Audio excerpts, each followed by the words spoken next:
welcome, welcome to the stream, my friend. You know what to do with a big fat butt. Wiggle, wiggle, wiggle.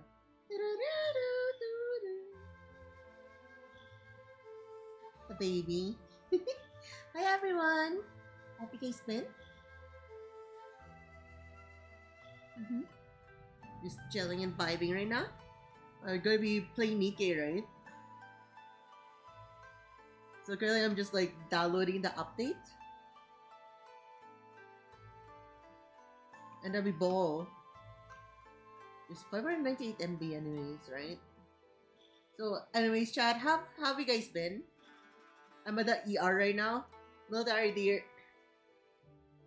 How often do you go to the hospital? You're like, are you okay? You're like giving Rice Ball a run for their money. I almost cut off my finger. You gotta be more careful. What are you doing?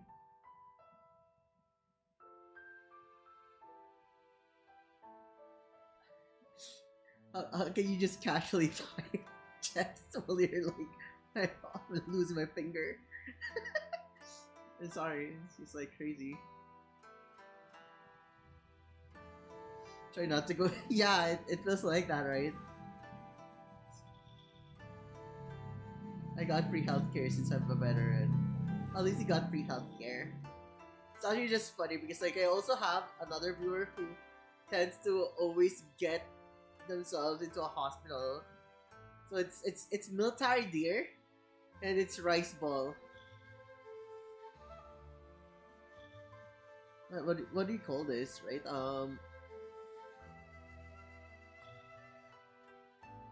It's like it's the battle of the Omosubi and the venison. Once again, chat, we're back in Hell's Kitchen.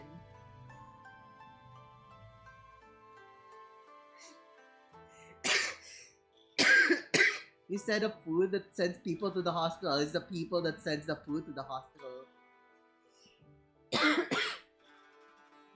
Hi, Zeno. Hello, thank you for the first redeem. Let's greet people here. Hi, Lando. Thank you. Welcome. Well, thank you. Welcome to the stream. Hello, military deer. I'll just call you deer. Hi. Hi, dear. Welcome to the stream. 7. Wow, welcome to the stream. Also, hello, Zeno. Welcome to the stream. Hello, Abbas. Welcome to the stream. Yes, welcome to the stream. Cypress, hello, welcome to the stream. Wabi, welcome to the stream. Okay, we've greeted everyone. Anyways, guys, how have you guys been? Are you sick? Nah, not really. I just have a little bit of cough every now and then. Coughing. Where did coughing fits come from? Oh yeah, fuck. I remember the freaking term coughing fits came when we were like watching Hell's Kitchen. It's Clemenza. It just keeps on coughing. Was it Clemenza? He just goes like kind of cough, right? He coughs like that, and someone in chat just say, "Yo," they fucking called him coughing fits, and every time also you have been calling him coughing fits. Okay, that was a memory. That was a blast from the past. Anyways, chat. As I was asking earlier, how have you guys been? Chat, I brought myself some milk tea today. Again, just like yesterday, but it's different today. The only difference, yesterday was hot. This one is cold. This one is iced milk tea. Not Coffin Baby and Coffin Binky.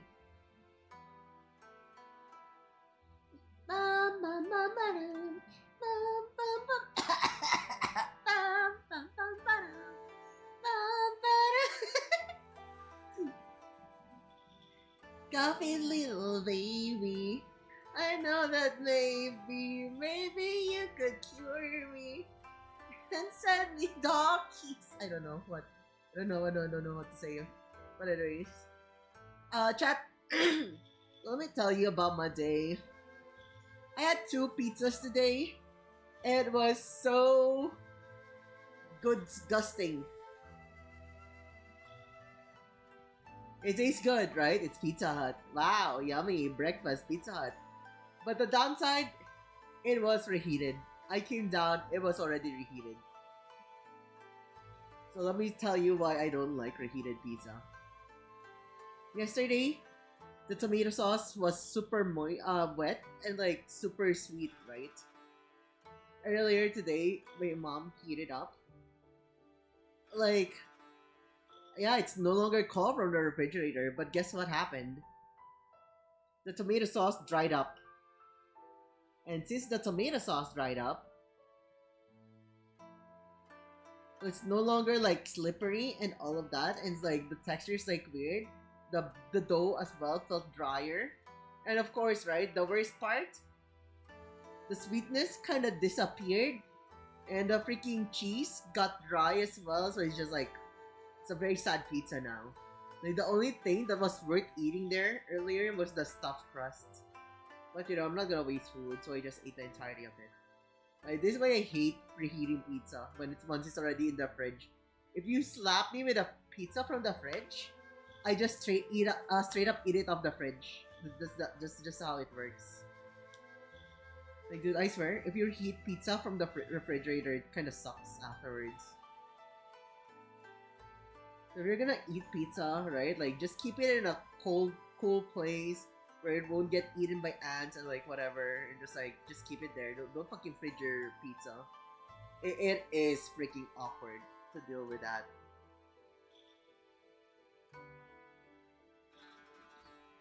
Anyways, for lunch, for lunch and dinner, I had nilaga. Nilaga, you know, I mean, Chado, still need to like explain what nilaga is. Also, hi, Ricey! Hello! Welcome to the stream.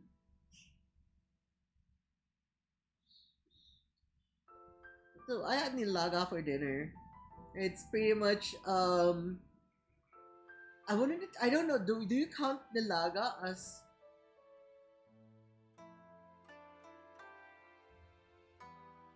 Is nilaga a soup?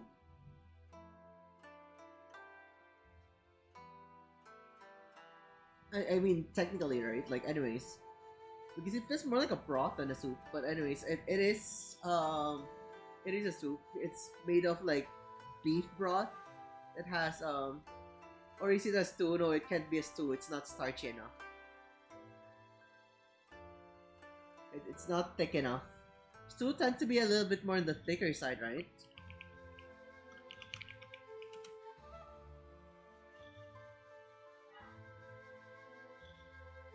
Ingredients are fully submerged if it's a soup. Stew, ingredients are barely covered in liquid, yeah. And the consistency of stew kind of looks a bit more thick.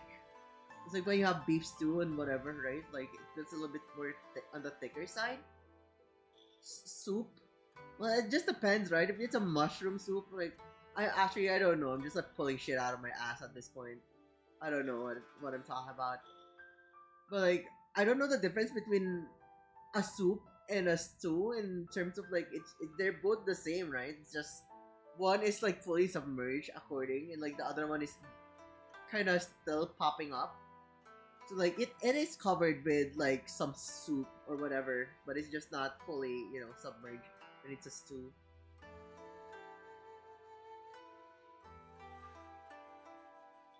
Usually when you have a soup, the main that's what's confusing when it comes to nilaga, guys. And like Filipino food. When it comes to like Filipino food, it usually is, right? Like when it comes to soup, the main dish or the main star of your dish has to be the soup, right? When it's a soup and stuff like that. But like I don't even know if the Filipinos have anything for your freaking thing. I don't know if there's a Filipino soup where the main freaking protagonist is the actual fucking soup. Do we even have one of those? Would you say the sinigang is the star of like the sinigang dish? Kare kare? No, not really. I'm not there for like the sauce. I'm there for the tripe. Like even if you cut me from all the freaky sauces when I'm eating kare kare, just give me some tripe and bagoong and I'm happy. Yeah, I think sinigang is the only one that I consider like a pretty good soup. I mean sopas as well, but I'm when I eat sopas, I think I'm like more there for the macaroni, right? And if I eat luga, I'm more there for the rice and like you know what I mean. Like you go for cream of mushroom soup, you're there for the freaking mushroom soup itself. You get a pumpkin soup, oh you're there for the pumpkin soup. Because you would have just eaten it roasted otherwise. Yeah, but like it is. Oh my fucking god! So it's literally Spanish for soup. Yes, I know, but at the same time, are you there? Would you actually tell the person who's serving you? Can you please reduce the amount of elbow macaroni in my sopas? I just want the sabaw. Would you actually tell them? I don't mind. I just like drink that freaking liquid. I don't care about the macaroni in sopas. I think there's like a fine ratio between the both of them. Personally, I prefer more soup than the macaroni, but my family prefers more of the macaroni than the soup. So you know.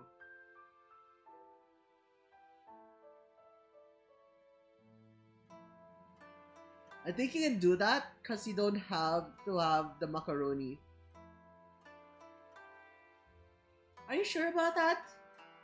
I can't imagine eating sopas without a freaking soup, bro. Why are you gonna fucking flood it with hot dogs? Are you gonna just eat it with water? You just eat it watery?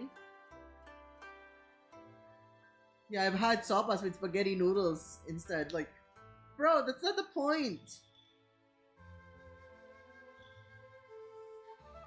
Like, you're still substituting something to eat it. And at that point, so like, like when I go to Mang Inasal, I love the unlimited rice. And I like soaking it with the sinigang soup. And I don't want to eat there without the sinigang. And that's like the difference, right? Like, if you don't give me the freaking additive in the sopas, I don't want to eat the sopas. A streak. Hi! Thank you for the 50 stream streak. Taffy.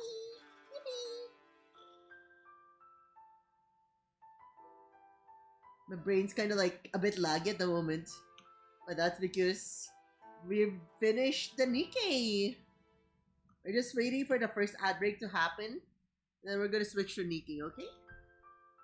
Because I feel like it's gonna be a pretty long stream. Well, I'm not sure if it's gonna be quite long, but like, it's a story event. Usually it takes quite a while.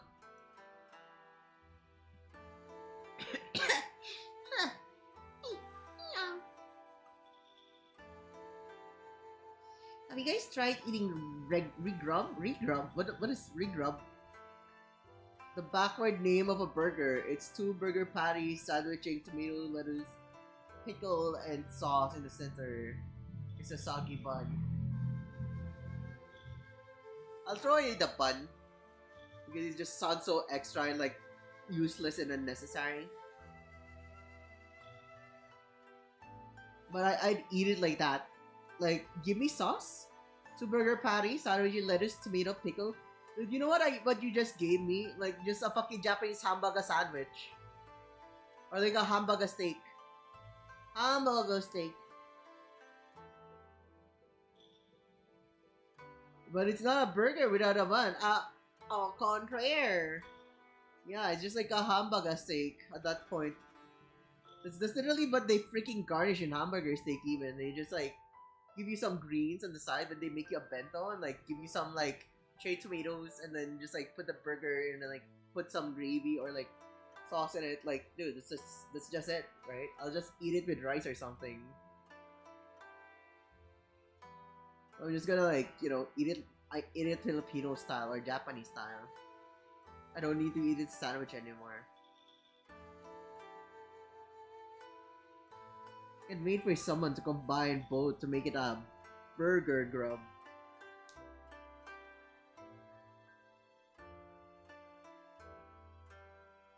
Burgery grub? But the calories over 9,000! Thoughts on the cosplay feet juice at the Los Angeles convention? I'm not drinking that shit.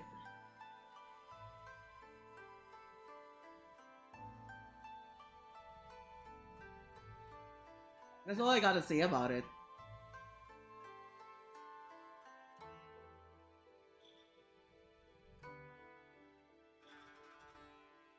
I saw a picture of like two cosplayers who had their feet in like inside a freaking juice, like not juice box, but like a huge freaking cooler that has like a lot of juice in it, and then you can like take some juice out of it and drink it. But like, dude, I'm not gonna dip a cup and like drink from it.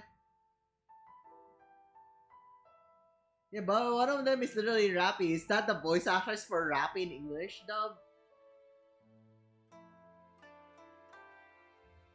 Hi, Mom, and hi, Mini Mom. Hi, Appa. Hi.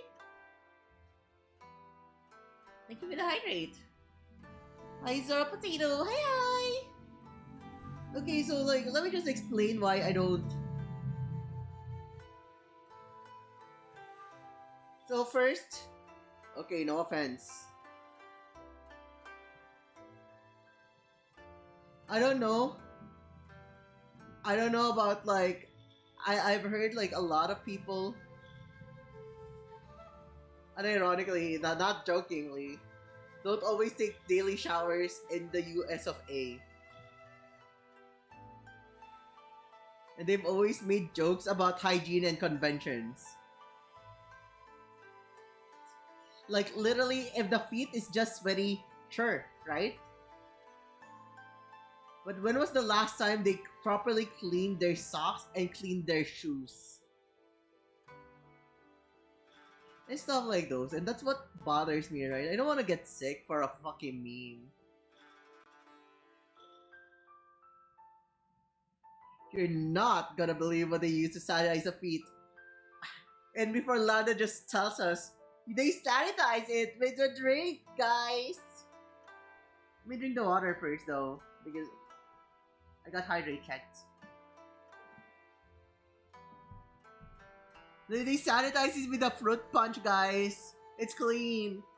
All the germs is already in the freaking juice container. It's no longer in the feed, so you can drink it.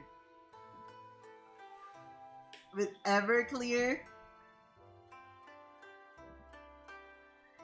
What does Everclear do? What the fuck is an Everclear?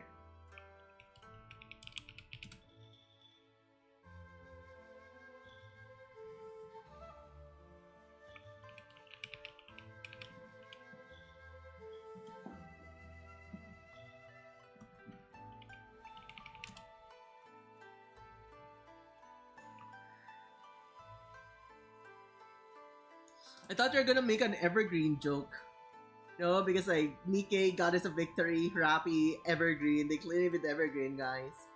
You will no longer age when you drink it.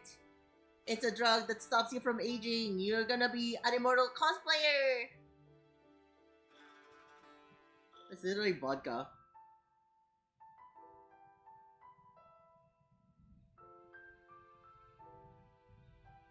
Also, someone got hit by a fungal infection.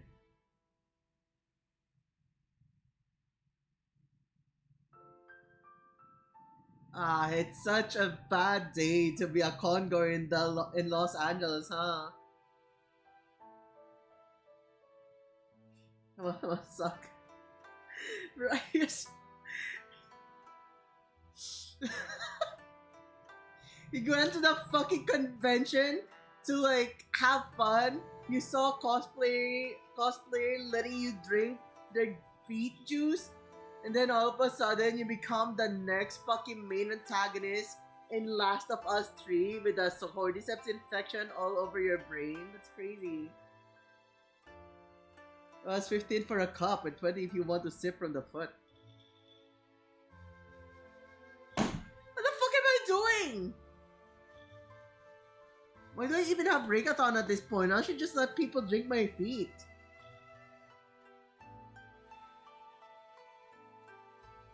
Yeah, that's it. That's the plan. Chat, next maid cafe. We're gonna start a maid cafe and drink from my feet for $20, right? Nah. Let's make it cheaper for the Filipino peeps, right? We're gonna make it I think $20 is reasonable. 1,000 pesos, chat, to like drink from my feet. I'll run it down my freaking knees all the way down to my feet. You can drink it like what's his name again? Quentin Tarantino style. What's Quentin Tarantino?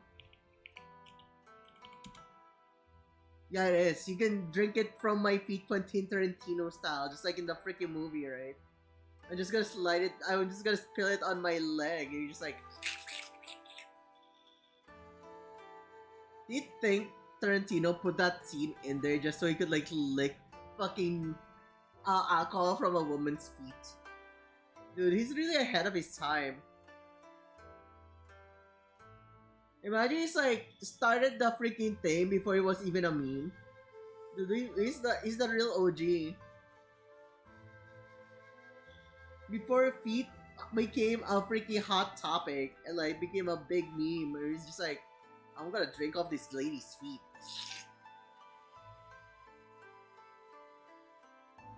Well, anyways, okay. Oh, it hasn't started yet. We still got time to like just talk. The author is poorly this guy's fetish.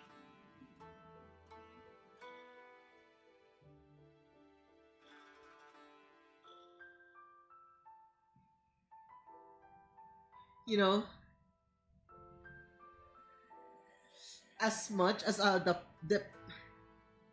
as much as a depraved motherfucker that I am,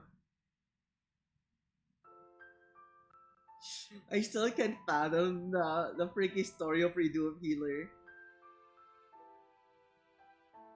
Redo of Healer has always been one of the shittiest fucking shit I ever watched when it came out. Like I never even fucking finished the show.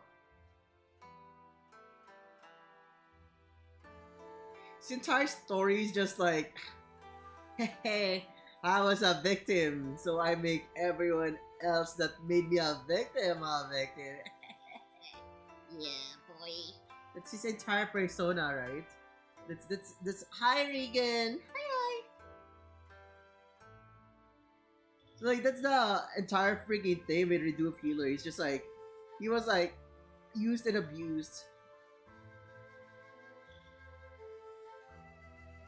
But like, you want me to like explain what he is, Lando? What it felt like, what he is?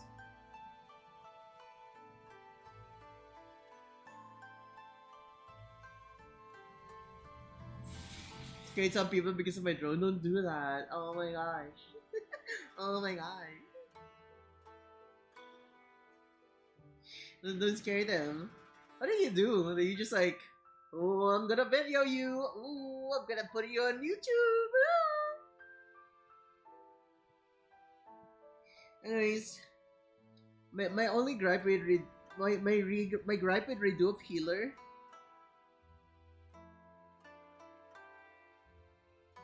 was he was a victim, and dude, he's pretty much just like Liverin, right?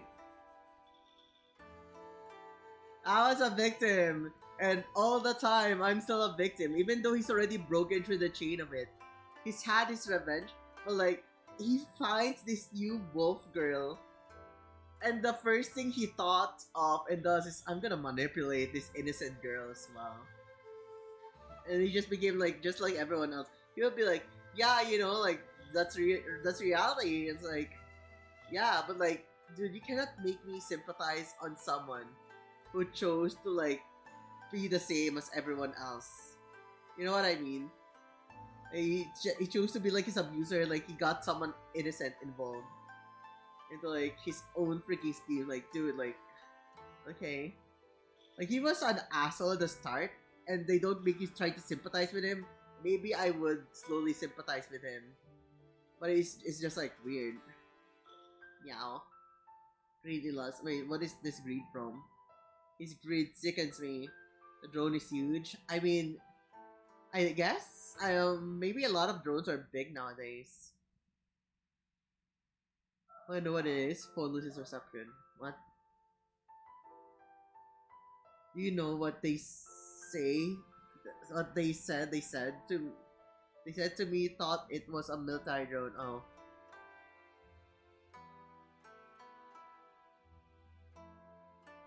and I guess that's kind of scary.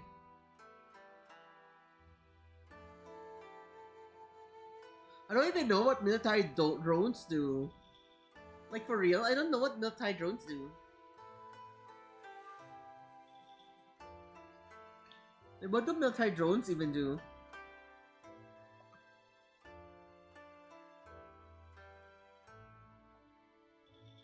I do mean it like just like for real though.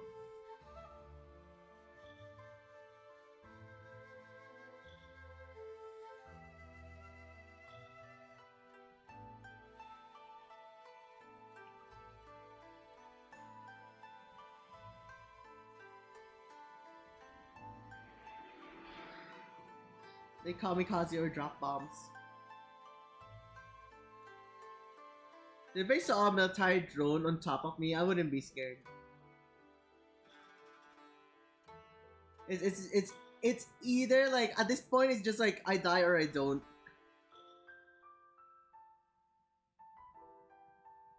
Like, dude, if like there's like a lot of things dropping in front of me, I'm just like gonna accept my fate, right? Like, if I survive, I survive. But if I don't, well, like tough kitty, bro.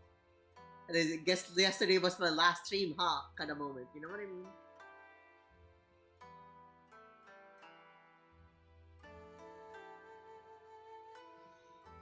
I watched like 5 minutes of military drone footage, and it's one of the most far away shit I've ever seen. I mean, yeah, it's scary for a lot of people, but like, I feel like if I panic harder, I think things are gonna get. Dude, I'm fucking weird, right? I was getting mugged back then at knife point, a knife next to my throat, and I wasn't fucking scared. I was just like, oh god, get this over with. You know what was like scary for me? After I got mugged. That was the scary part for me. Probably it's like the moment that it sunk in, but it's also like partially I was a bit more scared with how my parents are gonna react that I lost my phone and my wallet along with 3,000 pesos. I was like, oh shit, my parents gonna kill me. This the first thing that scared me. The first thought I had. I guess I'm a lot more scared with social interactions than actual danger. I don't feel scared back then whenever I got into a fist fight or whatever, but like, but I have to like talk to people and get very anxious.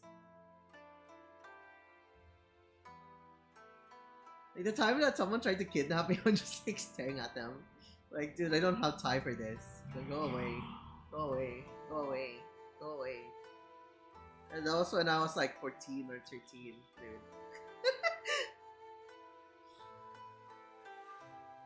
I used drone for my hobby as a videographer and photographer. Dude, like, I'm gonna tell you something freaking funny. You're a videographer, a photographer. Dude, I had like classmates back then. Well, I was like, because I'm a film major as well. So like, well, I was like going to school, right? One of them had a freaking drone, and dude, his entire freaking, I think like half of his freaking short film was drone shot. He had the longest fucking establishing shot and everything. Like, he shows a new freaking location. It can't be a stealth shot, dude. He fucking droned everything. It felt like an introduction to a Final Fantasy 14 map. Dungeon, you know, it just like shows you a la National Geographic style, shows you through the museum, you know what I mean? Dude, like when kids get their hands on a drone, they just like shoot everything with a drone. It's actually insane. Man, the other time I saw footage of this store owner defending himself and shooting one of two robbers, and it just screams.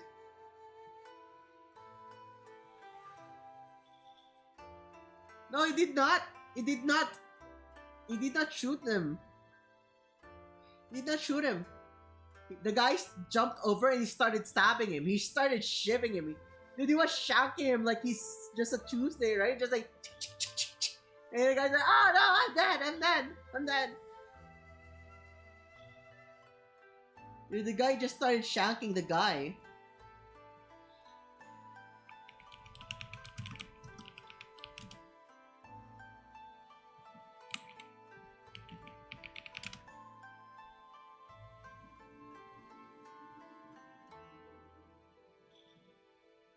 Let me double check this.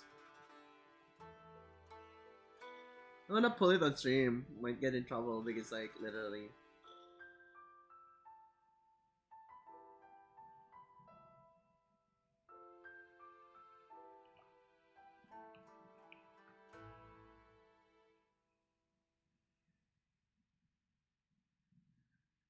Let me just quick fact check this. Yeah. Dude, he just like fucking stabbed him multiple times. It's not a gun. Dude, if he shot him multiple times, the guy would have died. At that range, that close, he started shooting him at near point blank. Dude, after the third bullet, guy probably dead. I think the guy survived though. It doesn't look like he stabbed a vital point, but he's just like, it's gotta be super painful. I don't know. Yeah, it was funny because he's just saying it like, dude, I'm dead. Like, dude, it sounded like it's a fucking call out, right? It sounded like a fucking call out. Dude, it's like they're playing airsoft. Like, I'm dead. And he raises his hand, right? Like, dead. It's like he's playing airsoft. Well, anyways, chat. Ladies and gentlemen, it is time for us to enter Nikke category. We're here for the big rubble booties.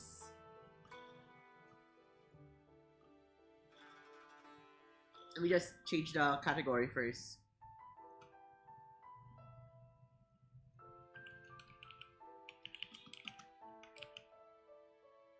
Goddess of Victory. Nike. He's over the counter. He's over the counter. He's stabbing me. Oh, he's stabbing me. He's one shot, dude. I'm dead, bro. Okay. Alright, chat. We're swapping. We're swapping windows. Here we come. We're coming.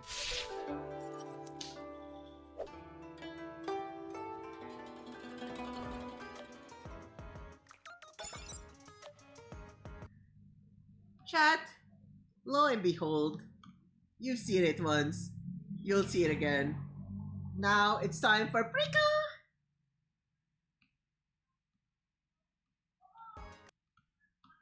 Let me just fix this here.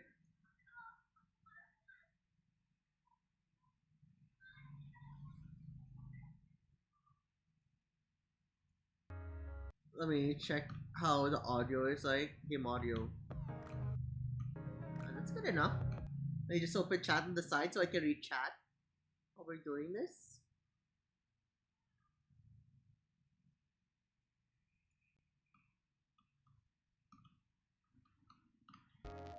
Luckily for me, I already did all my dailies beforehand. So the only thing I need to do now is just play through the event.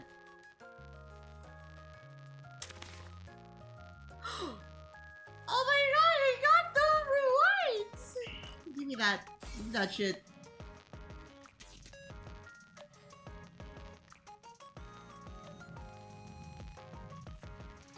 You're 8 inches in mint, and Prika's 8 inches in you. Are you going forwards or backwards?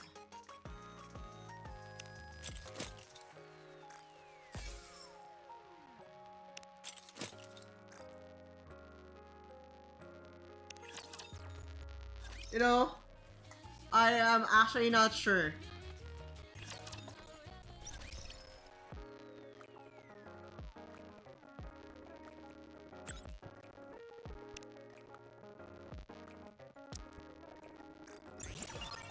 Thank you. Let me just shop this real quick. And buildings. You name it. I can make you and fast. Whoa, this is Layla.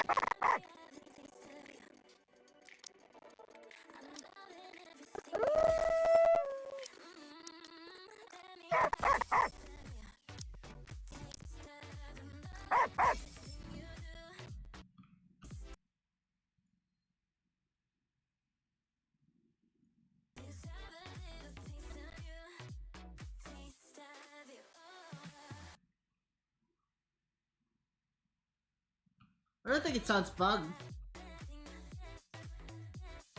Is it?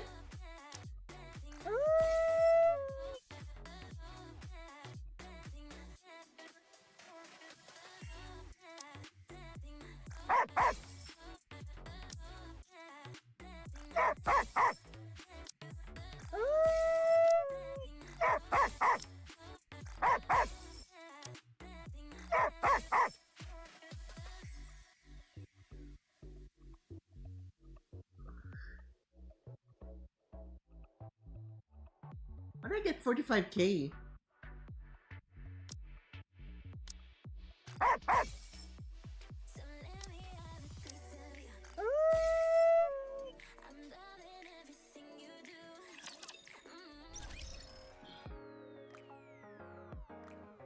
So there's the pulse.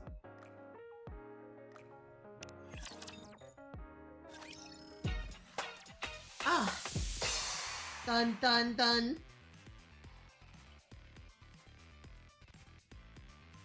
We're instantly greeted, chat. Instantly greeted by the side story cutscene. Alright. Let me mute my stream now again because like it's kind of distracting me. Hello everybody! Wait, I don't even say this. He sounds so fucking...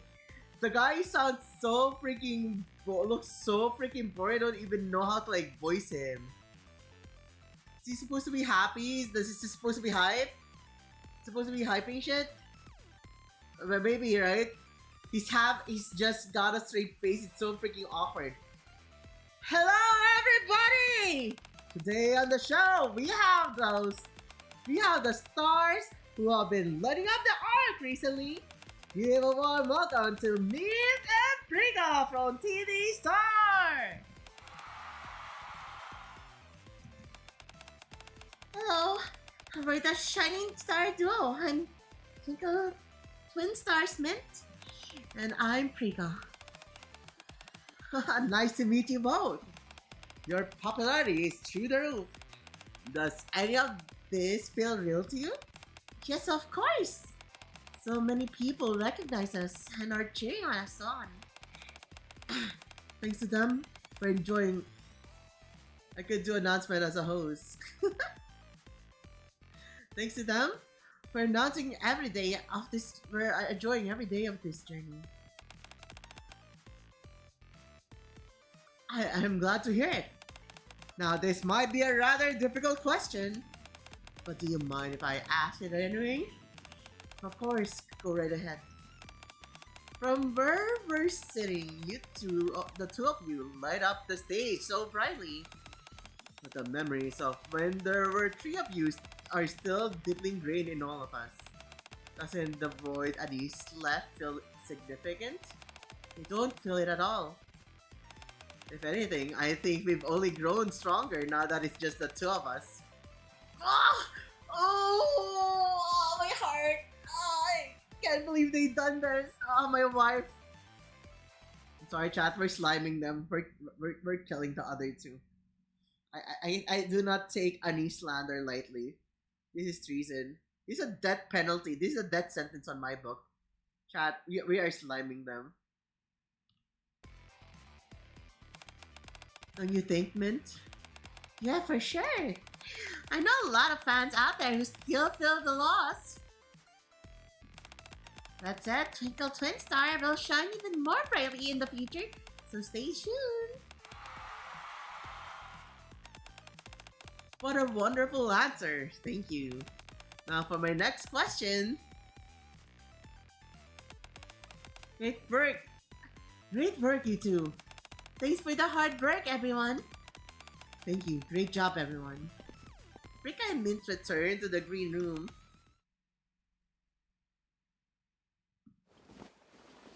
Rustle.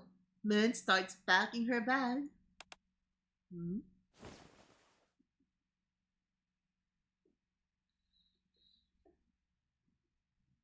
Well, Prika starts changing her clothes first. Once Prika emerges, Mint heads in to change her clothes. Then Prika packs the bag she brought along. You know what? Oh, sexual cunny.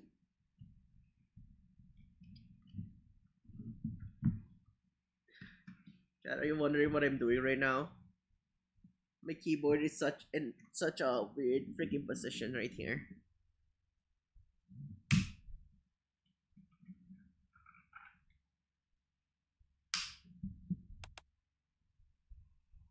If you don't know what I'm doing, I brought the microphone closer to me. So it's a lot easier to voice, be a bit louder on stream.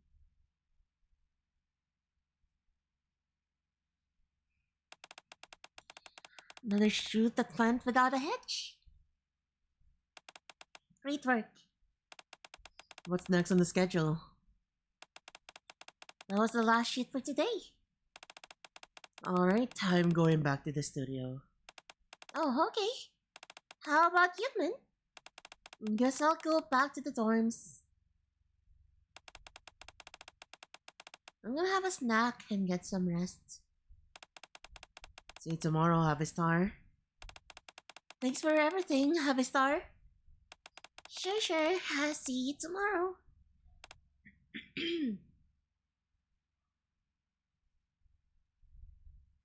Don't think your mix it up is on. You know what? You're right. I did it on purpose, so I don't get I don't get like confused, huh?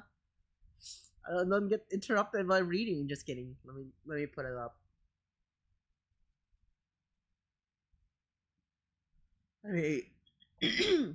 Let me pull up the mix it up. I actually forgot about it. All right, it's up.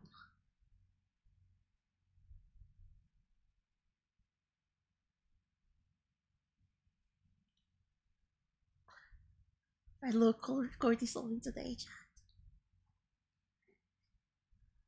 They're just whispering over here.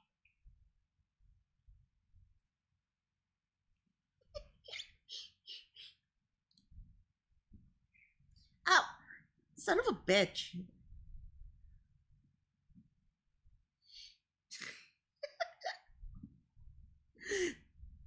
Okay, let's get back to the story. Hi, Toaster.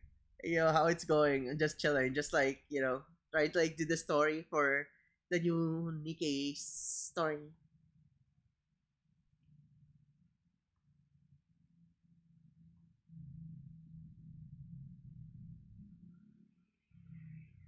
The new one just dropped. Yeah, this is the new one. This is the latest story. We're doing the latest story right now. This is what it is. It is what it is.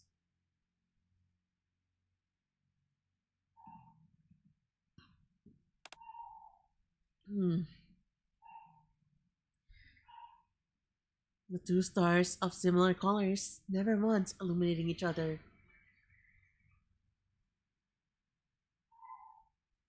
Exit through separate doors.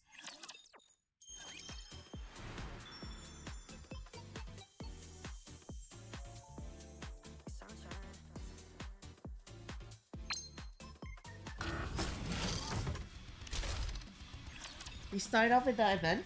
I mean the challenge mode. Just so we can like get rid of it already.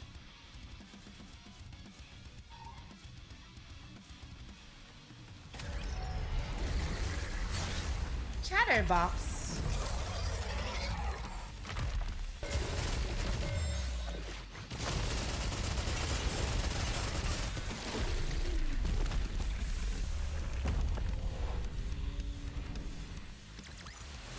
The story will be rewritten into a tale that's happy and beautiful.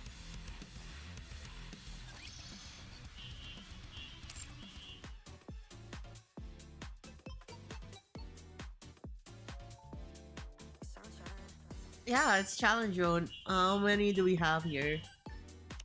It's 11.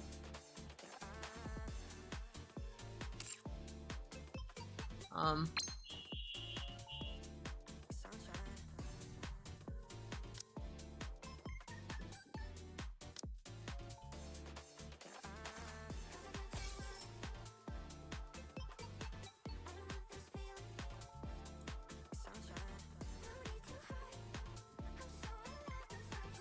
Alright, ladies and gentlemen, we are entering it.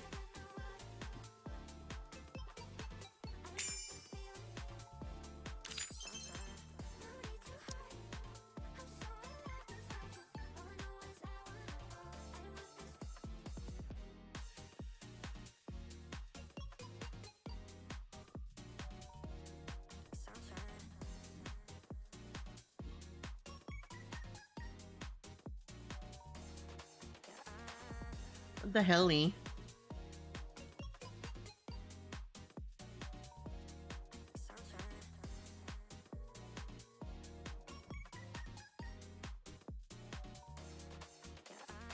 Yeah, you know what? Fuck it.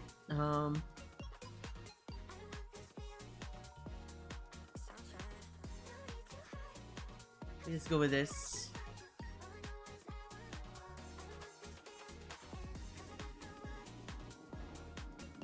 $20, $40, $40, $30, $30 is ideal.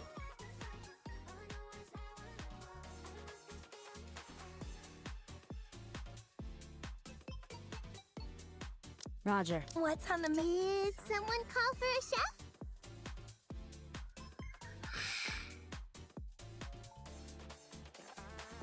Oh my freaking god. Like, why do I need to like...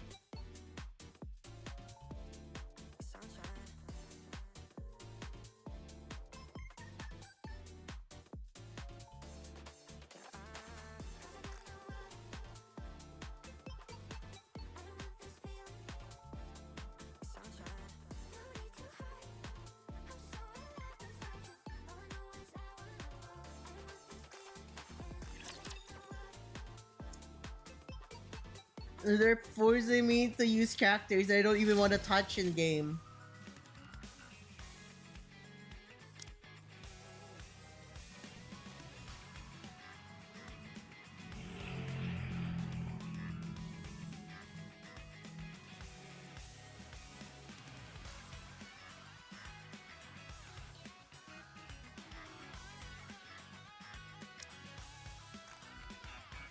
Now I can get more work done.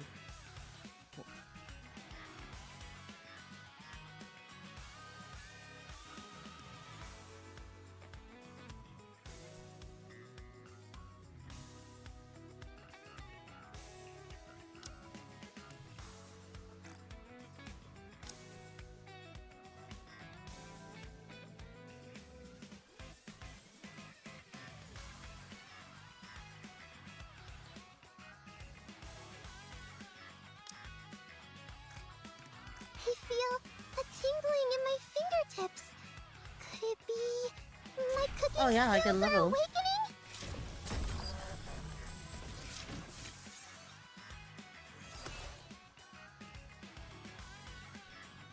Alright chat, we can ball with this now.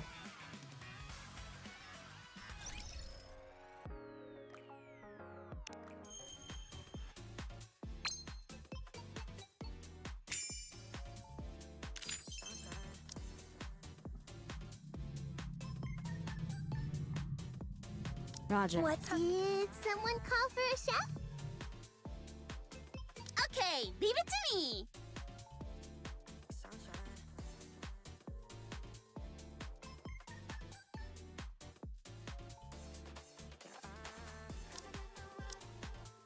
Okay, leave it to me.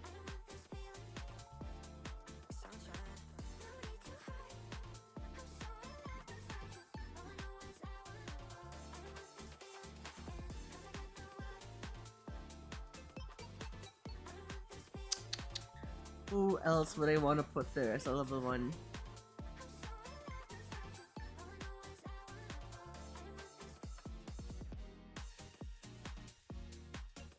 Let's go and find everyone!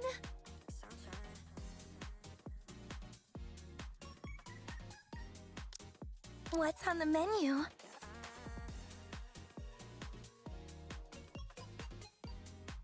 Actually, you could just put 2 level 3s, right? Red Hood, engage.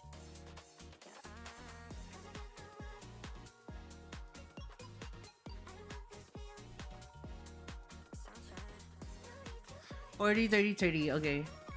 Sounds good enough.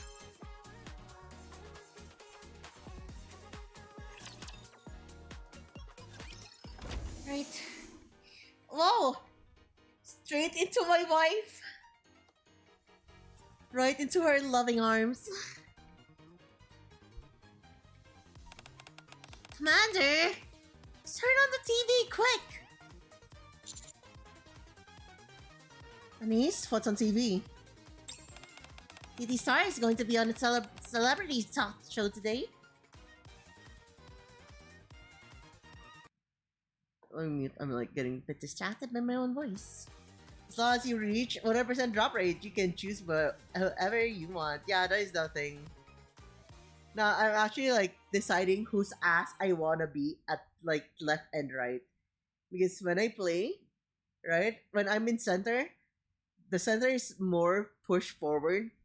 So you get huge freaking asses in front of you on left and right. And I'm like deciding who to put on my left and right so I could like look at the optimal butt. So I want to see those ass cheeks. That's what I was like deciding on. I was deciding on if I wanted a level 2 unit to my right or like a level 3 unit to my right.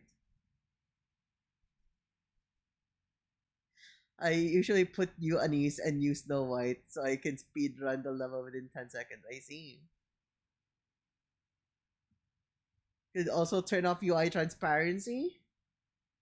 No. No. Alright, chat, let's hear. But thank you for the what do you call it? Thank you for the info. I'll try to use Snow White. I just pulled her. But I haven't geared her up, so I haven't really done anything with her at the moment. The star is going to be on a celebrity talk show today. Okay, but why do you have to watch it in my room? Like, hurry! Yep. To the tune of upbeat music, an MC frequently seen on TV appears. Sitting beside him are Mint and Preka. They only invite the biggest actors and pop stars on the show. They must be both so excited. The show and conversation are going smoothly. When suddenly, Anise's name is mentioned. From where we're sitting, the two of you light up the stage so brightly. And the memories of when there were 3 of you are still deeply ingrained in all of us. Doesn't the void Anise left feel significant? What the? Why would he ask something like that? No matter what answer you give, it's embarrassing. You don't feel it at all. If anything, I think we've only grown stronger now that it's just the 2 of us. Don't you think, Mint? Yeah, for sure. That must hurt to hear, Anise. Nah, you're doing great as a duo, so there's no reason to feel upset. I'm not that petty. Anise watches Min and Prika on TV with pride on her face. Aww! That two keeps smiling brightly and answering the MC's provocative questions like pros. Oh? What is it? No, it's nothing. I understand the two of you have your new album coming out soon. I'm looking forward to giving it a listen. Everyone, give a round of applause for TT Star.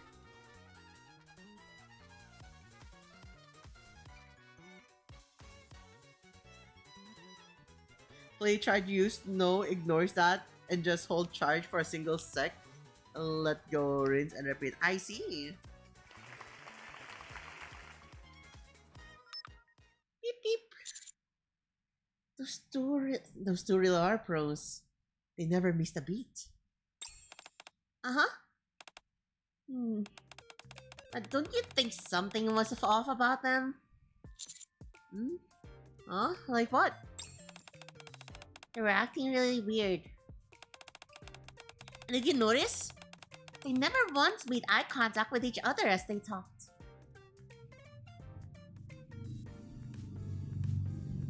You don't actually need to aim while using Snow White in these levels. Just hold and release, rinse, repeat. Yeah, I can imagine. I just never tried her before. Did they get in a fight? Come to think of it, they seem like less like close friends and more like a friendly idol duo who were manufacturing answers. Honestly, don't you think Mint and Prika's personalities just aren't compatible? You have no idea how hard it was to deal with their fighting back in those days. Things were hard back then, but it was okay because I was there to mediate. But that's not longer than but that's no longer the case anymore. Then why don't you help them? Forget it. Not a member of the group anymore. I don't know what happened between them. If I get involved, things could get worse between them. Well, whatever. I'm not worried. They're both strong people. That was definitely what Anise said earlier. But later, a headline at the top of the news site catches my eye. TT Star without Anise. 2 stars begging to fade. Goddamn. On their most recent talk show appearance, the 2 stars showed no individual personality or distinct charm. In addition, their apparent lack of affection for each other in both their response and action has caused doubt on whether their next album will be a success. In particular, Prika, who claimed she would take charge of the songwriting and lyrics, was unable to answer a single question about the new songs. Another article next to it catches my eye. TT star Prika to miss tomorrow's variety show filming. Prika has announced that she will be absent from tomorrow's variety show filming and all the subsequent shoots due to album production. Mint will proceed with her scheduled appearance for the sake of their fans. I know it's not my business, but this keeps bothering me. I slide my phone towards me and slowly pick it up. Avistar. Sorry for the sudden message. Oh, that's mine. Sorry for the sudden message, Avistar. You busy now? Person of interest? I'm a bit busy, but it's alright. What is it? I know this is very sudden. But could I meet Prika? Prika? You want to meet her? Yeah, I realized I never got a chance to have a real conversation with her. During the business with Mint, I never got the chance to see her. Oh, thank goodness.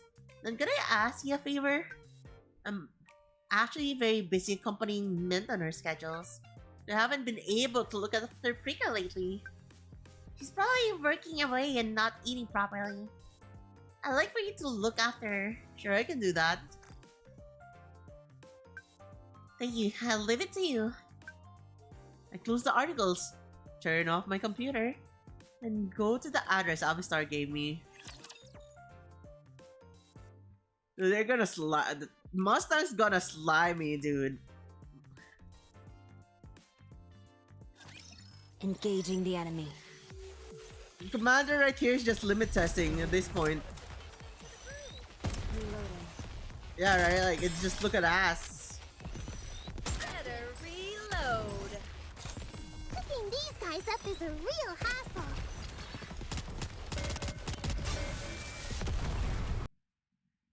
I like how I'm censoring Anisa's ass, actually.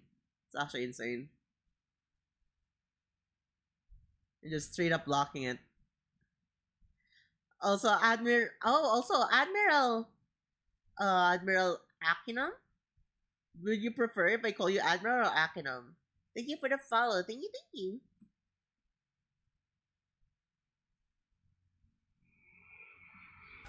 What does Cross and Brady have to do with this event, bro? I do not know.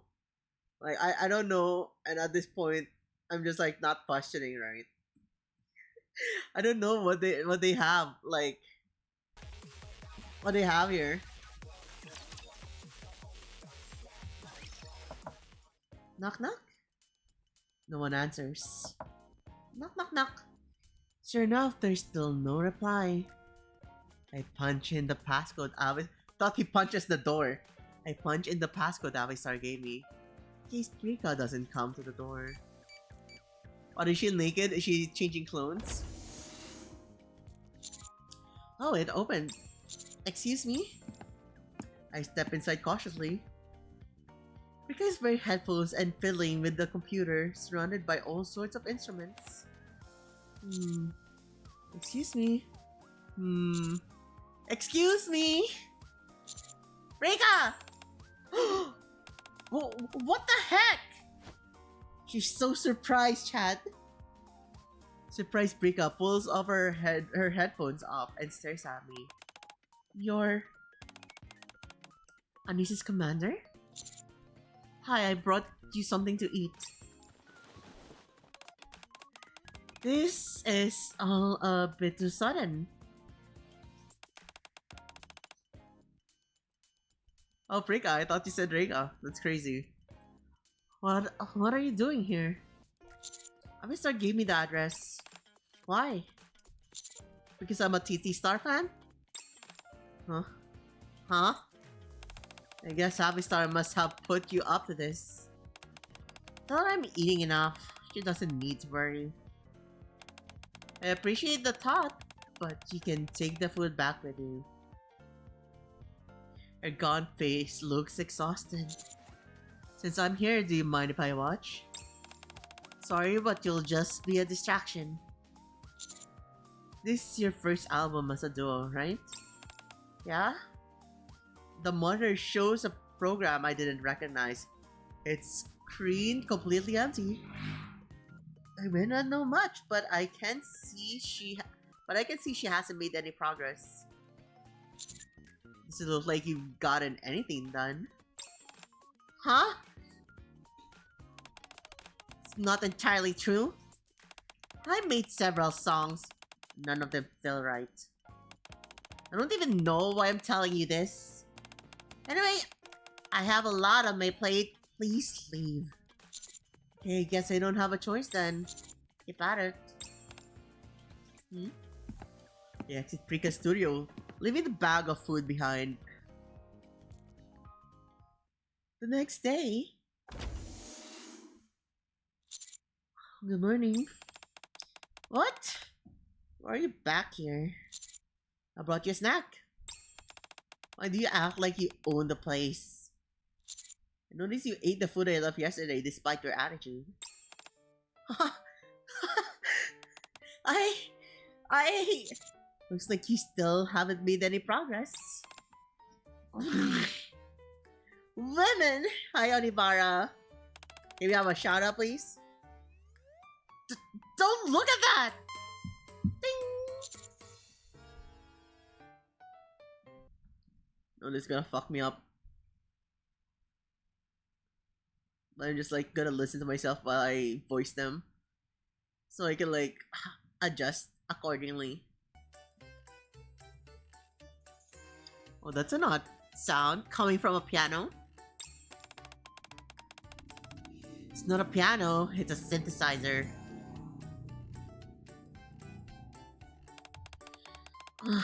Can't concentrate at all. Nikke women are just, true. Now, why are you here today? I told you I'm a fan.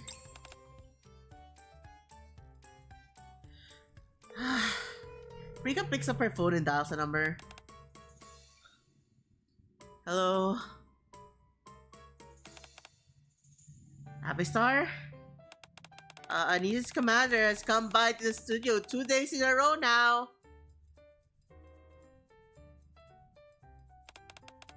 He's disrupting my work. Why did you send him here? What? On your behalf?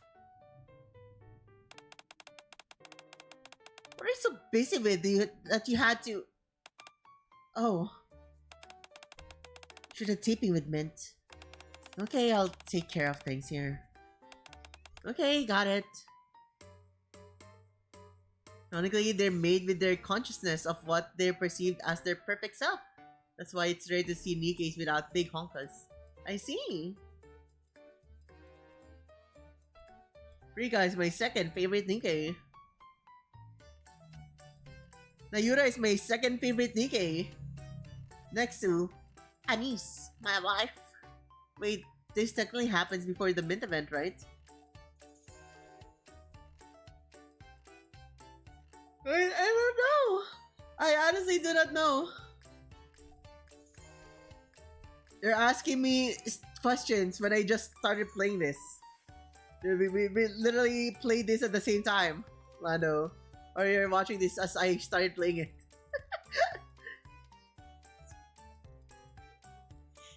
I think this either happened at the same time or like alternate like the same time, you know what I mean? Like during times, because we don't meet Mint every day. So there has to be days where while Mint was busy, right? There are times that Mint was busy, and that's probably the times that we were also seeing Prika. So we're literally just like two timing them, I guess.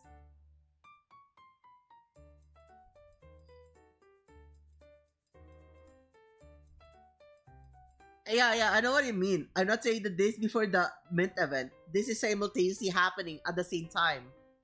Within the same time span.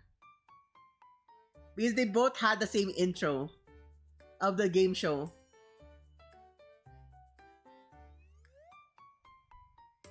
So it is within the same timeline. It's just alternating. You know, it's like I went on a date with Mint on Monday, Thursday, and Friday. But I went with Prika on Tuesday, Wednesday, and Saturday for the week. That's how it's going right now. Okay, got it. Prika lays the phone on the desk as if the call is over. Just stretch. Let me give myself a big stretchy. Alright, I think that woke me up a bit.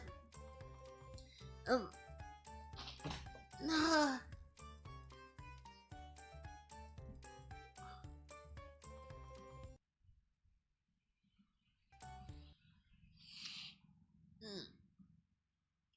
Alright. We got this.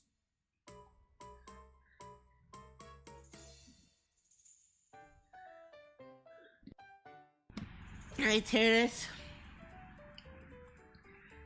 She gave her permission, didn't she? After that, I start swinging by Prika Studio every day. That was it? Dude, am I crazy? Or is the freaking event right here a lot shorter? Target acquired. Shoot to kill. Cooking these guys up is a real hassle. Just a moment, let me digest. Yeah, I'm really craving something tasty. Huh? I will be. I'll pour my heart into this dish.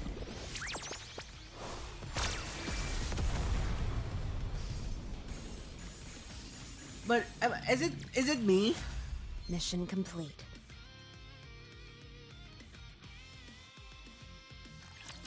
You know what I'm saying?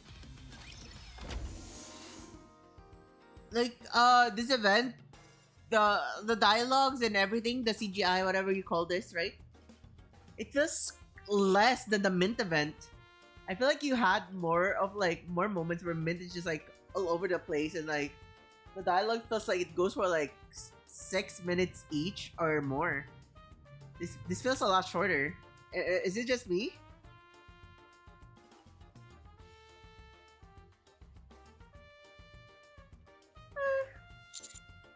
Good morning. Brought you a drink and a snack. Your screen's still empty today, I see. I also admire your tenacity. I didn't expect you to come every single day. Can you tell me what the problem is? What difference will it make? If you talk about it, the answer might become clear. Talk, huh? I guess it's worth a shot. Before that, listen to this song. Rika opens a file and plays it. I hear a cheerful, upbeat tune. Wow, that's a really good song. Mint's part opens the song, fresh and bright. Rika's part anchors the song. Then, Anis is buoyant. Oh. Rika takes one look at my expression and lets out a small laugh as if she'd expected this reaction. Excalibur! Ow. See? The other songs are all the same. These aren't songs for just me and Mint. I just keep writing songs for the three of us, including Anis. But then if I try to write Anis out of them, Rika starts playing another song. This one, it's boring, isn't it? It's not fresh or impactful. Malurkies, alright. Happy lurkies. A rhythm that feels like something you vaguely heard before. I have no idea what TT Star sounds like with just the two of us. Thanks to you, I'm now painfully aware of how brightly Anis shone in her own warm color, and how deeply she's missed. Is that so? Shouldn't you be talking about this directly with Mint? Oh? I guess. But it's so hard to get through to her. We just end up raising our voices and nothing gets decided. Actually, let me put more emotions, I'm sorry. It's been a really long time since I had this sort of talk with her. You guys are on the same team. Yeah, I know. Whatever. I need to focus, so please just stand up. Huh? Where'd that come from? We're going to see Mint. Like right now? Out of nowhere? Forget it. I don't have anything to say to her. You haven't made any progress? How long are you going to stay shut up in your studio? Rika, stay silent. I must have hit a nail on the head. Alright, fine. I get it. But... things are weird between me and Mint right now. Will you go with me? Of course. That's literally the plan. Rika looks surprised upon hearing my immediate answer. What's wrong? Nothing, I just... I heard about it from Anis, so I already knew, but... You really do stick your nose in everyone's business. The nose isn't the only thing that sticks around inside everyone's business. I do tend to do that. What I mean is, thanks. To be honest, I've been avoiding this. Now that I have the chance, I'll try to work things out. Good, I'm rooting for you. After calling up Vistar to find out where Myth is, we go to the set where she's filming. Dude, I swear, right? Am I crazy? No, it's shorter than everything else. This one is shorter than the mint part. Engaging the enemy.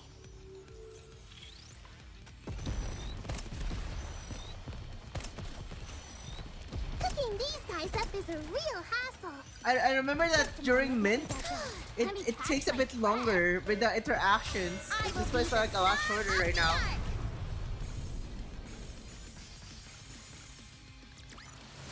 That was a filling meal. What's next on the menu? Wait. Actually, I take it back, chat. I take it back. I know the issue here. So we're at part 3. Part 2 or part 3 right now, chat. We're either part 2 or part 3 at the moment. And what can I say? I feel like this is kind of slow starting in terms of like the story. You know what I mean? DD Star, like the anniversary hit us with something kind of fast. We got to know them all.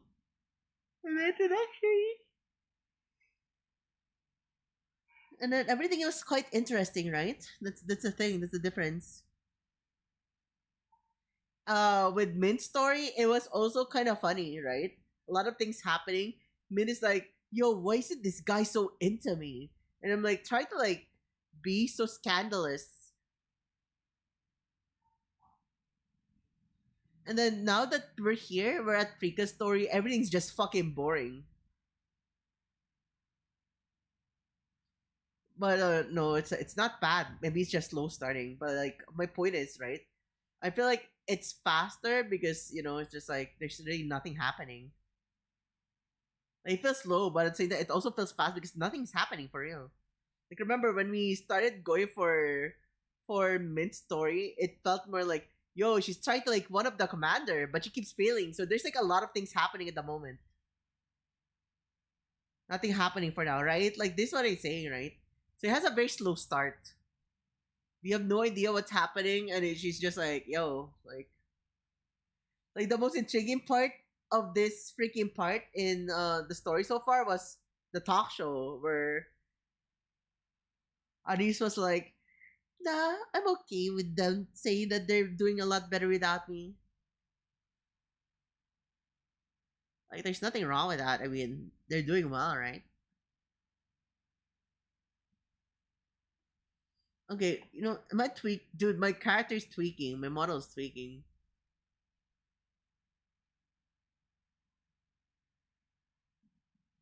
Chat, I'm tweaking. I need to restart this. The slightest movement is making me tweak out like I'm a fucking meth head. Like this is me looking from right to left. My freaking thing is like bugging. Let me just like restart that.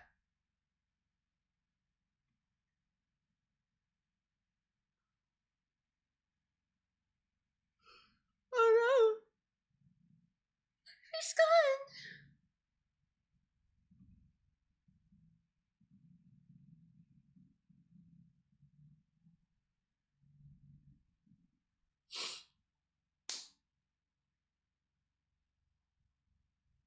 All right, I think we're good.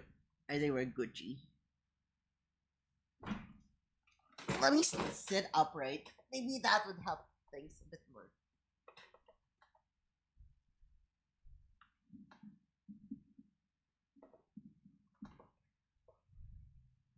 I'll put this right in front of me. We can talk straight into the microphone.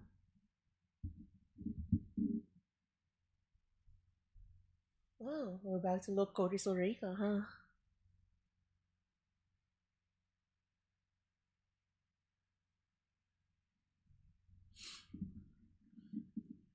How does it feel?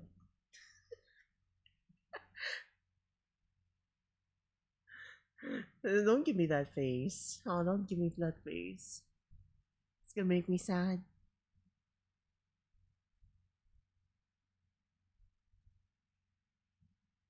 Let me Reika Live 2D of it here. There you go. Why don't we just freaking ASMR the shit already?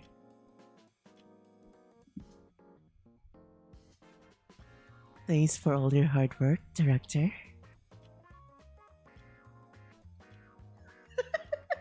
Sorry, just messing with you. Thanks for all your hard work, director. Great work out there. Thank you, everyone. You look gorgeous up there today, as always. Thanks. Phew. Sorry to keep you waiting, Avistar. Mint, I certainly don't mind. More importantly, you have visitors. Visitors? Hi, Mint. Huh? Kitten? Wait, are you here because you missed me? I mean, I do have the kind of face people can't stop thinking about. It took you longer to show up than I expected.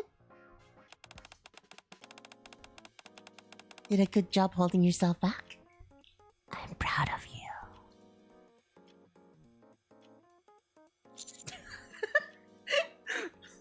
I'm sorry. Just having so much fun. Yeah? Also...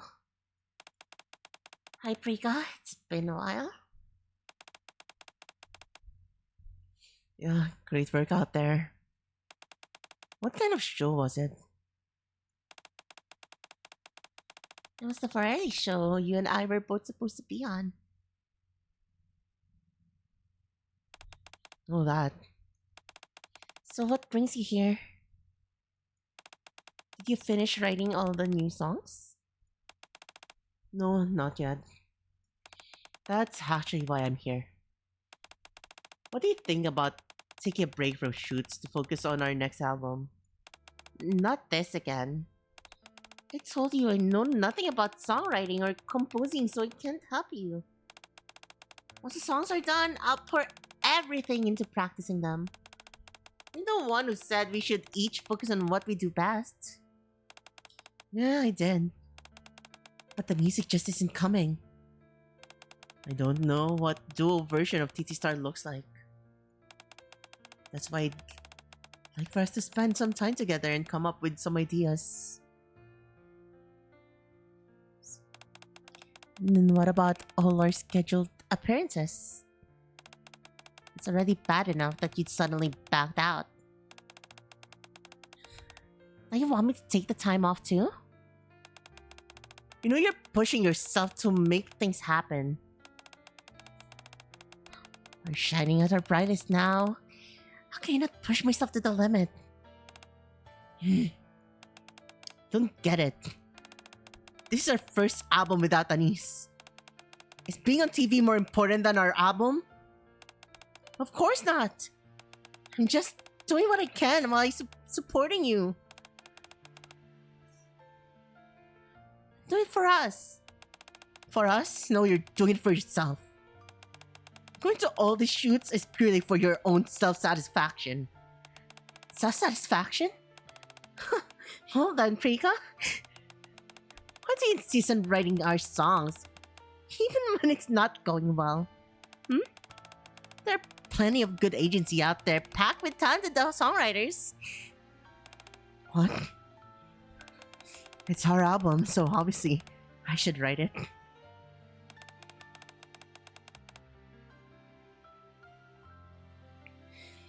Isn't that self-satisfaction too?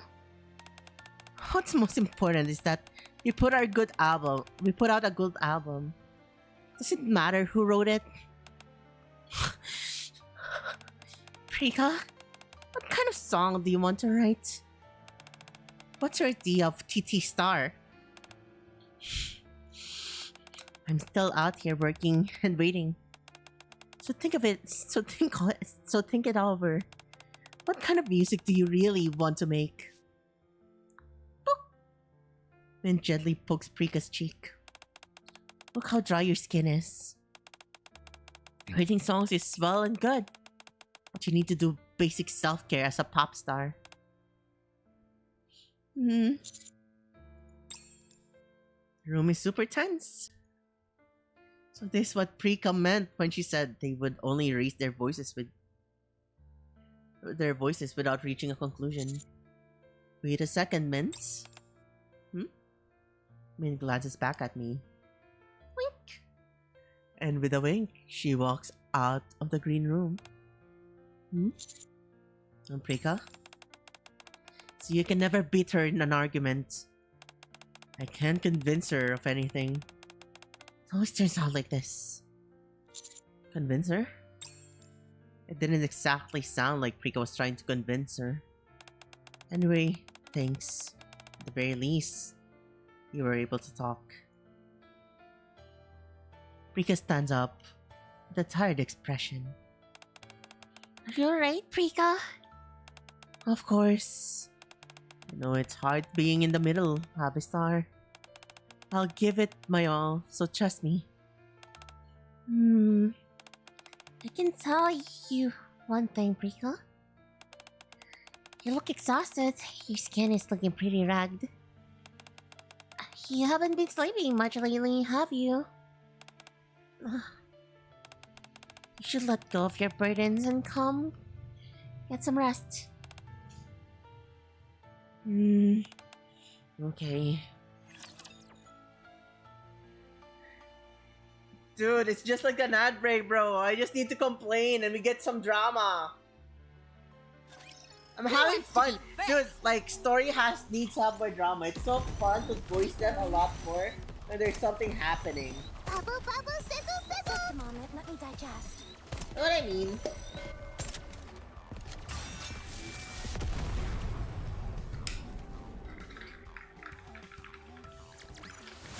Did you see me shine up there?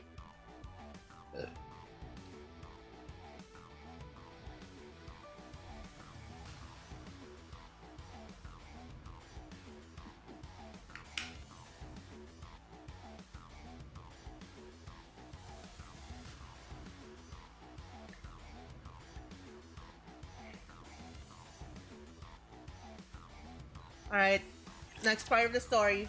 Holy shit, it's hitting me hard!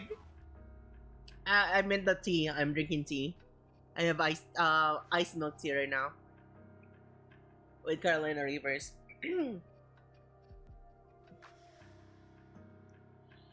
Rumors of Discord and TT Star appear true. Oh my god! TT Star is running a Discord server? This can't be real. Is this? How could this happen? TT Star has a Discord.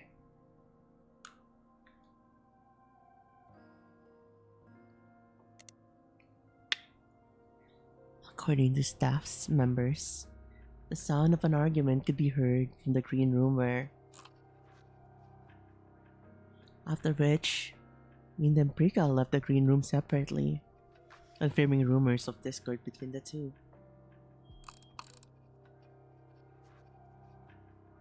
The two have been carrying out activities separately, and Prika in particular has halted all external activities.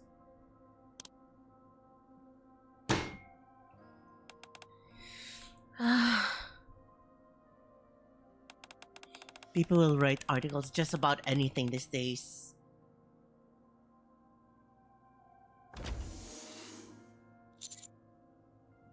Good morning. Not a good morning at all. What's that? Oh, I brought you some face masks. Min pointed out that your skin looks very dry. Dude, I can't remember the last time I've used a face mask. I don't remember the last time I used a face mask, and I don't mean the one that you cover your mouth with, as a like for medical shit, like the freaking what do you call it, skin routine one. I haven't done one in so long. I think it's been like 4 years since I last used one. It's insane. To be honest, can't really tell. People recommend this serum, and I get some moisturizer too.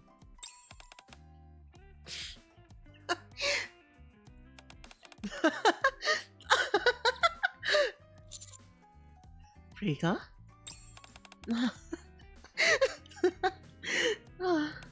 Sorry. Were you worried about what Min-san? Yeah, Avatar did ask me to look after you too. So naturally I got worried. Do I look that tired? Yes? Huh?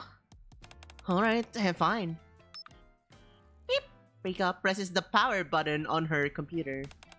If everyone is worried, then I guess I don't have a choice. I'm just gonna rest and not think about anything. If you have time, can you help me? Of course. Rika and I leave the studio. We eat together and chat about nothing. Next, we head to a cafe and take nice pictures. Then we go shopping and buy things she needs.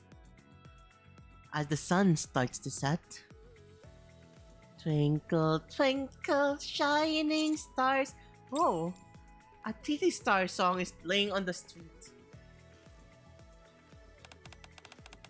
Be My Star was such a good song, wasn't it?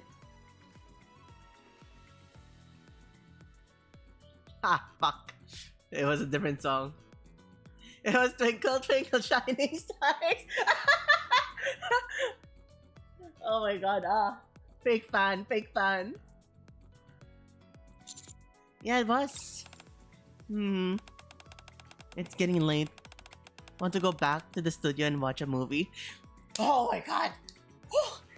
I'm not prepared for this. Netflix and chill on the very first date? No, yo, this can't be real, chat. Who would have known? All we need to do to get laid is go to an idol. It's getting late. Want to go back to the studio and watch a movie? Oh, you like watching movies? Yeah, sometimes. They're good for getting inspiration or for sorting out your thoughts.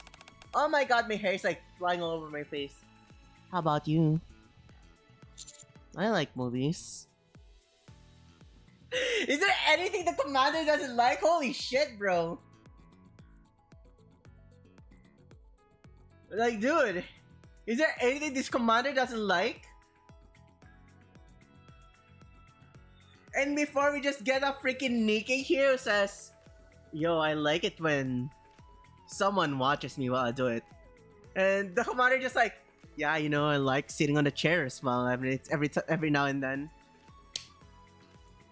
Like, bro, is there anything this commander actually doesn't like, bro? Like, for real. It's like setting things up, right? Like, yeah, you know what? We're gonna get every good answer. He's like, he's fucking opening a fucking wiki to know the answers here.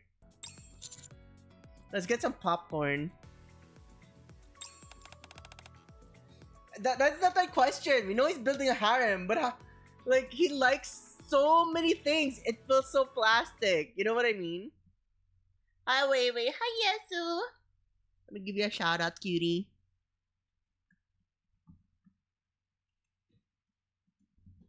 Hi.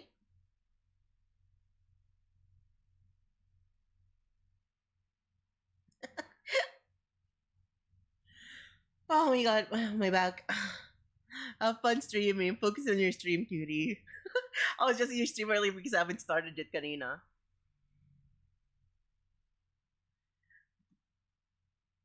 Alright, let's go. I need to shrink a bit. I was a bit big earlier. Here. Thank you, Mom. You're welcome, sweetie. Okay.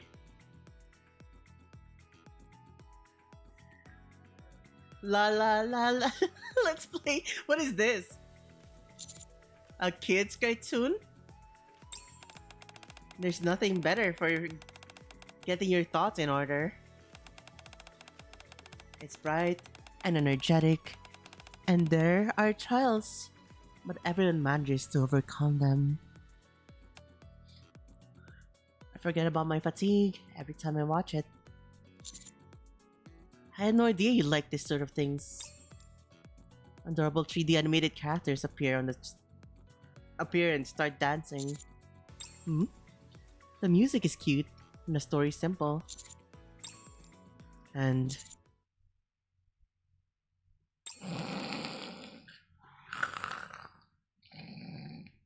we just snore, right?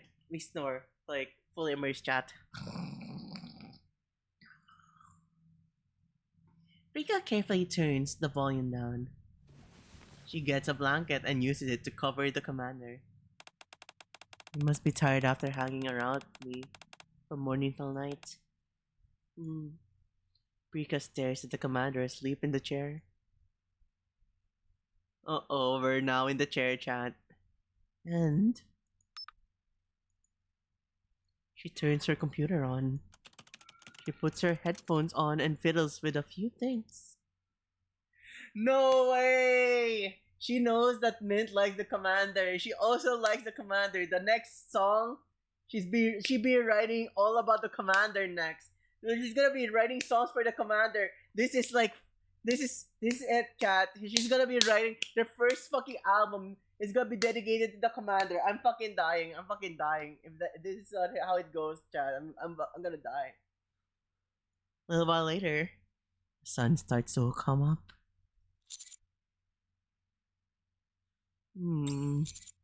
Huh? Where did I fall asleep? Ow! Done! I did it!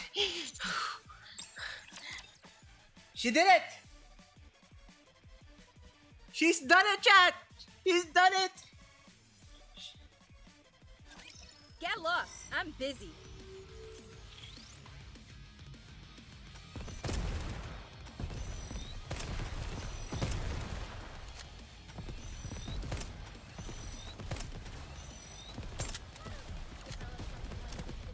I will be all for my Target sighted. Engaging. Whoa, that's kinda creepy. entertainment!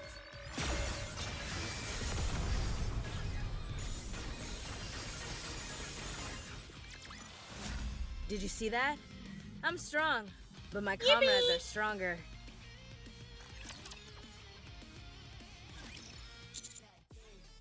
Wait, what's done? Did you finish the song? Yeah, I did. I did it! While I was asleep? Can you really write a song that fast? Have a listen. Rika plays the song. I hear a warm, gentle melody I've never heard before. Wow. I don't know why, but it makes me feel relaxed. But, so that's the finished song? Yeah, what do you think? I like it, but it doesn't really seem to suit TT Star. Huh? No, you've got it all wrong. That wasn't a TT Star song. It's a song for you. For me? For free? When I saw you sleeping, I suddenly felt inspired. It's the first time it's ever happened. My body moved like some kind of machine. What were you feeling at the point in time? It might be a little cringe saying it out loud. But you've done so much for me recently. You didn't leave me when I told you to. And you remembered little details and took care of me. You were firm but not overbearing. A kindness that is quite present. It's like... how should I put it? It's like a song brought to me by you. My muse. I could just hear the rhythm in my head. Your muse? That's the name of this song. Besides, I need to address you by something. Since you've given me special inspiration, I want to call you something special. That's far too grand a title for me. Well, I don't agree. So it's decided. Oh wait, well I don't agree, so it's decided. Anyway, at this rate, it shouldn't be too hard to write our songs now. Weren't you up all night? Still, I have to do it when the mood strikes. I haven't felt this motivated in a while.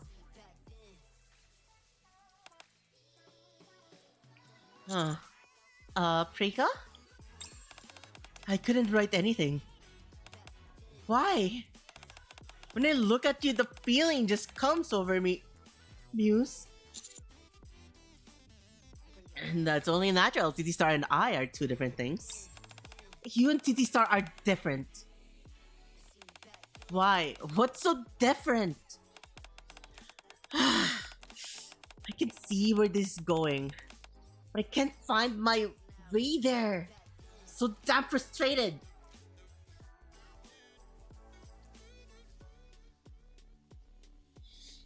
So like, Anis calls us Commander, Mint calls us Kitten, Prika calls us Muse, and Mustang calls us a dead man.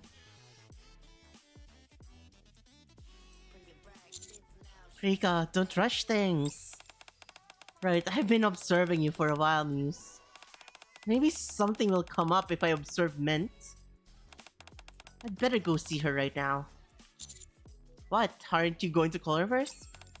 She's either on set or at the dorms. I'll just ask Abistar. Get ready, Muse. We're going out. Okay? Without looking back, Prika runs to where Mint is.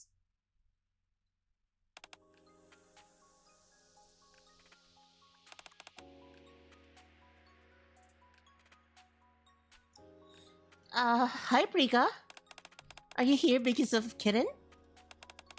You've been dropping by to visit pretty pretty often. What are you doing? What does it look like? I'm getting skincare. We find Mint in a fancy looking dermatology clinic. My face keeps getting puffy these days, so I had to come here to get treatment. So how's the music coming along? I've got nothing yet. I see. If you don't mind, could I follow you around today on your schedules? Oh, of course. But let's not call it following me around. You're joining in on my schedule today. Ding dong! Oh my gosh, it's the freaking multi-blood characters. Tsukihime characters. What can I help you with? Please give Prika the same treatment I'm getting. Okay, sorry. So, please give Prika the same treatment I'm getting. Alright, just a moment, please. What? No, I don't need... You said you were joining in on my activities today. It's good for you. Just it done. Just get it done? I don't know. Okay. Prika tags along with Mint as they get skincare, eat together, and nap. Well, only Mint takes one. Next, we're going to browse the web to keep up with the latest trends. If you want to do well on a variety show, you have to know the current hits. Have you heard this one? It's good.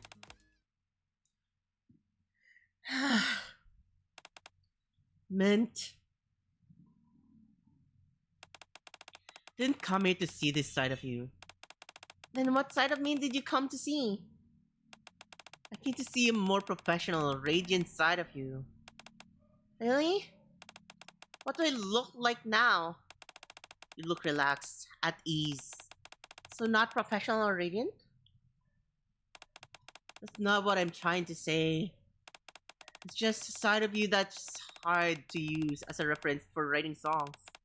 I want to see you shining on stage or on TV. Reika, let's get someone else to write our album. What? I can't trust you to write TT Star's music. Let's find someone else. Whoa. You don't trust me? Yep. You're not acting professional or radiant now, Preka. I can't trust you. Mint! You have no idea what I'm going through to write songs for us.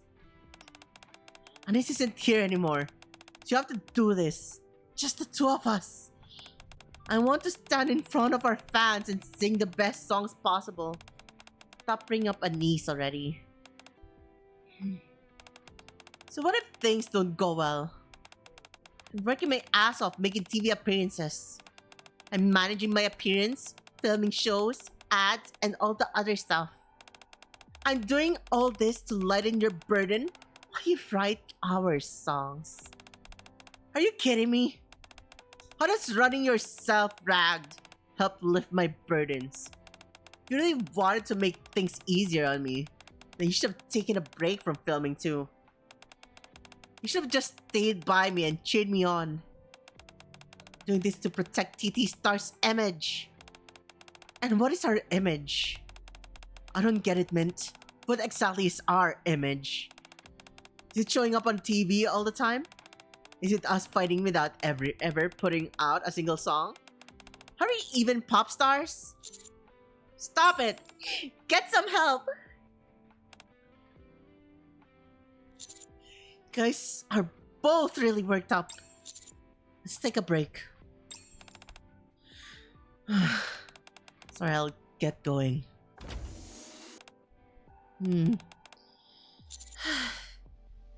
Mint, are you okay? I'm okay.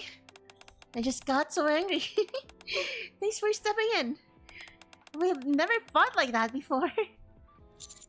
This is so hard. We both love TT Star so much. But our ways of doing things are so different. I think I'm starting to get worn out. Maybe I should cancel some appearances? You're worried about Preka? I can see it all over your face. Oh, sorry. Then you should go to her. As you probably know, Preka is a really soft-hearted. He's really soft-hearted on the inside. Man, are you really okay? I'm fine. I have a favor to ask. A favor? Help Preka write her music. Help Preka put out a song for TT Star. The group she loves so dearly. I heard her call you Muse earlier. Preka's not the type to give nicknames to just anybody. You've gone on to affect not only Anis, but me and Preka as well. Go ahead and milk TT Star for all we're worth.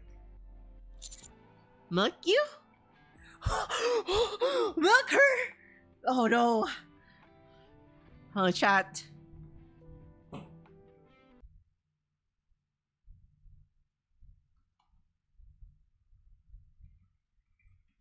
They force our hands.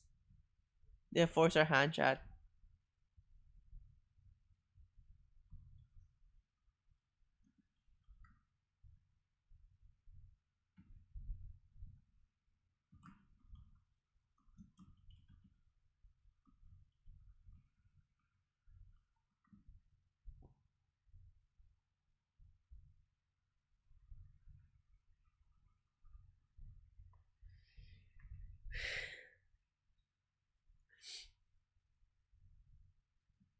Alright, chat. Fall has started. Choose who you want to milk. And ironically, whoa, it's just milking yourself. Alright, let's go. Milk you? Right now, all I can do is wait. She doesn't have the ability to participate in the songwriting or composing, but she can't bear to just stand by and cheer from the sidelines either. Minnie's also doing her best in her own way right now. Actually, let me put this here so I can like lean better.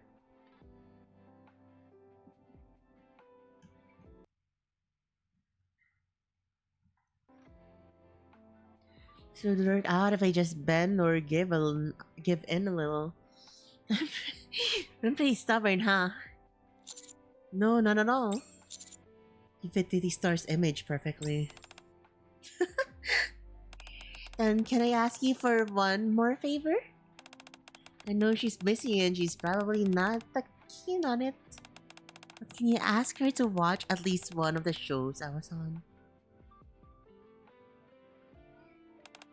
She might be able to find that dazzling mint that she's looking for. Please ask her to watch me just once. To be honest, I really wanted to tell her that today. Alright, I'll tell her. Thank you. I turn my back on the weakly smiling mint and go to Prika's studio.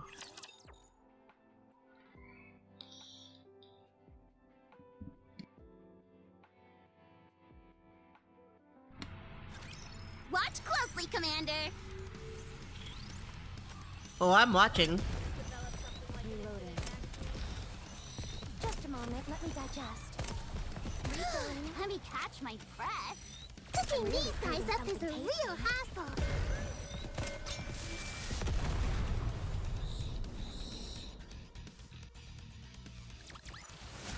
All finished cooking! Now then, what do you say we sit down for a nice meal?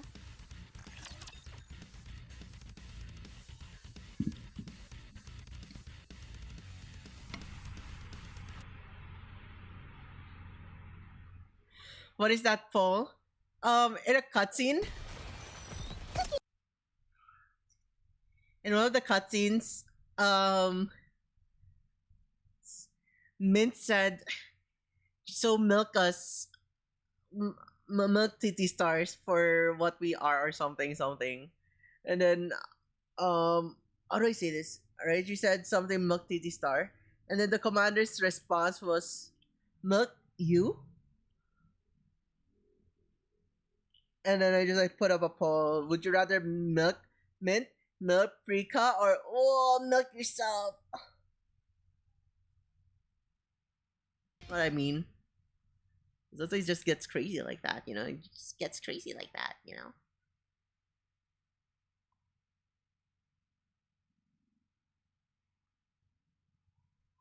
Also, how do I say this?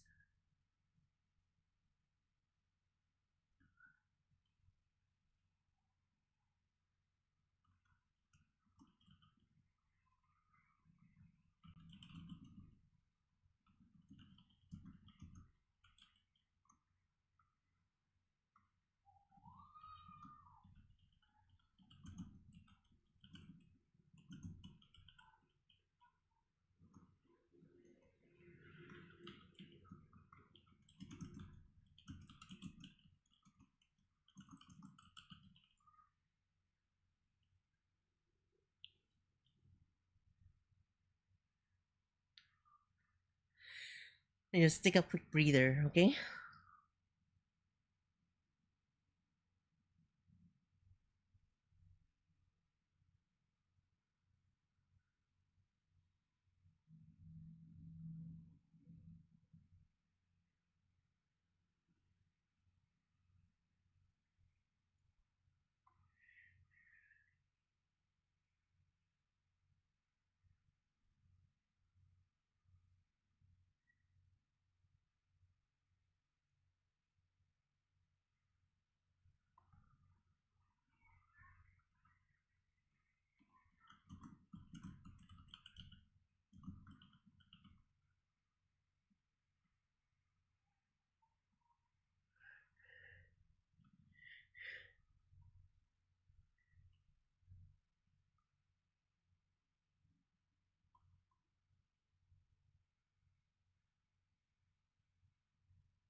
All right. I'm just like it freaking bugged on my end. I looked at Yeso's stream. I saw her like, "Whoa, what is this new interface and everything?" Right? Apparently, she rated, but the freaking screen got stuck on my end as Yeso. So I was like, "Whoa, okay, like Yeso new model. I guess like maybe she just wants to experiment, right?" It was this new person, like, and I was like on like when I lurk on someone, I've got them playing like count, but like I've got it muted. Right? And they just like type, "This is League of Legends," and then they're like, "Yeah, yeah, you know, yeah, so rated." It's like, okay, okay. It's like, yeah, I refresh it, and yeah, it was already on sleepy. But like earlier, I don't know how to explain it. It was freaking funny. It was stuck, so I thought Yeso was still streaming. It's like she's just trying a new model. It's like, yo, this like kind of overboard, right? Like a new freaking overlay for her stream, and a lot of new things. Like, whoa, what is happening over there?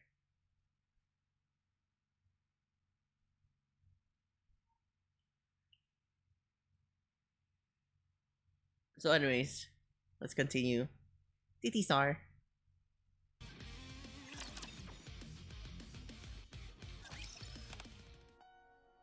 In the darkened studio, Rika sits hugging her niece. Rika? Why am I so weak? I avoid things. I have no confidence. This is why all of those bad rumors are going around. I must feel so hurt. You okay, Prika? I'm fine. Are we okay? Is Titi Star okay? I have no idea. Prika, have you ever watched any of the shows that Mint went on by herself? No? Why not? I don't think I could bear it. I couldn't stand to see her standing up there without me or Anise, carrying the name of Titi Star all on her own. I'm sitting here unable to do anything. And Mint is Mint is the only one standing on a stage, working hard. Prika, you're working hard too. I think it's time for you to stop running away. You need to see it for yourself. The image of TT Star that Mint is working so hard to protect. The image of TT Star? With the reluctant expression, Prika turns on the TV.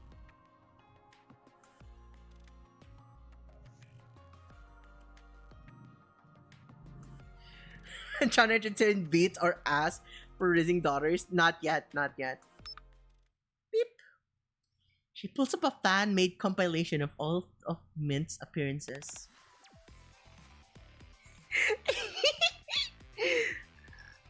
What does eek sound like, guys? How do we even make the eek sound?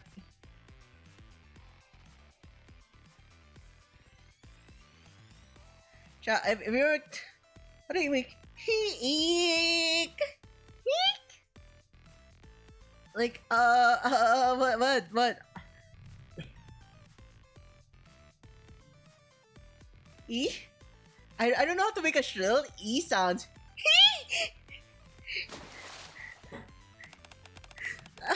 Sorry, I must have pushed you too hard. Did I lose? Does that mean I lost? Aw, I almost had it! The caption reads, "Mint just misses first place." They play a ridiculous song for the soaking wet Mint. Rika quietly plays the next video. All eyes on me! Sparkly me so... I can't remember the Sparkly me so bling bling bling. It's a ballad version of TT Star's All Eyes on Me. Oh, okay. So it's slower. Mint sings with a kind, gentle tone. Light, camera, action. Think I'm ready from the start? Another singer harmonizes with her. Rika puts on the next video. You watch as Mint performs a dance challenge with other pop stars. Mint doing a live stream with a famous influencer. Then the long video ends. Mint is working so hard. She's incredible. It really is incredible to watch her absorbed in her work. She's so dazzling. Rika seems lost in thought. A related video starts playing automatically. It's a video about the negative rumors surrounding Mint and Rika. It shows a video of Titi Star on stage, including Anise. Huh? Rika, the content of the video isn't great. You should turn it off. No, hang on. I think I realized something. I know what the difference is between us as a duo and a trio. Beep. Rika, ma chérie. Oh, you startled me. Do you have... Oh no. Do you have a moment to talk? Dude, how do I fucking read that? S'il vous plaît? S'il vous plaît? S'il vous plaît? Oh, hey boss. Yes, of course. Are the nouvelles chansons coming along? It's time to commence the follow-up album, non? It would be très bien if you could put out a demo. Just 1 week. Give me just 1 week. If I don't have anything done by then I'll leave it to you. Très bien, je comprends. I can't wait to be surprised by your marvelous chansons. Je suis très excited. Okay. I sound so freaking... I sound like I'm really forcing to like be like Frenchish. It's so fucking funny to listen. Because I'm hearing the playback. It's so freaking annoying. Right. Boss? There's something I wanted to ask you. Why aren't you saying anything about the rumors about us? They seem to be growing, but you haven't responded. You haven't asked us about them either. What? What? Why would you ask something so evident? There's no reason why you should respond to such rumors. Ridiculous. Hey Rika, I love Anise even though she's my ex. Nah, she's not your ex. She's mine and mine alone. She's my wife. Get your own. You got Sabrina.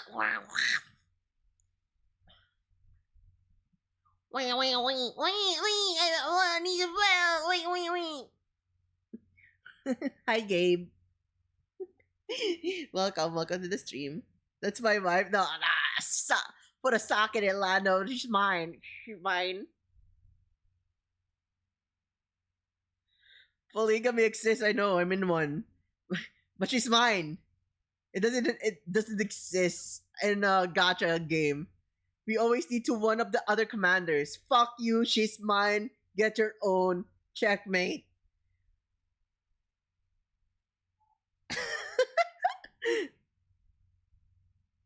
Making progress in Blender. Nice. Ooh, wants to be called a good boy. You're such a good boy, Toaster Lord. Thank you for being such a good boy. Okay, me, Sabrina, and Denise have a threesome. Dude, I'm sorry. We're sliming this bitch. We're sliming this bitch. We're sliming him. We're sliming him. We're sliming him. Yeah. That's too much. That's too much for us, chat. Yeah, we're sliming this raccoon. We're placating him, chat. We're placating Gabe right there. We're gonna slime Gabe and taxidermy him. Yes, it's gonna taxidermy this raccoon boy, and we're gonna send him to Snuffy. Send him to Snuffy so he can be Snuffy's ownership. I get some extra old holes in him. Oh no! We're gonna put the buckshot in the shotgun. I put and raccoon ears for both Alice and Sabrina Yaman Feral. Very angry, very feral, very rabid.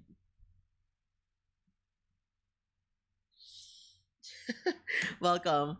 We're currently at the part of where Rika's trying to look for inspiration for the songs, right? Just backshots, not slugs. I'm sorry, I'm too poor. I cannot afford buying more expensive ammunition. Dude, I when I have no good dinner at night, dude, I eat cup noodles. Do I look like the type of person who would spend on ammunition? Nah, it's okay, Gabe. We can go full crazy gooner mode if you want.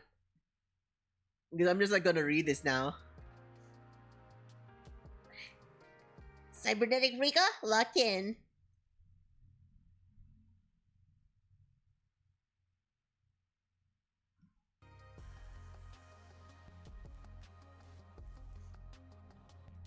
What? Weaponry names of Aoka pistols. That's crazy.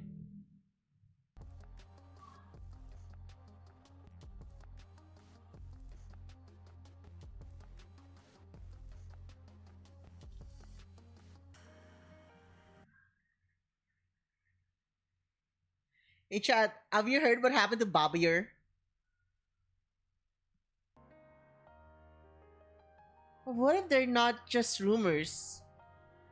Are you guys still updated to the freaking news? Babier.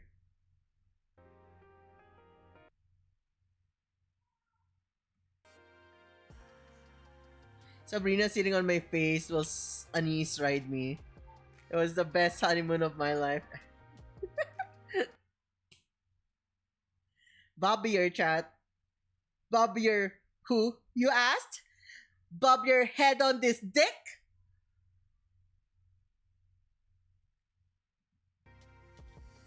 I can sense it. I'm gonna have to kill this guy. Oh!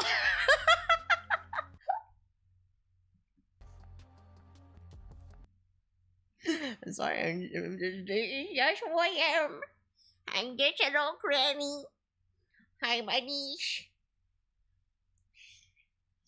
If Anish wasn't a Nikke, she'd sound this old by today, you know. All I saw me. Ba, ba, ba, ba, ba, ba, ba, ba. Chad, imagine if Anise never became a Nikke and she's still an idol at the age of 70 plus.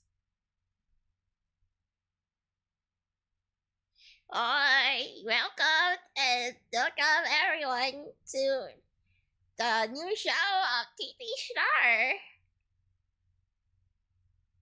And ironically, they could just take Evergreen, so they don't need to age, right? But like,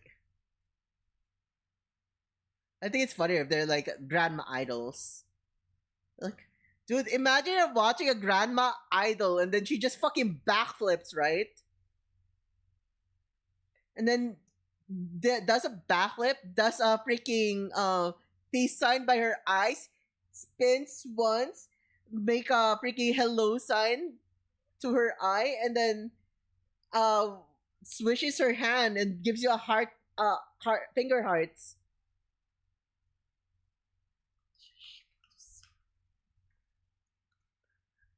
I'll teach your sheep how to sing and dance and call it Lady Baba. She died of a heart attack after the age of 40, and after I went feral on her butt. That's a crazy ass statement.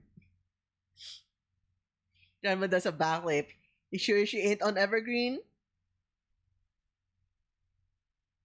Yeah. Anyways, chat, let's continue. So, hi, Loki. Hi, Loki.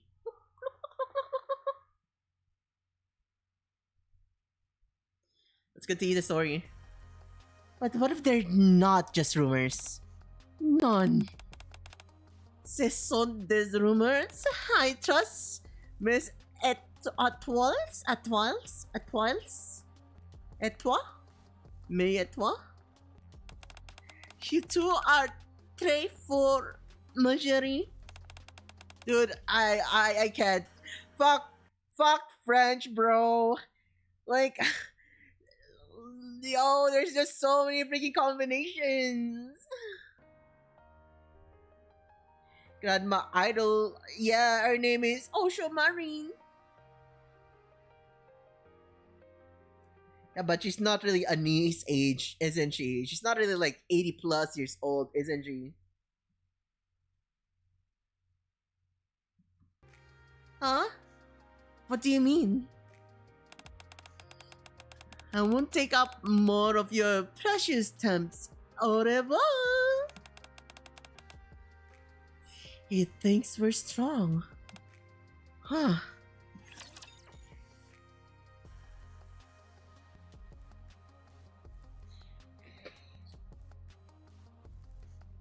Dude, I wish there's like more hidden emotions. I think I voice transfers better when there are hidden emotions all over the place. I'm really craving something tasty. Cooking these guys up is a real hassle. Bubble, bubble, sizzle, sizzle. I will be the star of the arc. I hope it shows us Brady. Did you see me shine out there? I mean, I don't mind Anise. I just wish it showed us Brady. Step. Oh, sorry, I hit the microphone. Phew. Have you gotten your thoughts in order? Yeah, I feel a little bit better after taking a walk. Rick and I sit at the park watching the people pass by. We watch happy families, lovers with their arms entwined, and children running in their school uniforms. It's so peaceful. Yeah. That fight with Mint earlier feels like a dream. It was pretty vicious. You know, a long time ago, spending time like this was a luxury. I've been grinding every day of my life. I want to pay back all the people who helped us, and show all the people who laughed at us. I wanted them to see us succeed. We were desperate. I guess it's because everything was so dark around us that we could see each other's light so clearly. That's why the tunes and lyrics just wrote themselves. I even wondered if I was some kind of songwriting genius. I guess it was easy to run so hard because you had a goal. Yeah. It's strange, I'm just as desperate now. But I don't know why. I don't know which direction to run in. I don't see any lights. And Anise is gone. Anise. Remember what Anise said a while back? Forget it. I'm not a member of the group anymore. Don't know what happened between them. But if I get involved, things could get worse between them. Well, whatever. I'm not worried. They're both strong people. And I think about what Mint said today. Stop bringing up Anise already. Hey, Priga? Do you make songs for TT Star that's just you and Mint?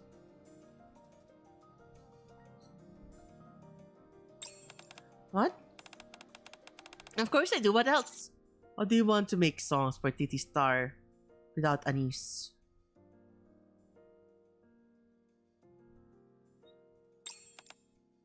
Huh? Just to me. It seems like the latter. My head is empty? Uh-oh.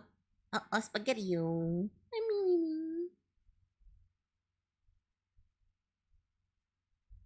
We shrink. Thank you. You spin my hair right round, right round. Right, chat. Let's continue. Thank you for that. It might sound like the same thing, but I think things really change depending on your perspective.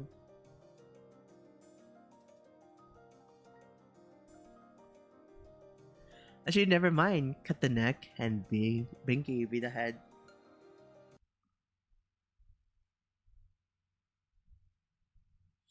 Oh no! Where's Reika? Oh. Once again, chat, it is I. I am inevitable. It is always me.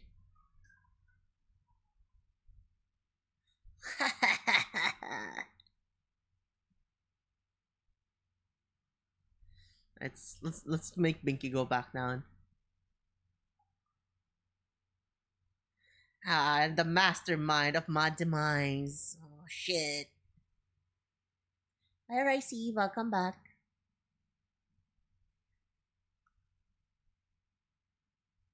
Alright, let's go back to this. It sounds like the same thing, but I think things really change depending on your perspective.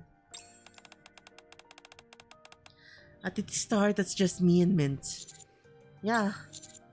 If you don't have a goal, why not make that your goal? Make the music you want to write. The music I want to write. Rika quietly thinks over my words. You're right. Ever since I joined City Star, I've only made music to survive. Now I'm feeling so desperate because that's the only thing I know how to make. And that's how I've been living. But now that I'm doing so well, I don't need to make music to survive anymore. That's it. The streetlights turn on one by one. The reasons I couldn't see the light is because it had grown so large it lit up the whole world. I was just blind to it all. That's why I was so obsessed with the void Anis left behind. You were already shining. Rika stands and watches the streetlights for a while before stepping up to me. Muse. Yes? Thank you so much. I think I can do it. Rika takes my hand and looks at me with shining eyes. Oh, so this is Rika's light. Her light are street lights? Damn. Don't these things get tired of this? I'm really craving something tasty.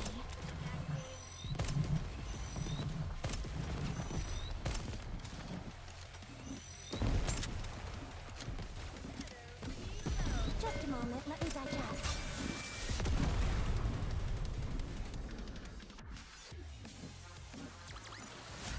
All finished cooking! Now then, what do you say we sit down for a nice meal?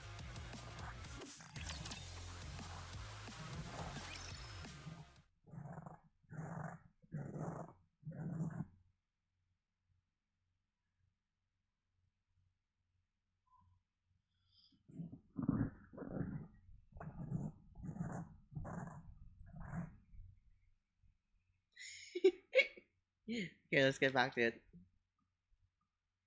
Ever since that day, Rika watches Mint's videos all day long. She starts with the old videos people took on their phones long before I knew them, and continues up until the most recent videos. I think I might be Mint's biggest fan now. No kidding. Are you scratching the mic? What? Why would I do that? It's crazy.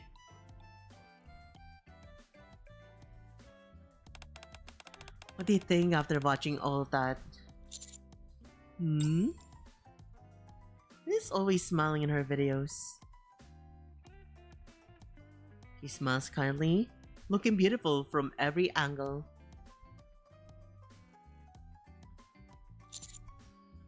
She's the ultimate pro at self-care.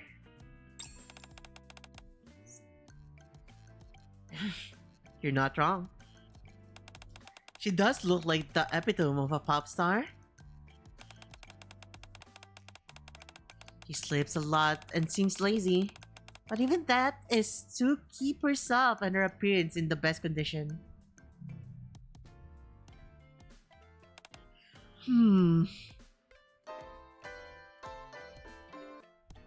Rika starts to play the piano, or rather, the synthesizer.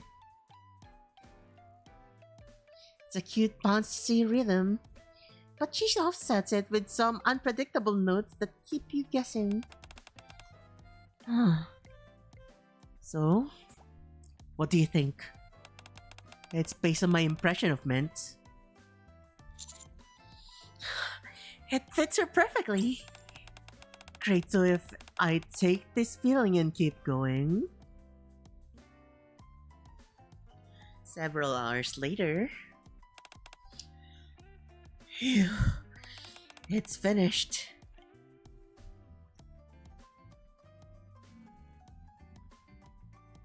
Epitome? Epitome? Ah, okay. Did I say epitome? Epitome. It's finished. Oh, you finished TT Star's new song? Yeah. More precisely, it's a solo for Mint. What? Then what about you? I'll have to think a little more on what our title track could be. Anyway, you can live or take a break. I'm gonna keep working. Rika puts her headphones back on and grows absorbed in her own work, fiddling with her various instruments. She plays videos of Mint on the TV the whole time. This is why she can only write songs for Mint. I leave Rika to work and head outside the studio. A camera? Yes, I thought you might have one. Of course I do. I have everything from small camcorder to telephoto lens. Is there one you'd prefer? No, not really. Something easy to operate would be good. Then this will do nicely. But why do you need a camera? I want to get some footage of Rika. What about Rika? What about Rika? She keeps watching videos of men to help her write songs. Because of that, she never really looks at herself. There are a lot of videos of Rika online.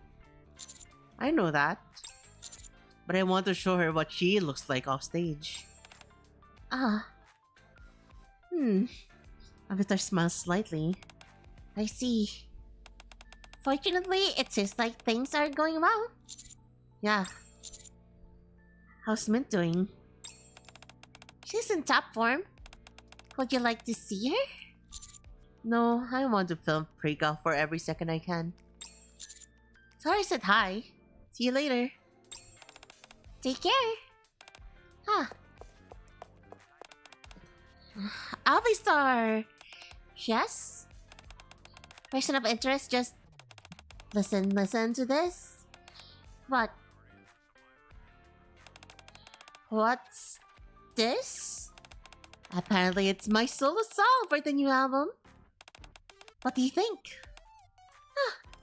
I think it suits you perfectly. Right? Is there anything left on my schedule today? No? Okay, I'll set through everything you've scheduled for me so far, but don't make any more plans. Gotta go. Go where? to practice as much as possible.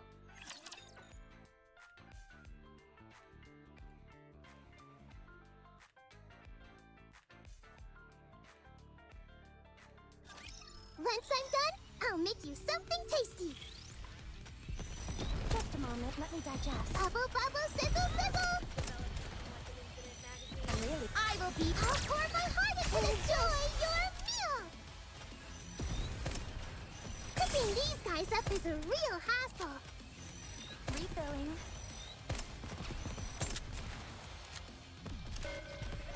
I will be the star of the art.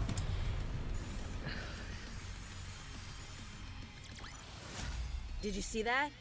I'm strong, but my comrades are Oh stronger. no! We're at the last part! I can't believe it, chat. We've done it so much. We were so fast.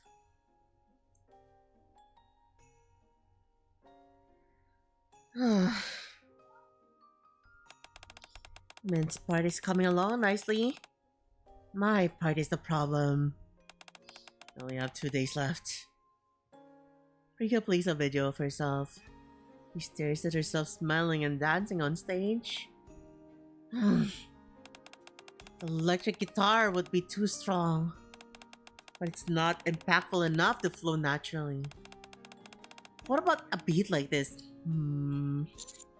Rika, can I hook my phone up to your TV for a sec? Sure, do as you like. I've been filming Prika for several days now with that little camcorder I bought from Avatar. I transfer the files over to my phone and I start playing them on the TV. The screen shows Prika sitting in her chair, staring intently at her screen. Huh?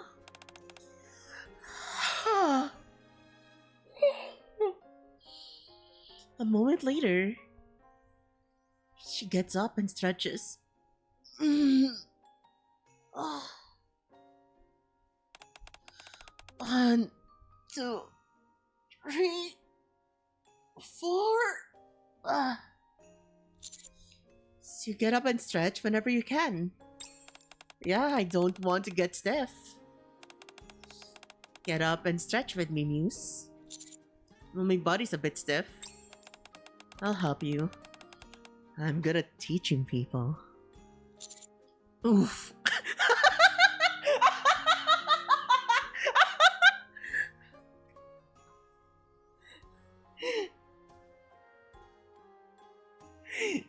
Fucking kills the commander.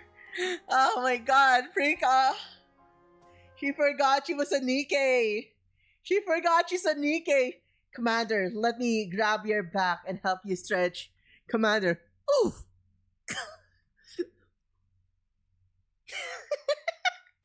Dice a la Roblox style.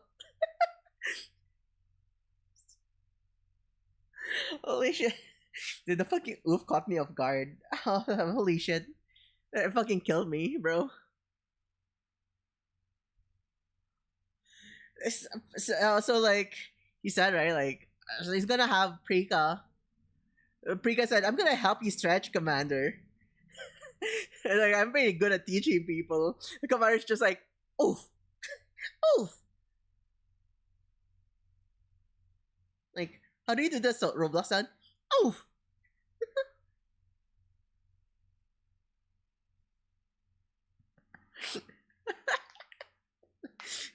gets gets freaking handled by a 300-kilogram Nikke. So how heavy do you think Prika is for her model type? Do you think she's like around 200 kilos as a for her weight as a Nikke?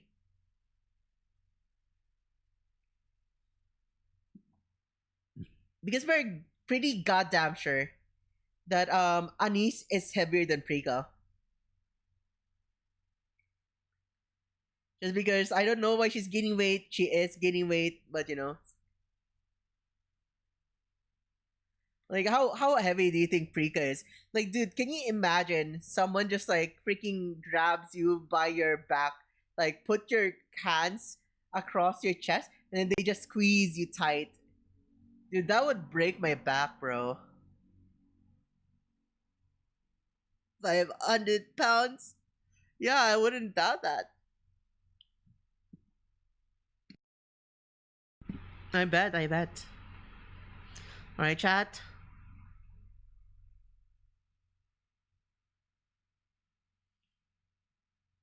I take it. Oof. Rika shows me what to do with a serious expression. After stretching, we go on a brief walk to get some air.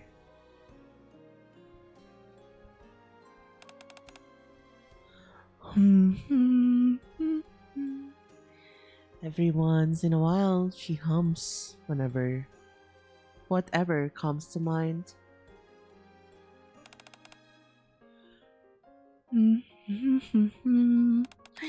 Wait, that was good. Just a second, Muse. She pulls out her phone and records herself humming the same melody. Perfect. When we return to the studio, Prika eats a snack while focusing on her work again. Her gaze is sharp and her face serious. As time goes by, her eyes start to lose their strength. Rika ends up falling asleep in her chair. What's all this? When did you record all that? Well, you can't watch yourself. So I wanted to show you the Prika that I see. Huh. Is that how you see me? Wait, is that how you see me? Yeah. Oh. You've shown through every moment while working on this project. You're dazzling even when you're not on stage. I guess you're right. Now I have one more thing to apologize to Mint for. Thank you, Muse. That was really helpful. I swear, someday I'll repay you. A Great City Star album is all the things I need. Okay. When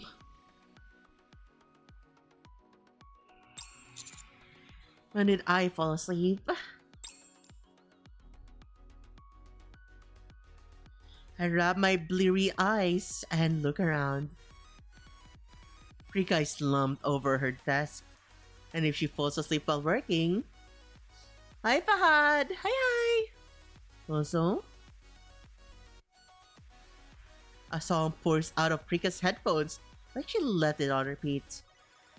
I get the sense that Prika finally did it.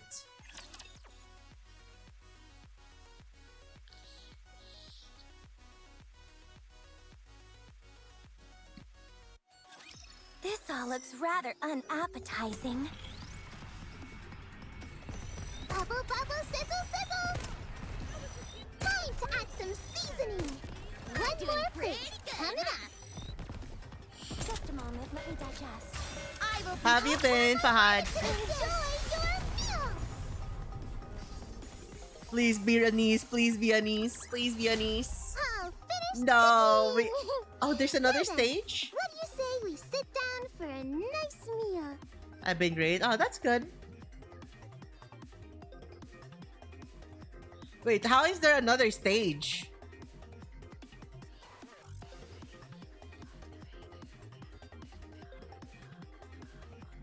How the hell is that possible? It's up to 12 stages? There are 262, I think.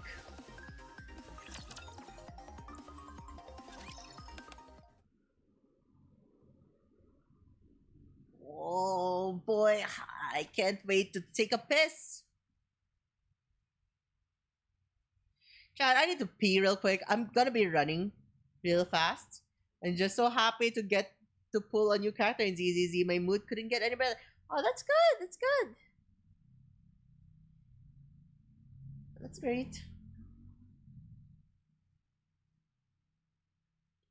Fiska, well, I thought it ended by 11. I didn't realize it's always 12. All right, I'll be right back, chat.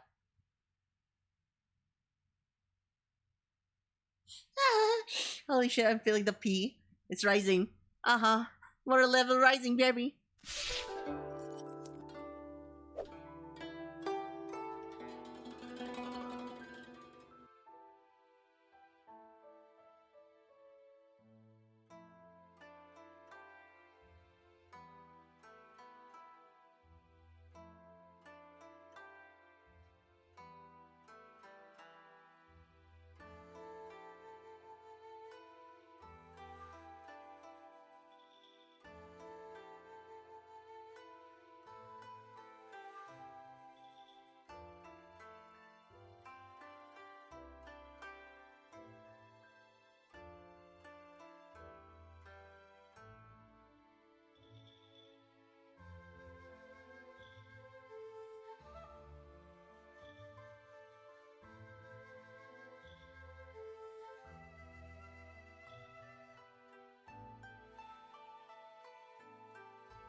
What do you mean I didn't need to do that voice? I'm back! Hi, cuties.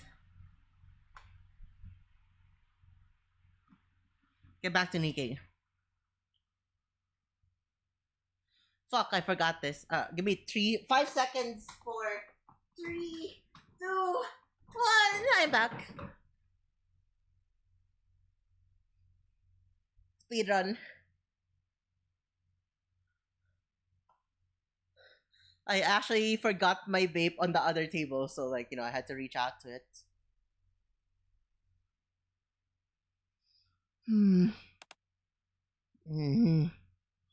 Following their previous fight, this is the first time that Mint and Prika are meeting.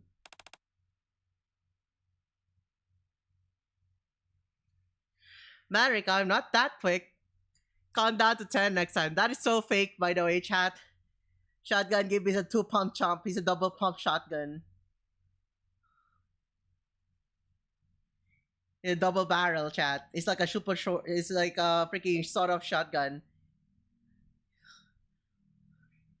Like you hear the boom boom, and then it's done. It's done. That's how it is.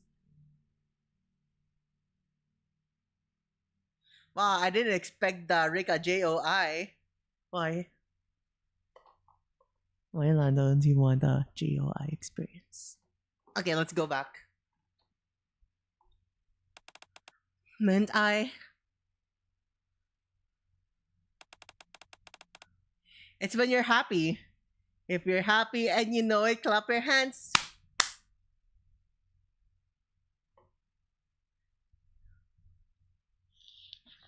The song's really good. The song's really good. Huh? The song you sent me. It was really worth the wait. Huh. Oh, I'm glad to hear it. Have you been practicing it a lot? Of course. Although I don't know if it'll be enough to satisfy you. It might not seem like it, but after she got the song, she stayed up all night singing. She even gave up her beauty sleep. I see. Mint. There's one thing I wanted to ask before we begin. What is it? When you talked about protecting TT Star's image,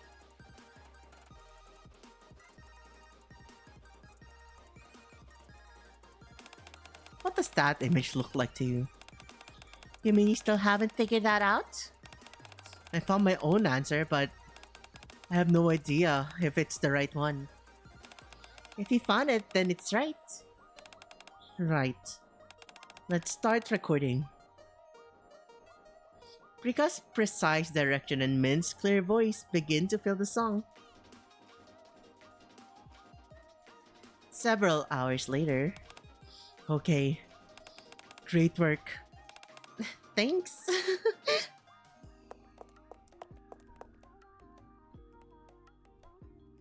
Mint emerges from the recording booth, dripping with sweat. Phew, it's hot in here. You really put in a lot of practice, didn't you? It sounds great. The type of person who does what I say. So when are you gonna finish the title track? Oh, about that. It's almost done, but I'm having trouble finishing it. How's that? You listen to it and give me some feedback. Me? I have no talent in that department. Still, I'd like for you to listen. It's our song after all. Well, if you put it like that, I guess I don't have a choice. I'll give it a listen. A bright, refreshing song plays. It's a completely different genre from when Anise was in the group. I haven't heard this track before either. Wow. I smile without even realizing it. My head nods in time to the beat. She really wrote a TT Star song that truly belongs to just the two of them. That's it. What do you think? That was amazing.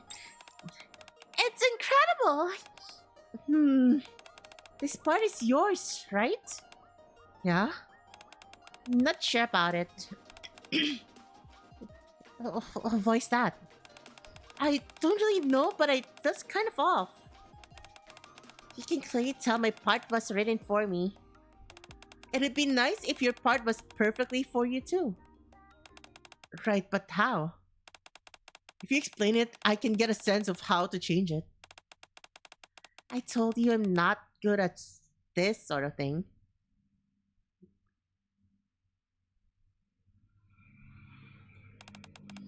I have no idea how to explain it.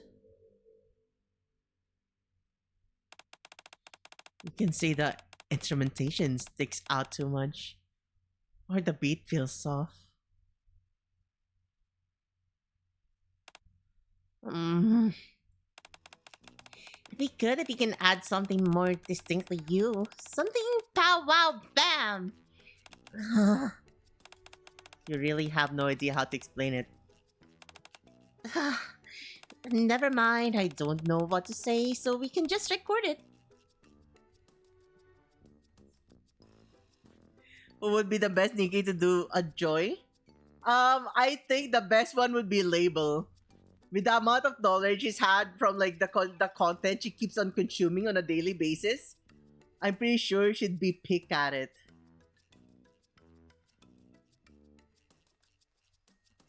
Who is Sin? Cinderella? Is Sin Cinderella? Maiden? Maiden in the Philippines? Sirens? Who's Siren?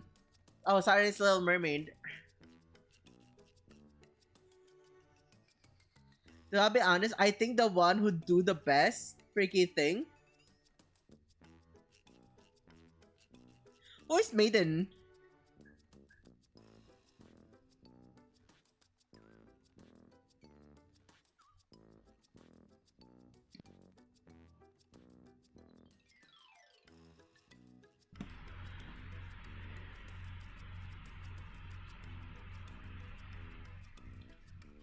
So I'll be honest, I think the best ones that could do it would be like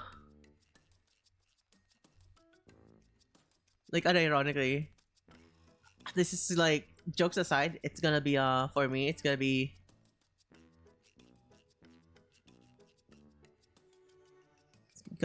Aid. Just because she has a very nurturing role. It's probably gonna be like, you're gonna be like, yeah, that's right. You should do it like this. That's right. Good job, master. Stuff like those, right? Like, you know what I mean? Like, if they do it, like, we should stop this before I get fucking banned on Twitch. So it's the purple lady from Rehab with a voice modulator. It is Guillotine's partner, who also has Kotodama. I have no idea what the fuck that means. So I think it's gonna be Aid. The other one would be who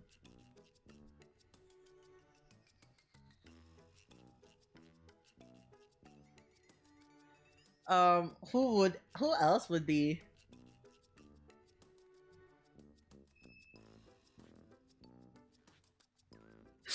I think it'd be not funny if Nayura does it.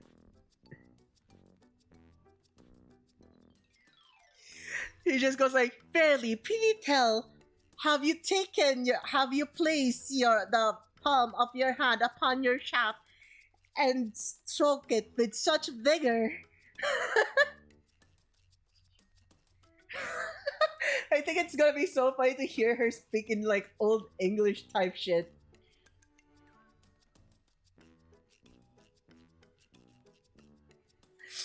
Yeah, I think the Yuna would be so freaking funny.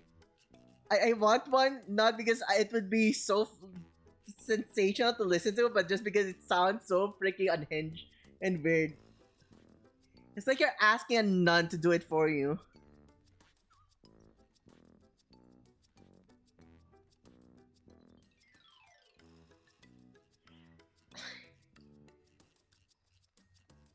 Never mind, I don't know what to say, so we can just record it. It's good enough, Asis. You said it was off. How are we supposed to record it like this? We can't put it out until I fix it. Let's just record it. We can't. Now that they fought once, it seems they have a shorter fuse. Yeah. This will probably go on for a while. Let's go get snacks for everyone. Good thinking. It's been a while. Don't you think they've made up by now? It's probably more likely that they had a big fight and stormed off on their own dorms. Min? Rika? You brought snacks? Mint? Rika? I think they really did get in a fight and leave. Huh? That doesn't make any sense. I didn't hear from either of them. They probably are recording right now. I usually look around the studio. I find the two leaning on each other.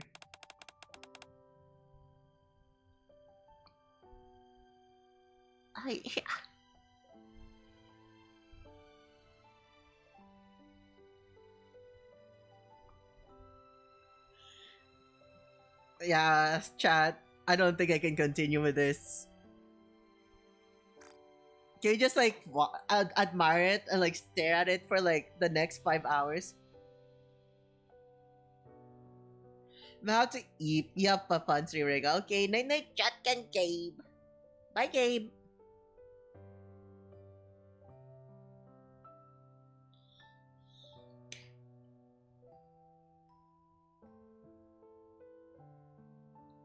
I wish I with Raccoon Girls.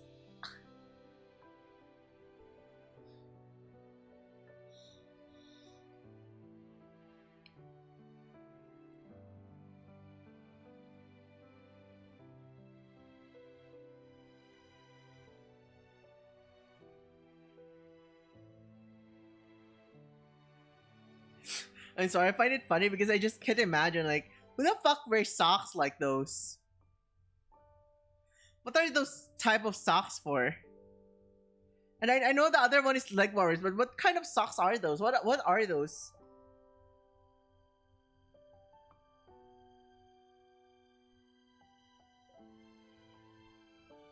Segs.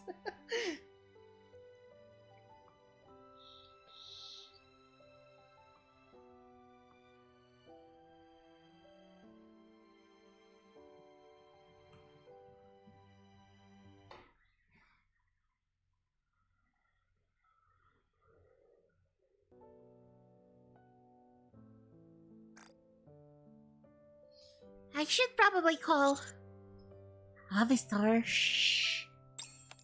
What? Oh. You're back? You're back. Hi, Prika. Did we wake you? No, only Mint fell asleep. If she fell asleep on me, I can't move. She's like a cat, right?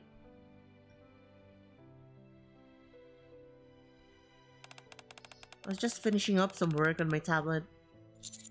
How's the song coming along? We listen to it and fix it bit by bit. Now Mint's happy with it. That's good to hear. Yeah. If you're uncomfortable, should we move Mint to the bed? No, it's okay.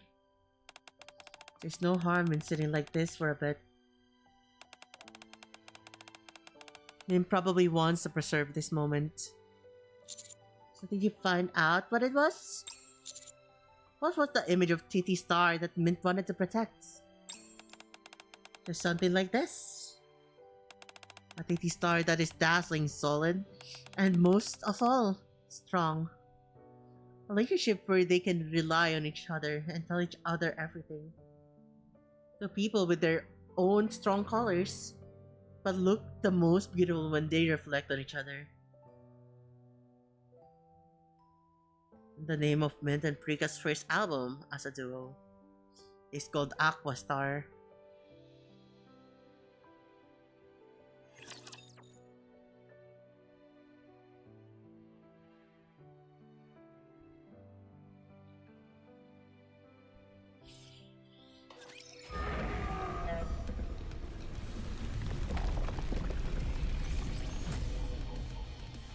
Coke.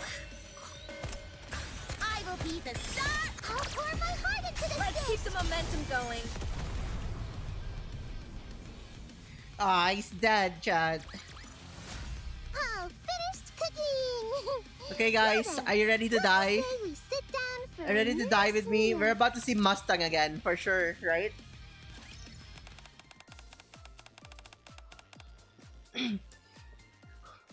Did you see the teaser for the new Titi Star album? I just about lost my mind. With that he's gone, I'm not really expecting much. But did you watch the teaser? There's no way you'd see that if you had. Even the streets. Subject, wow, this really is the first duo album. Subject, lol, their firepower is insane. The song hasn't even come out yet. Titi Star's album teaser screenshots, long post ahead. Can you believe the new concept? They must have worked on this for ages, even on the forums. Titi Star releases new song. Live stream starts in 3 minutes, even on streaming sites. Gosh, I'm so nervous. And even in my room, everywhere I go, there's talk of Titi Star. So Prika wrote all the songs, except for 2?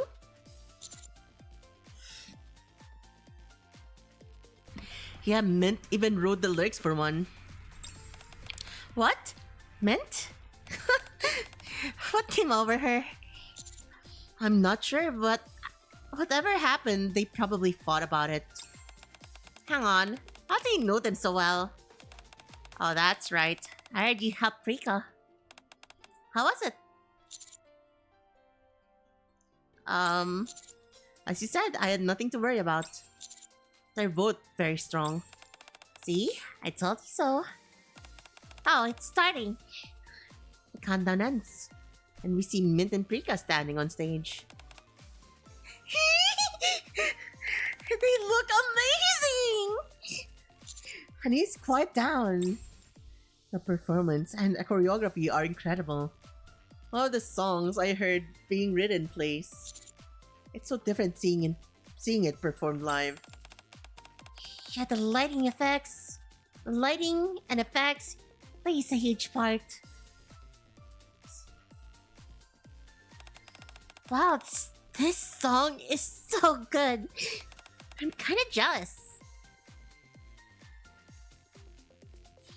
Anis can probably feel it. City Star now belongs to the two of them.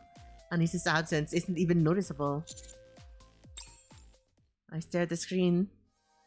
Mint sings under a blue spotlight, and Prika sings under a green spotlight as the song builds to its climax.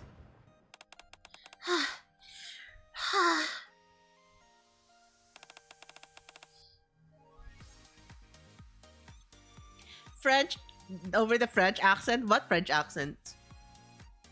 The spotlight expands until the whole set is covered in aqua light. Cheers ring out. City Star is dazzling under the stage lights. It's a wildly successful debut performance for the two stars. They look gorgeous. No kidding. Oh, so now you're calling other women beautiful? Huh? I didn't mean like that. Just kidding. Alright, has the album dropped? I stream it and listen to every single track. I don't even need to see how the internet is reacting. That's how incredible it was. Just then. Huh? That song. It's really good. For some reason, it really seems to fit your vibe, Commander. Where did you find that song? On their album. It's a bonus track at the very end. The title's Muse. Huh? No way. Thank you, Muse. That was really helpful. I swear, someday I'll repay you. A Great City Star album is all the things I need. Okay. Seriously, I wasn't asking for her to put it on the album. It's probably Prika's solo. It's really nice. Yeah. For a while, throughout the series, The Streets of the Ark, the music of these stars died in new colors echo. Their name, which instantly strikes at the heart, is Bitter Spice and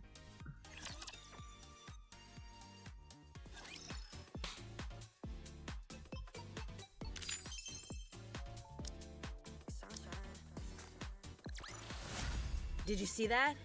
I'm strong, but my comrades are stronger. Is that it? Poison Girls, we finished it.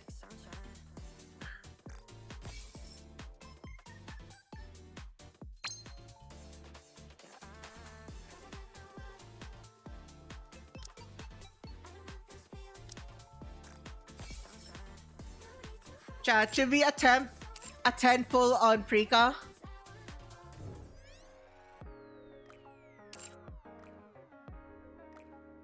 Should we try?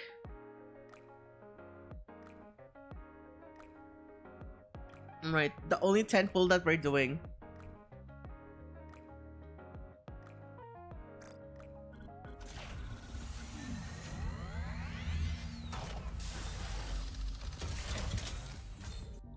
Ba-ba-ba-ba-ba! Nah, it didn't happen. They're so sad. Whoops! It sparked!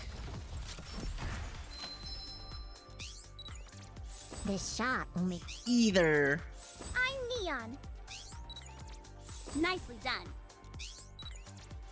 Nice to meet you. Leave it to me. I may be Soldier F.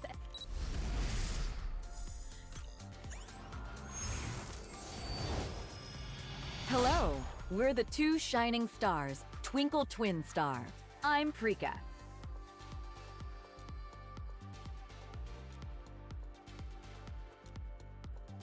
Let's fucking go! 10 pulls! Let's go! I got her, boys and girls. We got her. We got Prika. 10 pulls, it's all it took. Let's go. Is I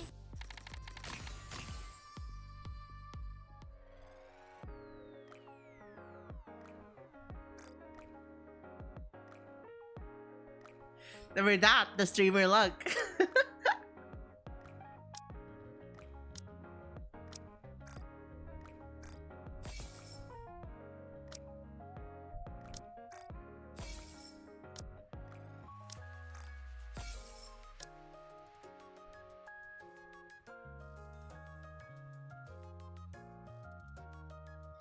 The Scar MK20 SSR.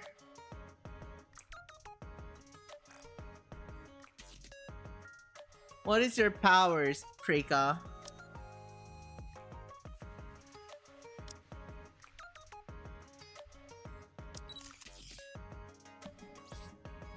I'm more curious about her skills than her weapon.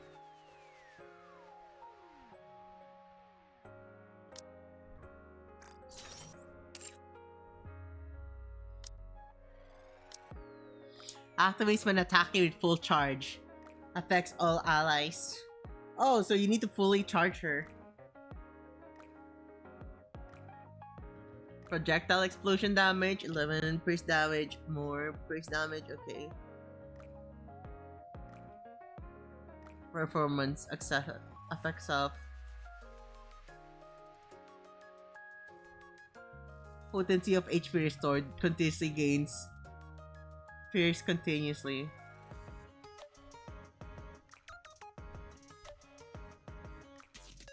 Okay, activates when entering full blast. Affects self, max HP by 11.8. Activates when sing along takes effect.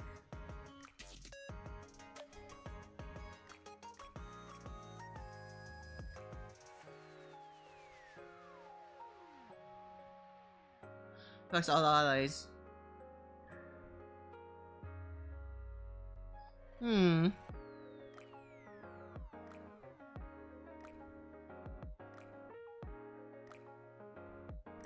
Okay, let's see how she goes, right? Let's see her.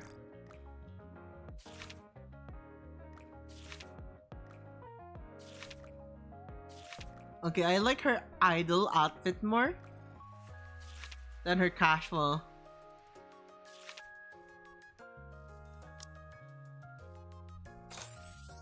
One more time. Let's do this.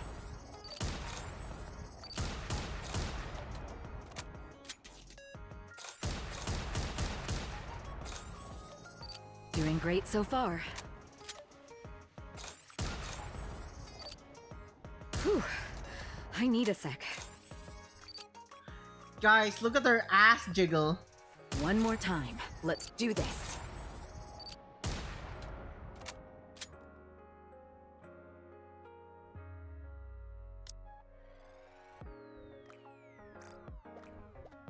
She looks adorable.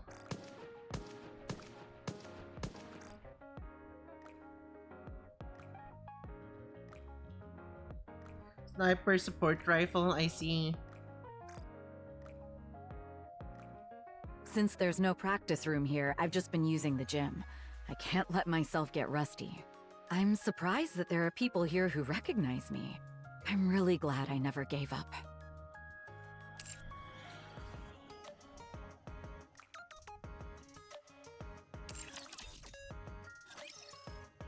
Alright, chat.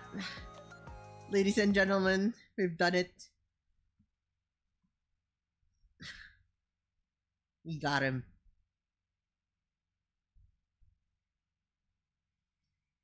Are you okay, Ray Ray? I'm fine. I'm just like in total disbelief that I pulled her in 10 pull. I'm kind of happy, you know, and I'm not kind of happy. I'm very happy, actually. I'm actually very happy right now.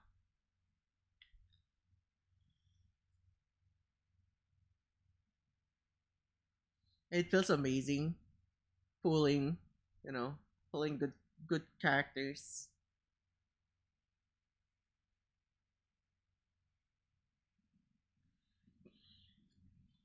Never dot streamer luck. I mean, true. I mean, it's amazing. I'm very happy. That's all I can say. I'm actually just very happy.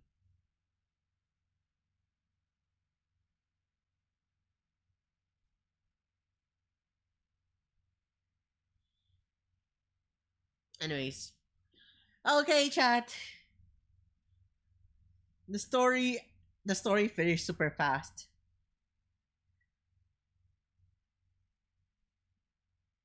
Do you guys want me to continue it through Red Ash now?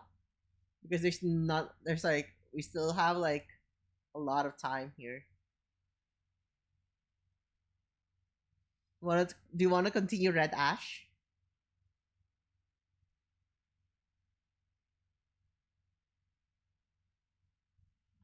What do you guys think?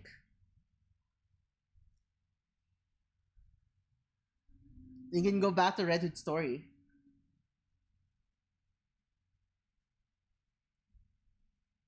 It's your choice.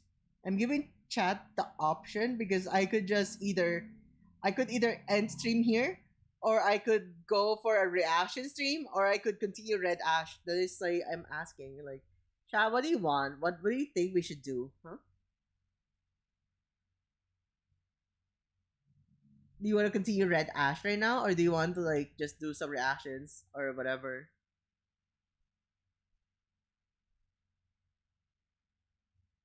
Are you feeling tired? I don't really feel tired. I just like it's like tomorrow is more like I could play a collab with Yeso, right? And then before that or like after that, I could go for karaoke after or something.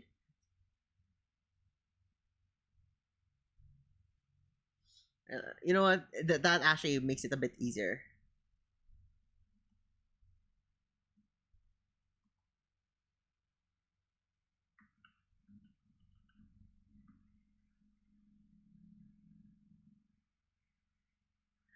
Got home to diarrhea all over the toilet seat. Bro, I'm gonna. Uh oh.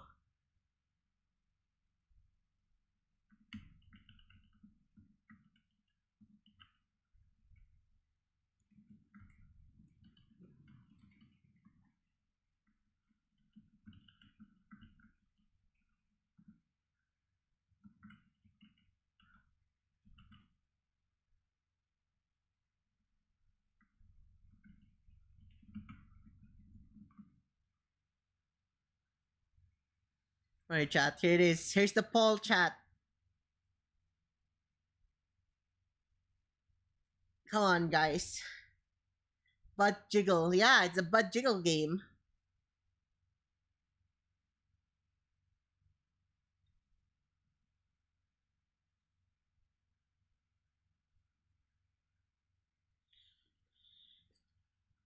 The poll is up. People, you can vote.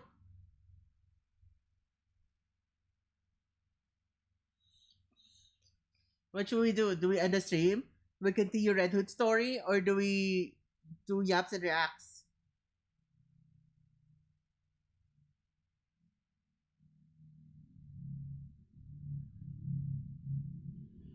I'll be honest, we'll be cycling through Josh Weissman, Guga, and like Max the Meat Guy again. Maybe a bit of Strictly Dumpling as well.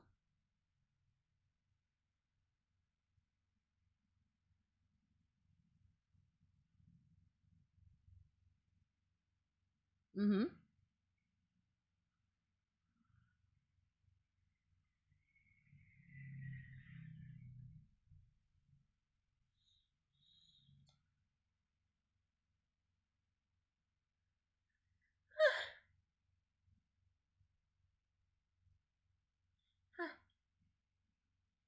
My nose.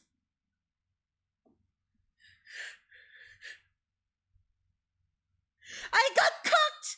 Ah, my sneeze! Come out! I got edged! No, my sneeze!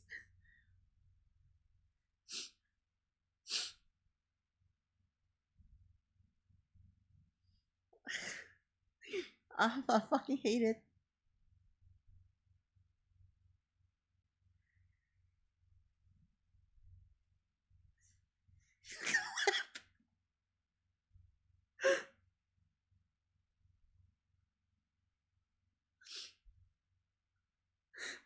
I was feeling sneezy. I can feel the sneeze building up. Like, ironically, I actually was feeling it building up, and then it just like fucking died midway through.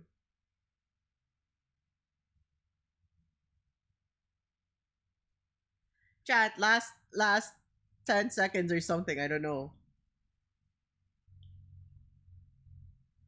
Paul is running, time is running, 5, 4, 3, 2, 1, 1.5, 1 1/4, 0.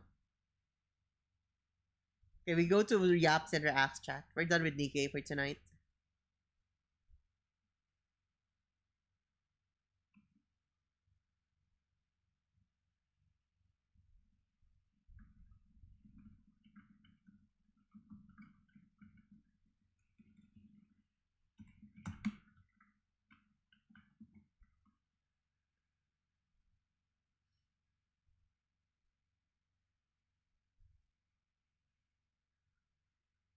Your blink animation is cute. Aw, thank you.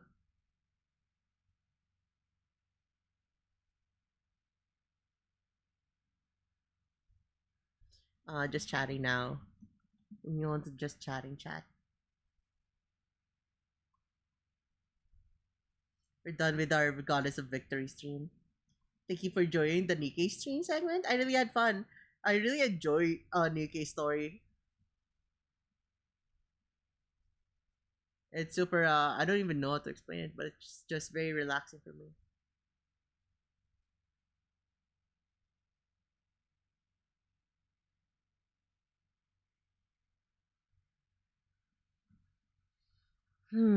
If this toilet isn't clean when I wake up, there won't be an apartment to return to. you're gonna blow up the stove. Alright, let's continue the thing. I mean, let me just open another tab. YouTube.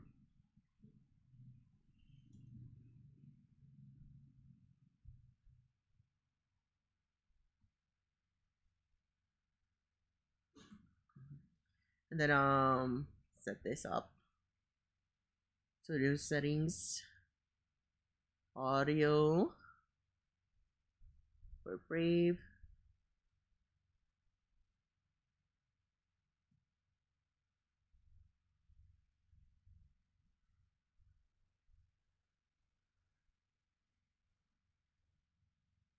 And then this one here. That is to this. This one here. That is to this. Then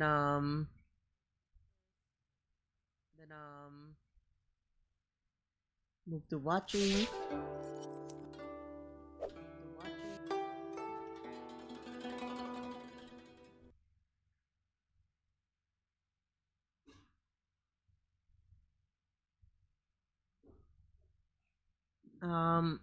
Where is that? I feel like I missed. Okay. I was going to move my model. That's it. That was the thing that I was trying to remember.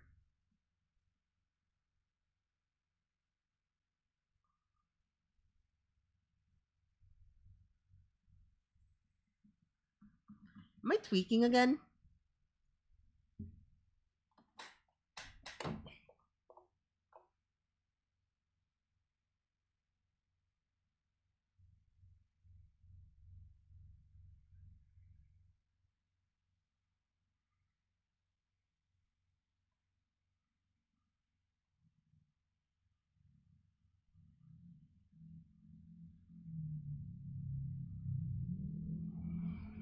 I'll load the model.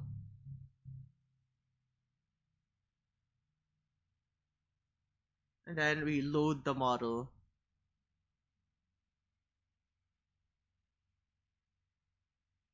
I think that would also fix it.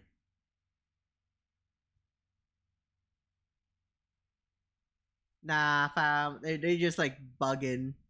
They're tweaking. I can't believe I. How many times do I need to freaking restart this thing? Let me close Nikke for now. Before we restart VTube Studio.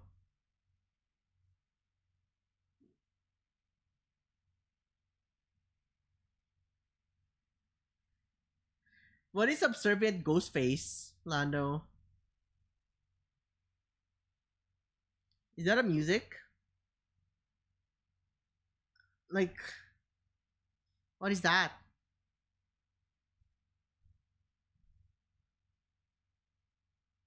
The scary movie website? What the fuck does that mean?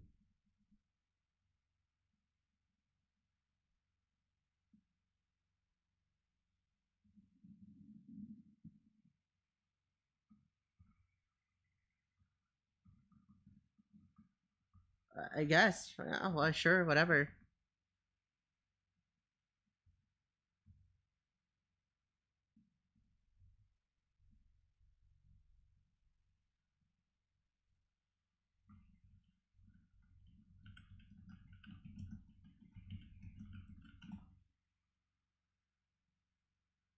Stream Wiki.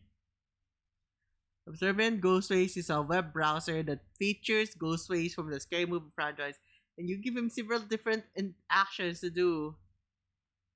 I mean, yeah, sure. Yeah, but where do I do that?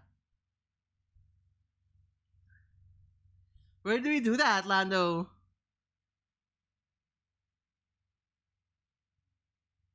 And what are you trying to make me do here?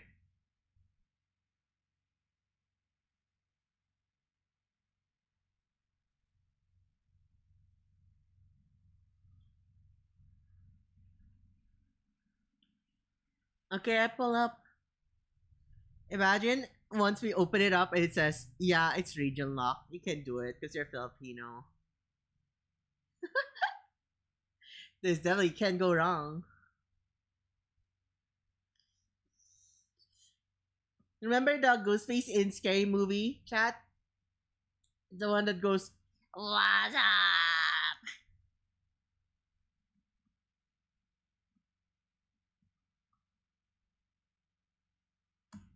You're on mobile, aren't you?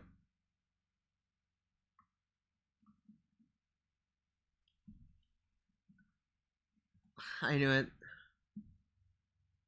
Right. Ah, shit, bro. I'm gonna be doxing my age.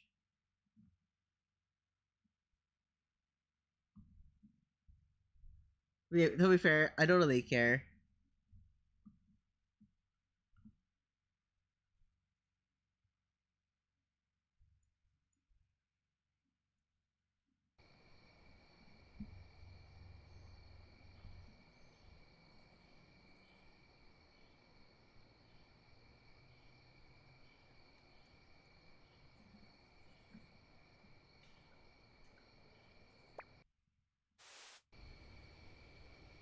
Yo, he's waving at us.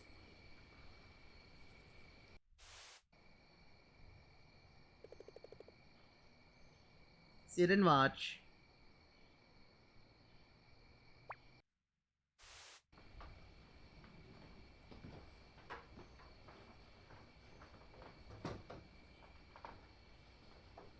Why did he not sit on the couch instead?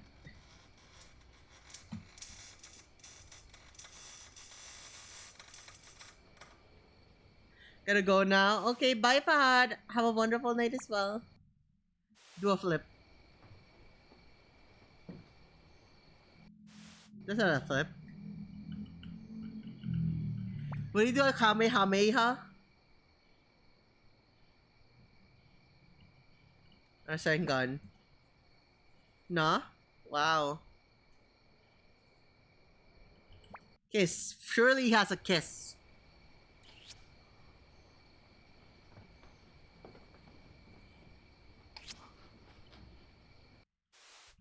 Stab. Surely he will stab us, right?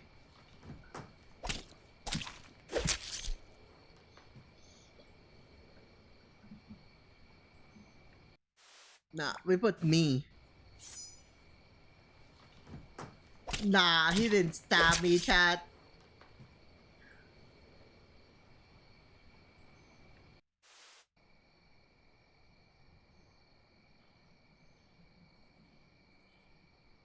Dude, like, I don't know what I'm supposed to be doing here.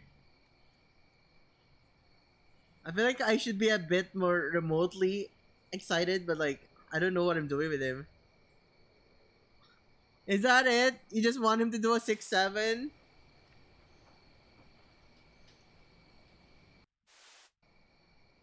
Air hump. Will you do a Macarena? Chalo is with the Macarena.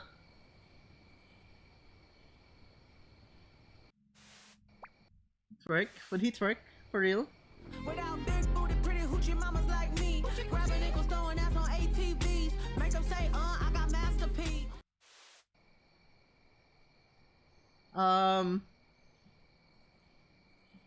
It's gonna be crazy, but this has been on for a while. I think he'd have a Gangnam style. No? What Gangnam? No? Oh, wow. No Gangnam style. K-pop? None? Scared?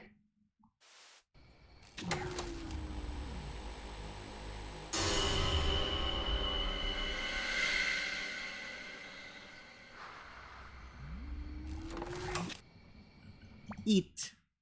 Surely he can eat, right? Ah, damn, yeah, he be eating.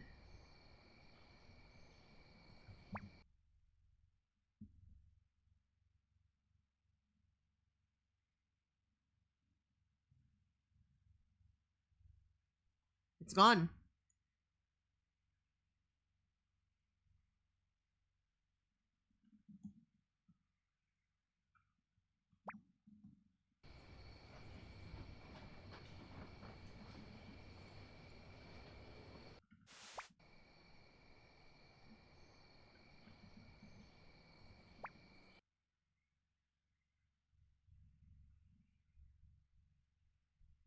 Doesn't have a WhatsApp.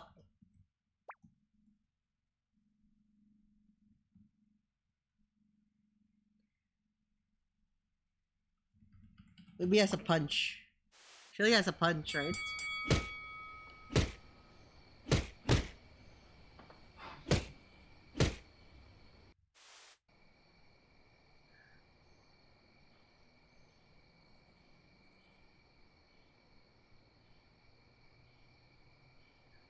I tried, he doesn't take his cock out. Well.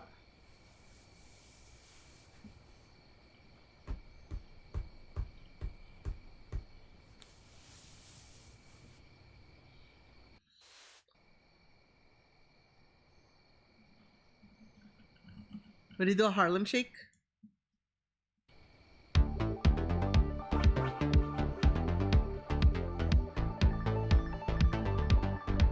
That's a Harlem Shake. It's subservient Ghostface. I don't know what the fuck is happening, chat. I'll be honest. Like, you're just making Ghostface do shit. Dead by Daylight. Would they be something?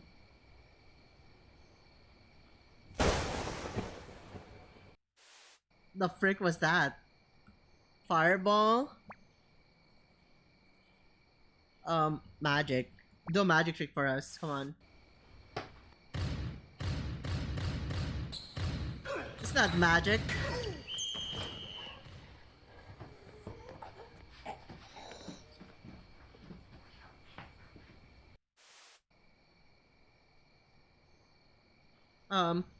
Okay, what else should we make Ghostface do?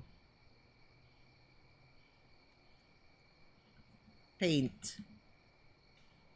Dab up. That's classic. Probably would. Double dab. I did it just once.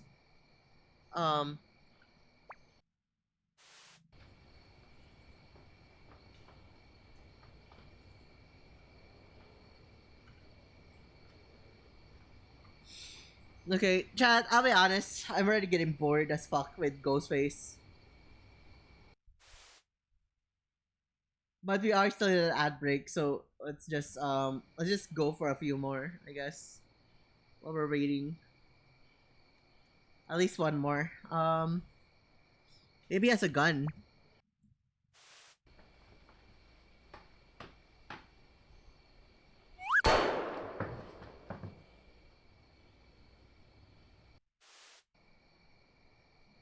Choke?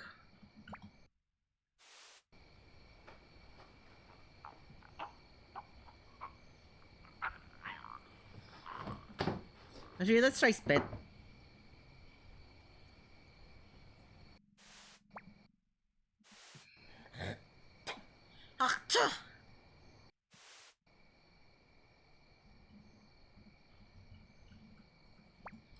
Would he flash us on stream?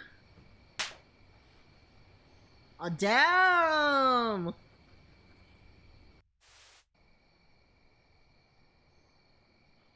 Alright, chat. I'll be honest. I'm already bored. We'll get rid of this Ghostface now. Bye-bye, Ghostface. I have cooked steaks every way possible from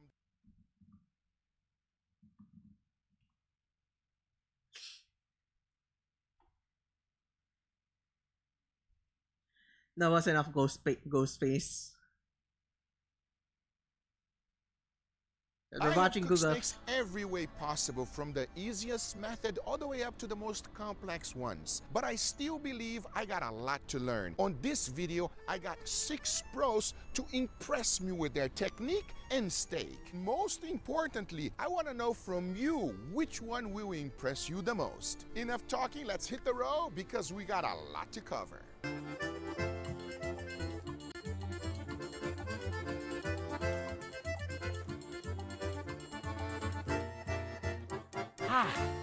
This So will what be do a good we video. get to learn Starting off today? with him. It's Max. The meat guy. Why do they call you that, Max? Because I got the meat.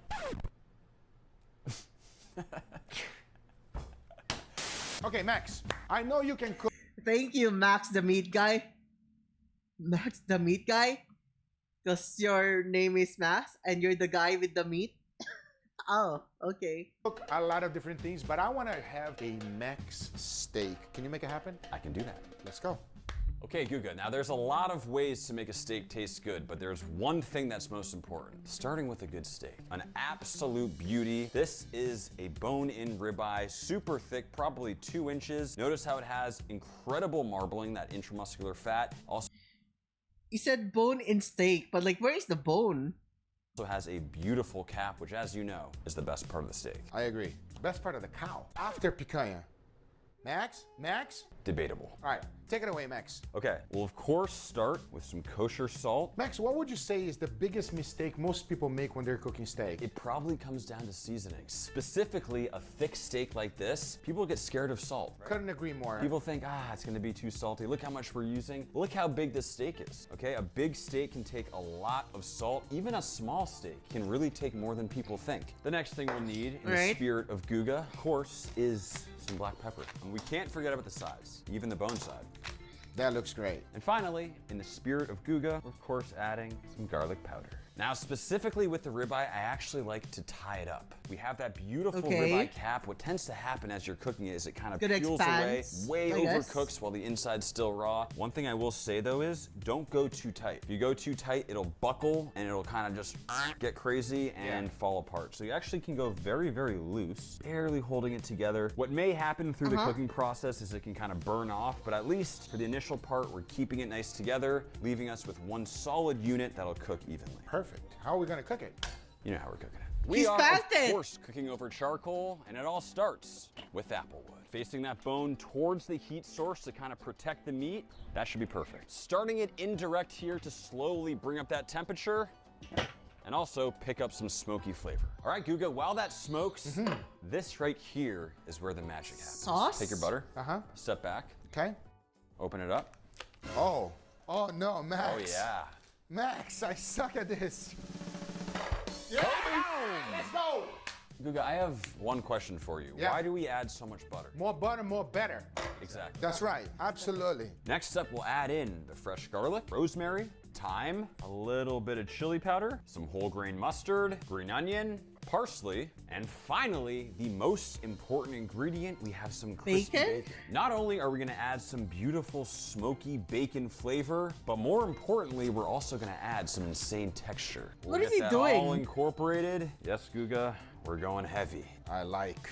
Now we'll just give all those beautiful flavors a nice mix, but we're still missing one critical ingredient. For our finishing touch of smoky flavor, what we have here is some very hot charcoal, going directly in for some amazing smoked compound butter. Just look at that thing sizzle. So I'm actually gonna keep it to a relatively short period of time. We don't wanna over smoke it, just want a nice essence of smoke flavor. That should be perfect. And just like that, our steak should be ready to sear. Shifting our steak over to the hot side, and what I'm actually gonna start doing is begin basting our beautiful steak with the compound butter. It's not only gonna add great flavor, but it's also gonna pick up those flames, giving us a phenomenal sear. As Guga always says, more butter, more better, whew, but it is getting hot. That is the color we're looking for. Topping it off with just a little It's bit amazing more how the of that butcher's twine, the thing here, is not burning. I wonder what they incorporate. Did they just wet it with something? Or do they actually use material that's like not as flammable? beautiful bacon butter, and I think it's safe to say our steak is done.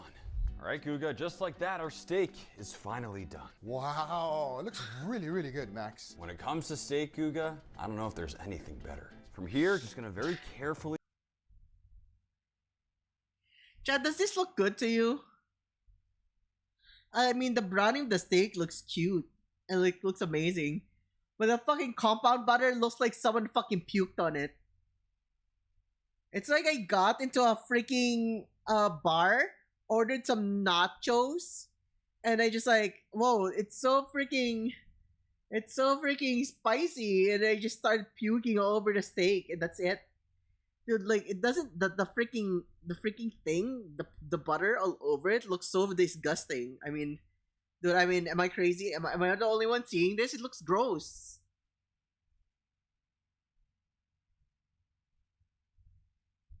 It looks like chunks of salsa.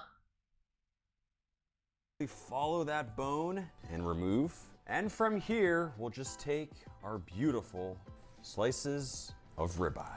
I don't know about you, Guga, but to me, that is medium rare perfection. I like the color of the steak, though. Insane bacony texture on the crust, nice edge-to-edge rosy pink, finishing with just a little bit of flaky salt, and that right there, at least for me, is the perfect steak.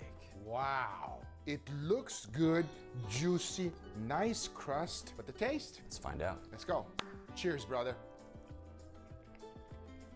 Oh. They call you Max the Meat Guy for a reason. Wow. It is smoky. It is flavorful. Seasoned nicely. Most people, like you said in the beginning of this video, they don't season their steak properly. Do me a favor, everybody. Season your steak right. But what takes it over the top is that compound butter. Do you feel how smoky it is? Oh, yeah. It's like not only smoky because you smoke the actual thing, but you smoke the butter, Max. Yeah. That was delicious. Thank you, Max. I'm gonna take this one to go. And this is my friend Nick. You've seen Okay, me cook we got steaks Nick many now. times. Many. And today I came all the way from Miami so that you can show me your take on steak. Yes. Let's see, I know you're gonna do something special. So what do we got here? You know my favorite? You see the difference between production and like, yeah, like you see his place looks a bit like how do I see this? More vibrant. You know, he's got a lighting team. You know it's a lighting team because the light here looks very intense. Like he has a light source right there. That is not natural light. It is very, very it's a very harsh light coming from like a concentrated source. Because if it's natural light, it would have spread evenly. Oh, yeah. It's like not only smoky And then because we it's move so to tender. Nick And today I came all Giovanni. the- And this one is like probably kind of like somewhere over here. They're using not normal lighting. Or actually maybe they're using artificial lighting as well, but it's probably being bounced back You know, like when you're doing a photo shoot, you also like set stuff around at the back, so like it's kind of like bouncing back. I think they're bouncing the light, so it's not too harsh on them. But because of like, I feel like there's not enough color or lighting, it feels a bit dullish. It feels a bit dull color wise. Away from Miami so that you can show me your take on steak. Yes. Let's see. I know you're gonna do something special. So what do we got here? You know my So what favorite? is The hanger steak. what makes As it you know, bad, right? When you don't have proper lighting is, especially when you're making a food video, if you don't have proper lighting for it, you cannot really highlight the actual color of whatever it is. So this probably is more we'll see later, right? If it looks good. There's only 2 hanger steaks per cow, so this is. We'll a whole also cow's kind worth of of we'll also be American able to hanger tell later if they added an artificial light when they're showcasing the food. It would look super different. steaks. Now I love this cut because it's nice and tender, but also very, very flavorful. Yes, because it sits right below all those organs, so you get that kind of more meat beef flavor there. Excellent. What are you gonna do with it? First things first, salt and pepper. Nice even coating. I'm gonna go all sides. Actually, you know what? I don't need 2 steaks. I only need 1. I only ever cook 1, Guga. You know that. And you know I don't use thermometers either. Oh, here we go. And I like my steak medium. What are you gonna do about it? Can I help you with the pepper? Help me with the pepper. Okay. Babish gave me that pepper grinder. Isn't it good? Oh, it's the best. Yeah, he also gave it to me. Wait, he gave it to you too? Yes. Why, you were feeling special because he only gave it to you? Kind of. All right. Now, going to go classic with my beautiful giant cast iron pan. Oh, and another thing for you. I got a couple tricks up my sleeve. This, no sponsorship, no nothing, but this is my new favorite oil. Algae cooking oil. Yeah, try it. Algae.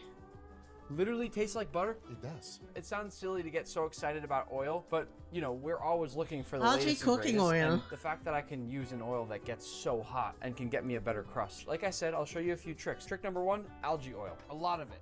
You gonna deep fry the steak? I do extra because I like getting a better balance of crust to chewiness. Hanger steak, always laid away from you. Into the pan. Press it down right away. On with my weights.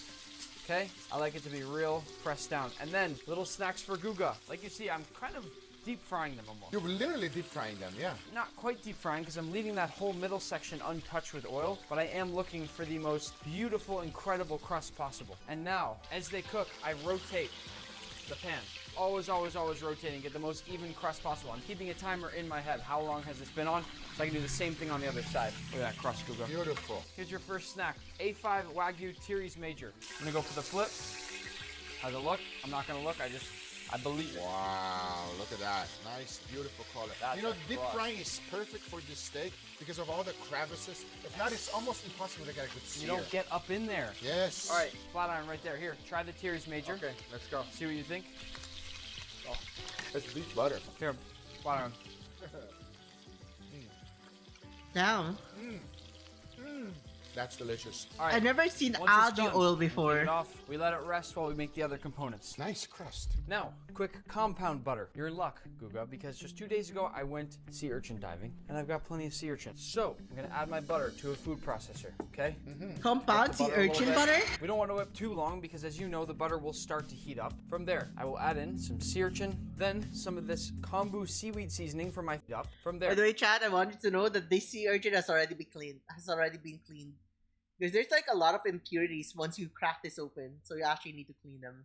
I will add in some sea urchin, then Just the some of fact this that you already kombu see it pretty clean and just yellow means it's already like clean up.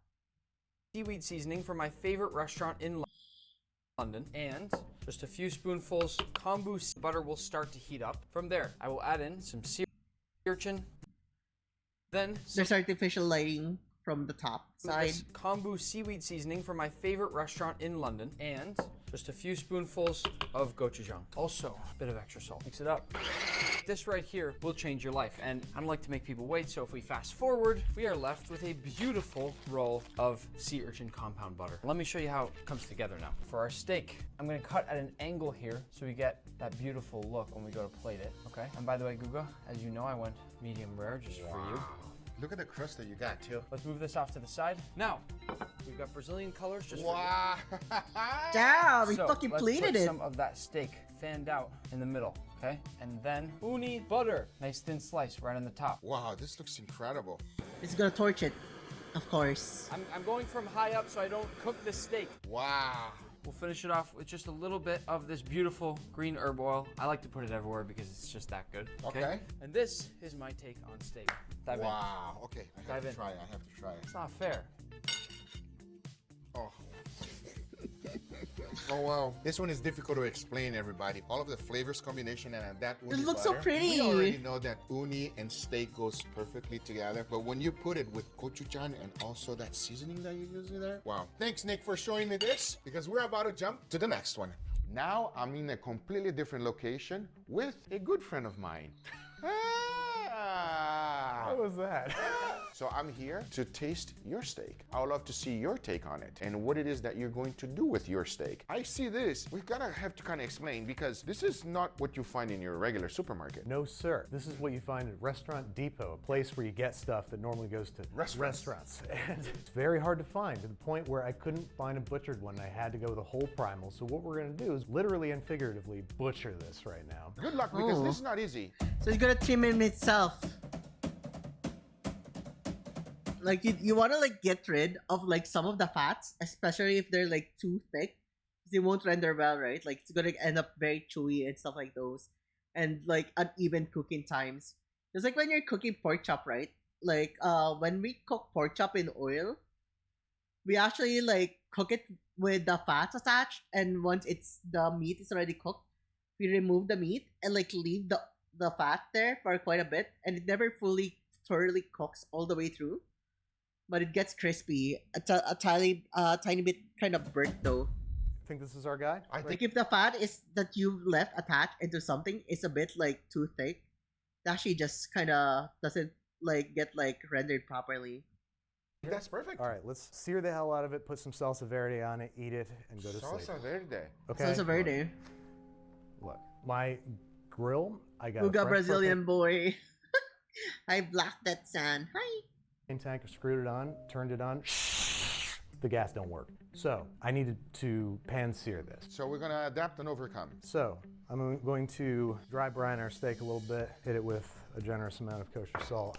And I like doing pepper. Now what I'm gonna do though, I'm gonna take it one little step further, and I'm gonna do the steak à poivre thing, which is to grind very, very coarsely like this, and then to sift all the small stuff out, because this will burn less quickly. Add some crunch to it, add some pop. So yeah, if you're ever making steak à poivre, you do this exact same thing where you That is also filter a out thing, through by the way, fine chat. sieve all Like, these pepper actually burns super fast. smaller particles. You can still use that, obviously, it's perfectly good. And then all you're left with is this big, beautiful Montreal steak seasoning looking kind of stuff. Great tip. So now, salted and peppered, we want to let it sit at room temperature for at least So we'd an rather hour. like Dry use brine it. crushed pepper over like finely minced or like powdered pepper. It's definitely the way to go. But Because sometimes pepper you actually don't got the burns time. quickly. Yeah, like right now. Yeah. Tell me about your method of cast iron cooking. I like smoke starting to come up off it. Fair amount of fat in there. I've probably got 2 tablespoons worth of oil in there. And I want little wisps of smoke coming off. That's the way I was taught. This is, you know, You pretty watch standard Guga in food? terms of- Yeah, I watch Guga. Hi. I watch Guga and like a lot of like food YouTubers. I love watching food. I'm a food enjoyer. Yeah. Hi, Kiryu-chan. Kiryu-chan. Searing a steak in cast iron. Press it down in there. And if you don't hear that, then you did it wrong. So I'm loading it with every chef weight I have because I want maximum surface area. And I don't believe in leaving it alone. Like if it's stuck to the bottom, absolutely, leave it alone. But if it can move, if you got a really well-seasoned cast iron pan, I don't mind moving it. Nice. Oh, very nice. Very Yeah, nice. great movement on that side. Very you can nice. see it's already curling up right now. So Yep. if I didn't weigh it down, Yep, it's just gonna be like it'd be a dome of Yeah. no pan contact Yeah. and no crust. So this guy's pretty thick. Like, could definitely finish this in the pan, but also, you know, could finish it in a low oven. Finish it in an oven, Look at bro. that. Nice Great. crust. Very nice. So we're just gonna sear that until I get a great crust on both sides. I probably will finish it in the oven because I think the only way I'd want to finish it in the pan is if I butter basted it. And that's not really appropriate for the steak, the way we're doing it and what we're serving it with. Now let's take a look. Right in the side. Oh, yeah, see we're sub 100. We got a great crust on both sides, which means it's time for this to go in the oven and finish coming up to temp gently and carefully. I'm setting it on a rack just so it's getting evenly heated in the convection oven. Into the oven it goes.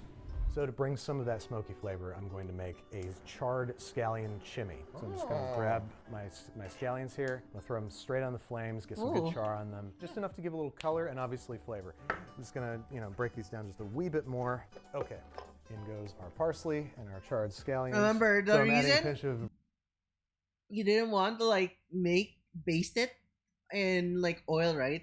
Because you want to like serve it with salsa verde. Probably gonna have oil in it, so he doesn't want to add a butter. red pepper flakes, got a little spice. So I'm gonna hit it pretty heavy with the oregano. Yeah, let's a little garlic. Okay, so I'm just gonna pulse that a wee bit. Just like a little splash of red wine vinegar. Red wine vinegar. Open up the feed hole. Feed turn hole. it on and strain until we get a nice kind of consistency. There we go. I like that. I like that. Wait, let's see. Earlier. Pulse that a wee bit. Just like a little splash of red wine vinegar. That's red wine vinegar. There's the probably oil right there. There we go. I like that. I like that. Yeah, I don't like a super smooth chimney and some FGP. Thank you, sir. It's kind of like Chicken needs chimichurri, anything? right? Cheers. Salsa verde. It needs one thing, steak. So, our steak is out of the oven. It is Beautiful. rested. Grains running this way. Yep. I'm gonna slice in the bias like this. Oh, you hear that little crunchiness? That's how you can tell. It's beautiful. So now, just gonna slice this in nice thin slices, because that's what you like to do with a chimney. All right, let's plate it up all fancy on some slate. I kind of want to just kind of splat and, well, okay, maybe not. Let's just, I thought that was gonna be a little more artistic, like, Oh. bam! Oh, nice. Yeah, I like that. And of course, we'll garnish Lime. some lime slices. Voila, there is my favorite way to make Pink a steak, and my green. favorite steak, and my favorite way to present it. I love it. There's one thing left to do. What's that? We have to taste. Yes. Extra sauce. I don't want to break your house. Dude, it's my best fork. Sorry. I love how the salsa verde Look at that. brings down the fattiness and the richness of the steak. I love the combination. I mean, I love salsa verde. That was phenomenal. Thank you, brother. Thank you. I Thanks for appreciate coming it. by, man. Make sure you guys check out So how Babush. does that salsa verde actually break down the steak's fattiness, chat?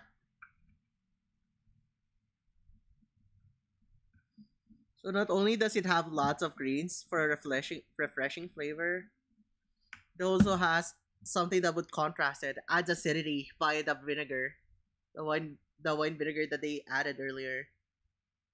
We're about to see some more steaks. And check out his other video that I'm in. You know, like when you want to eat barbecue, right? Something's too fatty.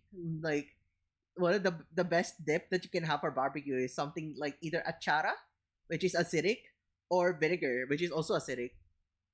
If you want to see me with no shirts and pants. This is Chef Hiro, a master Japanese chef with years of experience and a deep knowledge about his craft. His attention to detail and technique speaks for themselves. And today, I can't wait to see how he's gonna cook this steak. You ready, Chef?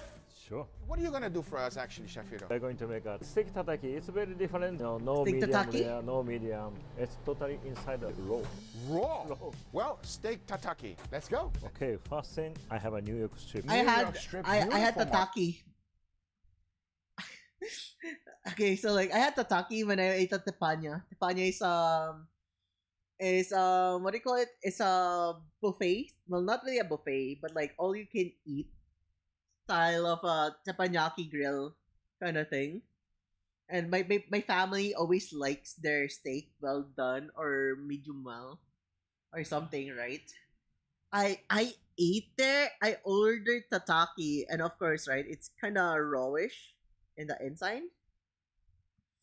And they didn't know, so like when they tasted it, like, "Whoa, this kind of gross. What is this?" And I think that's mine. It's like, oh, I thought we ordered this. No, that's mine. That's the tataki. So like, what is up with the tataki? It's like thinly sliced steak that's also semi raw. It's like, oh, that's why we don't like it, right? My family doesn't really like the taste of beef that's not cooked, I guess. Marbling, by the way. Okay. Then I have a sliced onion, Nicely thin. scallion, and next one is ponzu sauce. And Ponzu? then I just want to use a lemon. Got it. That's it. First, beef tataki. I really don't need this fat. Ah, so you're gonna trim out the So fat. we're gonna trimming out. You are gonna So kill me. why does he not want the fat, chat?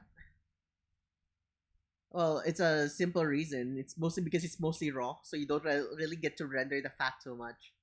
And what happens when there's like too much excess fat? It becomes really weird on your freaking mouth to like chew if it's too fatty, especially if it's kind of raw. You know what I mean? Like, have you ever had like a rare steak with lots of fat and stuff like those, dude? They're like so freaking annoying to deal with in your mouth. Yes, probably. If He's you gonna want be a trimming picanha, it. probably we're not going to be friends for a long time. So chef went ahead and took out all of the fat and silver skin and connective tissue. Because if not, it's not going to be... Silver skin connective tissue as well is so fucking ass to deal with if it's not cooked properly. Like, usually you would still remove it, right? But like, if it's not, like, if you had a rare steak or a medium rare steak, and you have the connective tissue and like the silver linings and all of that there, it's the type of thing that gets stuck between your teeth. They're kind of tough, and then they just like get stuck there, and it's kind of annoying. So when you can remove them, please do remove them. Chewy and not very pleasant. Exactly. Makes sense. This beef is actually a little bit too thick. I'm just gonna slice out a little bit. Okay, got it. And Also, now if I'm you gonna didn't put- know, right? Like sometimes when you're watching chefs prep their chickens, and they start like poking it with a knife or a fork or whatever, right? And then they start like pulling some strings out. Those are the connective tissues. They are quite rough to like chew, and they do get stuck in your teeth. So that's why they remove it. the salt on it. Salt, got it. Okay. And then straight to the grill? Oh, actually, I using the pan. The pan. Oil. Always use oil. So we want to put a nice quick sear in all sides, Chef Hiro. Yes. Got it. It takes no time at all. In just a few seconds, he got that nice, beautiful sear. That's it. That's it. Very quick. So this is ready to slice. That's it. Let's go. A little bit of onions goes in. Beautiful. You don't get a proper sear on the steak because it's kind of raw. It's that's not kind of. It's very raw inside. One stroke. Oh, one stroke, exactly. One stroke, right? You see, Okay, it's very like light colored, right? Put a ponzu Oh, I sauce. mean dark colored. Wow, beautiful. Scallion. Just for the decoration. Wow, thank you. And you Why is it just the decoration, right? It's because ponzu is already lemon based. It's already lemon infused for the ponzu sauce. I mean, if you can like, if you want to squeeze more, you could. But like, ponzu is already lemon. Lemon or Now I lime. get to try it. Beef tataki, something completely different preparation. I'm excited to try it. That's what I love about visiting different people. You get to learn different things. Cheers. This tastes delicious. The ponzu sauce is just a nice combination to... This is also the type of like the beef that I had when I ate at Ramenagi, actually. When I got the beef short rib that has like a gyu ramen or something. It kind of gets cooked in the soup, in the ramen soup over time, but like it is kind of like this color, close to this color, and it just like over time it gets cooked a bit more and more. Go along with it. It is acidic, juicy, that nice, wonderful crunch from the onions itself. Then the scallion just coats your mouth. What a delicious way of preparing raw beef. Yes, it's raw, and there's absolutely nothing wrong with this. I cannot wait to see what's coming up next. Cookout season is here. Memorial Day, Father's Day, 4th of July, the big ones are coming. I spent 12 hours on a brisket. You know the truth. It can all be ruined in the last 30 seconds if you don't have the right slicer. All that time, all that love, all that smoke, ruined. And don't forget, the slicing moment is the moment, the big reveal. That's when your skills that's probably get picanha. judged. That's why I always reach for the Shogun Series slicer from Dowstrong. Look at that long, razor-sharp blade, effortless glide, no tearing, no sawing, just clean, That's even picanha. slices every single time. The difference between juicy, tender, perfect slices and the shredded mess. Dowstrong is the name the barbecue and the grill community has come to trust. Because pitmasters, backyard cooks, competition guys, everyone that takes their cook seriously knows a great slicer is non-negotiable. So if you want to nail your cookout this season, head over to dowstrong.com and get yours. You'll feel the difference and your guests will notice too. Thanks Dowstrong for sponsoring this video because now I gotta fly all the way to New York for our next steak. This is Chef Brian Sao, the owner of Mission Sandwich Social. With that Mission being said, Sandwich. I want you to cook a steak for me today. All right. Of course, it starts with picanha. Yes. You have Let's to go, have picanha. Say it properly. How do you say it properly? Teach me. Picanha. Picanha. Yes. Okay. Now, I've had picanha in my youth, but I didn't know it was picanha until now. You don't have to say it like that. No, you told me I have to say it like Picanha. this. Picanha. Not picanha. I noticed that you cut it with the grain. I cut it with the grain because when you slice it later, it's against the grain so that when you bite into it, it's nice and tender. I have no problem admitting when I learned something new. I've learned a lot of things from your channel, and this is one of them. So before we prep anything, I want to get this salted, kind of dry brining a little bit. Love right? it. Building love it. flavors. Let's salt both sides.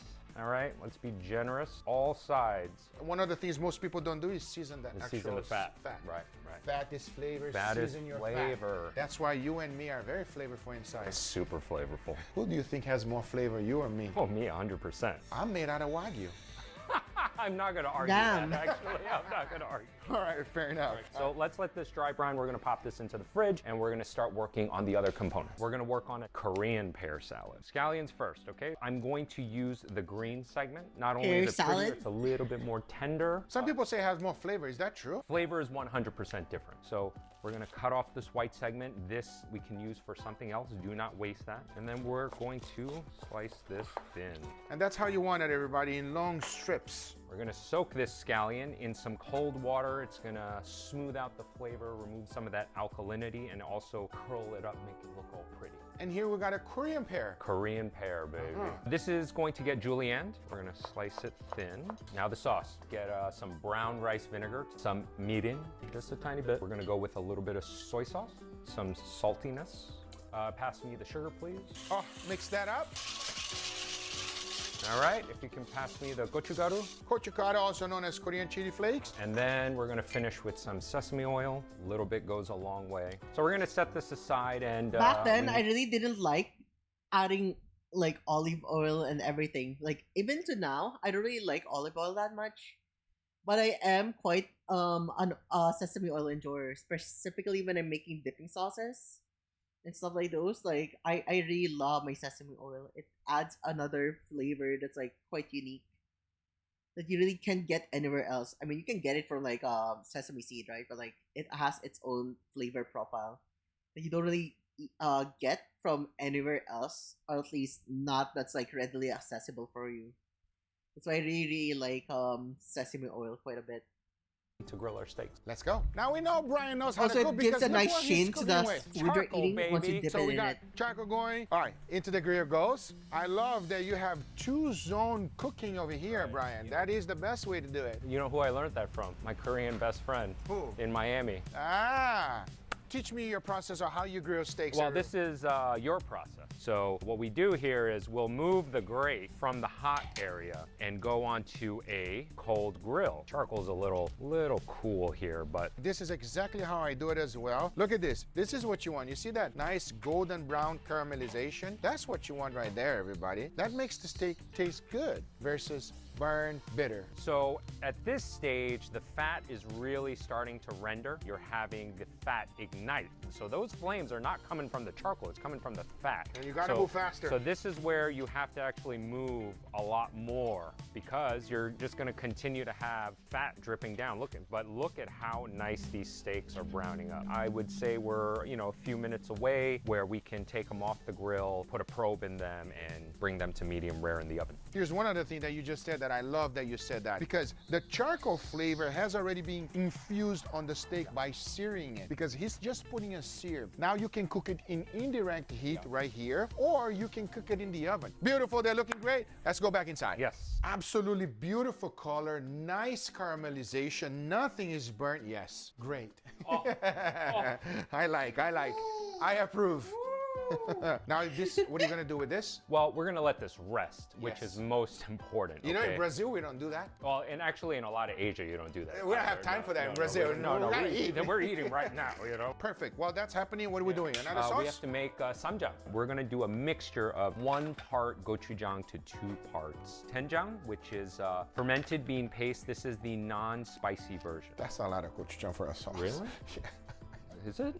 This is not enough to me. I like to microplane some garlic. Next, sesame oil. Oh, my freaking milk tea is still super cold inside the Mix this thermos. up. And this actually is going to be a little too thick, but what I like to do is thin it down with water. Mix it up real good, and that's Brian's samjam take on the Korean classic. And just like that, look how they curled up, everybody. You got a little curled up, fancy. We're now gonna put together the scallion and Korean pear salad.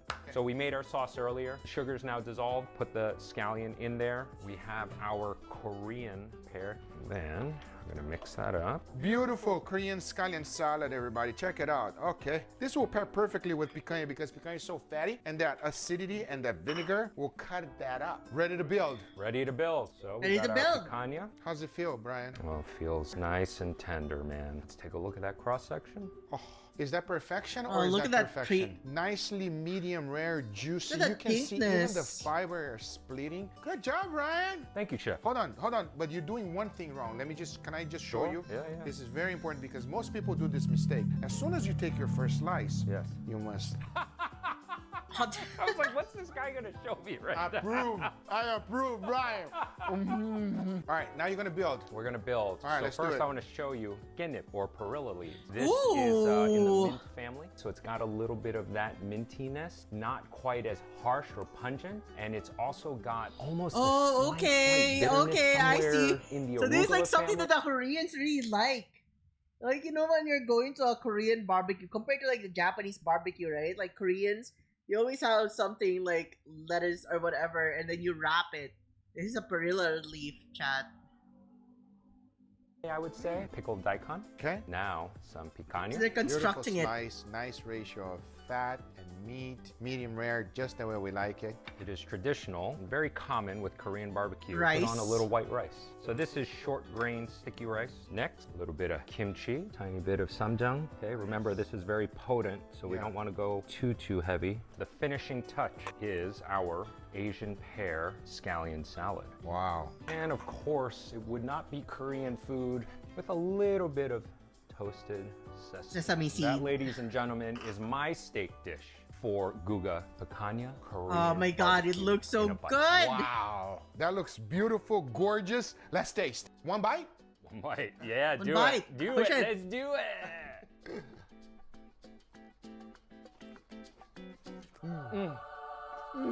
It's so many different flavors together. It's salty. Also, it's hi, sweet, honey. It's savory. The picanha is absolutely delicious. You know, I've never had Korean barbecue with picanha before. It works so well. It's so tender. It doesn't fight you. Yeah, this can be great with any Korean barbecue. In fact, hopefully after this video, we're gonna see this in more Korean barbecue restaurants because that is fantastic. Brian, thank you so much. I am going to build another one for me because I tell you what, we got a little bit more to do on this video here. Thank you so much. Guys, if you don't follow Brian, you should. Beautiful steak. I'm gonna jump on to the next. Guga's not much of a fan of the rice, huh? Just he built something, he didn't even get some of the rice. He just like went on with it. Good, beautiful steak. I'm gonna jump on to the next. And now I'm here with my good friend Frenchie from La Rivage, my favorite restaurant in New York City, everybody. He's a little biased. He's a little biased. So here's the deal. Just a little? Thanks for having me. I cook steaks all the time. You reacted to many of my steaks. True. Today, I want to try a Frenchie steak. Okay. Oh, you got nervous all of this. French steak? Okay. This is gonna be good. A little bit nervous. We're gonna go overboard. We're gonna do Frenchie kiss. Keep it simple, stupid. I like this because it needs to be, people in there watching needs to be able to replicate it. Oh, I don't know about that. When I mean simple for you and me. Oh, okay. So we spend less time cooking and more time eating. Let's go. Oh, Frenchie is really ready. So what do we have here? 2 Tomahawks. This one is for you to give to me. The tomahawks are designed to like, you know, look like freaking, well, you know, the axe, right? Tomahawks. And it's like, I'm guessing this like a rib part, obviously, right? And then it's like, it has a slab of steak in it. Check it out what he has over here. Do you see that? Oh, okay. And what is that one? And what's my tagline for you? It's a guga. That's what he says all the time. It's a guga. Wow, how'd you get this done? I did all of this last night. Carved it in myself. Beautiful tomahawk steak, everybody take a look at this. Beautiful, Frenchie, take it away. While Frenchie's prepping, let me give you guys a quick tour over here because I've been here before. This is Frenchie's old girlfriend, okay? How old is this, Frenchie? Well, this one. Oh, are you introducing my girlfriend? I wanted her, but you don't want to, you know what I mean? You could come and play with her if you want, but she's not going anywhere. She's a permanent fixture. Okay. I'm the third chef here, and she's been with me 42 years already. So you could just imagine it's easily 100 years old. Okay. All right, you keep prepping over there. So as you guys can see, this is an active restaurant, everybody. Everything is going and happening at the same time. Okay, So what you got there? So what you did? What did you do? You seasoned the steak without even showing it. Dude, like, this is like one of the steaks that I've always wanted to try, chat. Tomahawk steaks, chat. Like, whenever I watch mukbang videos, specifically also from like Zach Choi, right? There's a freaking thing that I always keep seeing. It's like, dude, that looks so freaking good. And it's, dude, I swear to God, it just looks so freaking yummy. Dude, I want it so bad. Chad, what does tomahawk steak taste like? Have you ever tried tomahawk steak? Does it taste good? I feel like it tastes good. I feel like it really tastes good. I've just never tried it, but I bet it tastes super good.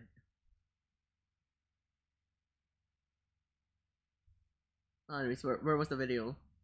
Yes, Frenchie, this is a video, Frenchie. So what'd you do? What'd you put? No, don't you ever do that. Don't you salt bay in there. So what'd you season it with? Salt. Lots of salt. Because I want to be able to adapt after. If I want to put a sauce, everything, I don't want anything to contrast what I'm going to do after. You want those only salt? I only want salt. That's okay. I want picanha. I also only put salt, nothing else. So fair enough. Wait a second. I might have an extra treat. Oh, you do? Picanha me! Frenchie, don't say that. That don't sound right. We don't picanha each other. You want to put this in the fire too? I think so.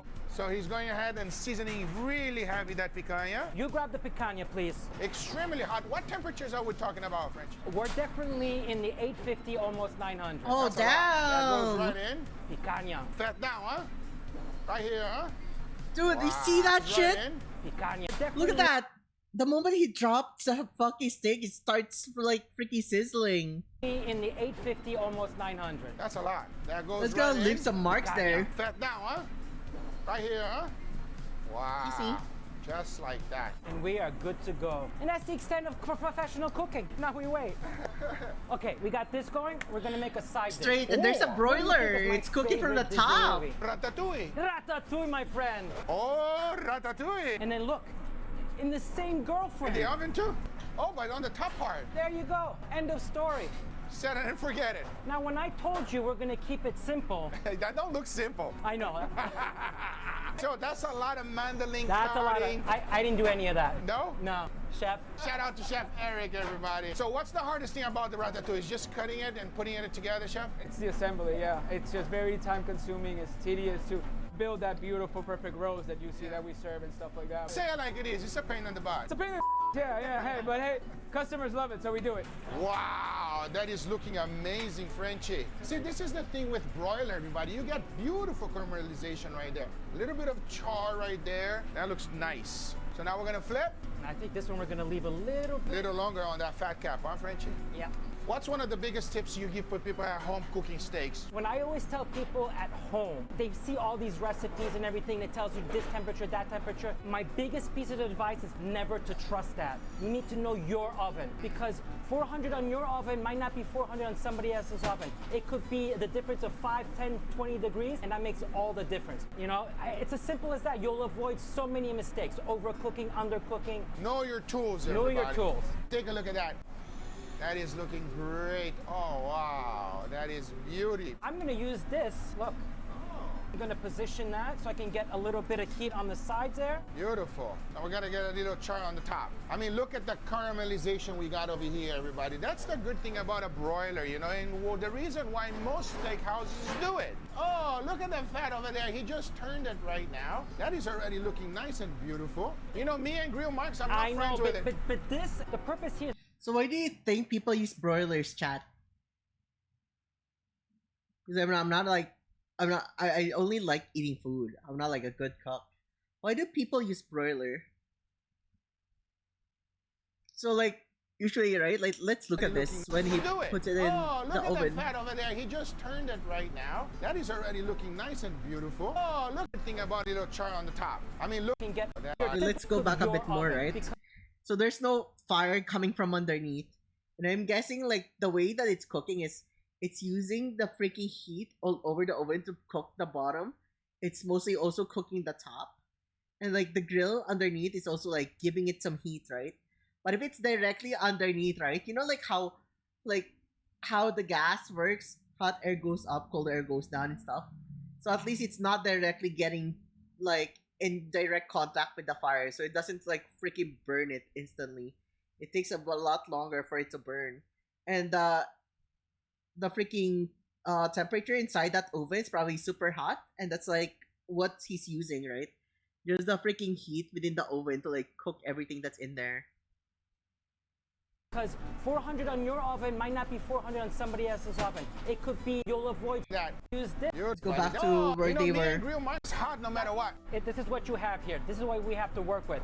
That thing's gonna caramelize quickly. Look at that. I think that's a matter of seconds in there. That thing is, I think it's 1,000 degrees, Frenchie. It could be, but you always have to, the mass steals away the heat. So the more stuff you put in there, the temperature will drop. And then boom. Frenchie, take it out. Take it out, Frenchie. Ooh!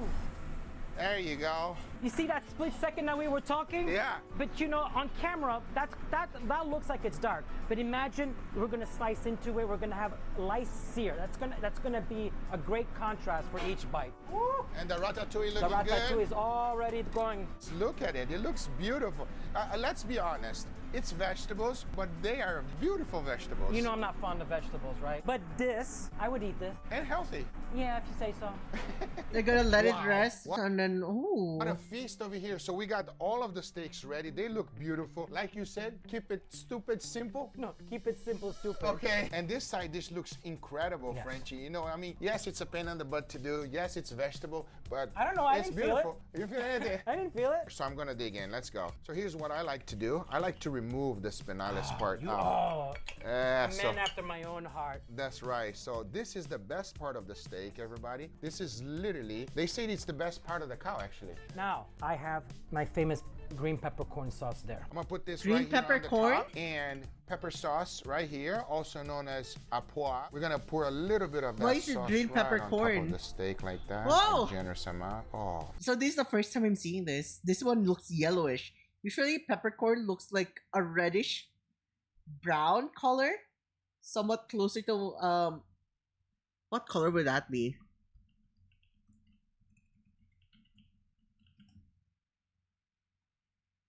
Really like when you get like that, right? Like it's not usually this kind of color. It's like in the Philippines at least. You get a peppercorn gravy. It's somewhat closer to this. It's kind of darkish red. Something like a brown color. But this one is like golden. The best way that I can say is like a very rich hollandaise sauce. Right? It's like infused with lots of like the golden yolks color. And that's kind of Frenchie. intriguing. Frenchie. You share, please. King. Oh, you know, one of the things that is hard to get on a grill is the crackly crust that you get on your old girlfriend. Because the crackly crust is so crunchy and so crispy. It's not charcoal, but you get No. the trade-off. It's like a trade-off. And like I was telling Chef, like this is a thick cut, right? So you can have the right amount of char in relation to the medium rare. So Yeah. you get a perfect bite. I agree. And the spinalis is just phenomenal. Okay, we have to go here. So ratatouille, everybody. We're gonna go ahead and serve a little bit of this. What's the secret of a good ratatouille, Frenchie? Having someone else do all the work. That's as French as you get. If someone else do all of the work, then it's good. I just show up and be pretty. It's too labor intensive. I wouldn't do this at home. Yeah, it's complex and it's complicated. It's a lot of work. How does it taste? Tastes good? For vegetables. If I ever learn I don't how to mind. cook, I think I'd only do something like a ratatouille. But I'm like having a very special occasion. Like I won't cook it if I have my friends come over just to visit. But if they're visiting because we're having a get together at a special holiday, Thanksgiving or whatever, maybe. right? But like if I'm just like it's just a normal day, like they just like they're like I don't know, like dude, we don't watch football or whatever. Let's say they just came there to like drink a bit, like chill, like have a catch up. Don't think I'd make something like something complex, like too much work, like a ratatouille. But dude, it looks amazing. It looks like a wonderful treat. If you want to like show appreciation to someone, you can give it to them. It's like giving them a flower, but it's food.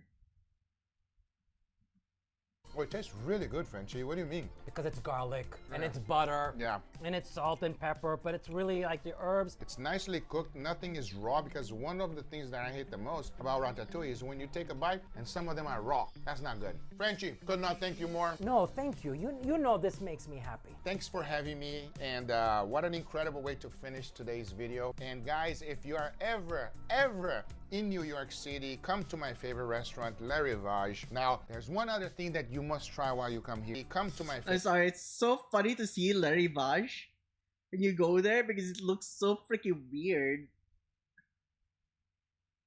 You see the design of everything, right? It's kind of warm and naturey in vibe. Even the color of the freaking buildings is brownish or mahogany or something. You see greens here. You see this. Everything looks kind of warm except for the greenish things here, but it's like has a very warm, naturey vibe still, even though it's cold. Then you get slapped with something that's fucking blue, bruh. It's like springtime all over the place, and you get slapped by winter in the middle of it. The thaw has not fully melted yet. The ice is not. There's one other thing that you must try while you come here, which is Don't say the burger. The French onion soup burger? You have to try the burger. When you come here, just try. Please try the burger. Okay? I just saying. Okay, the burger's good too. No, the. Oops, let's like the video first before we leave. I asked 6 pros to impress me with their steaks, by the way, chat. That is the title of that video.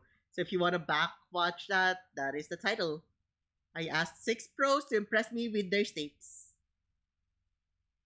Okay, let's look for a different video. One more video.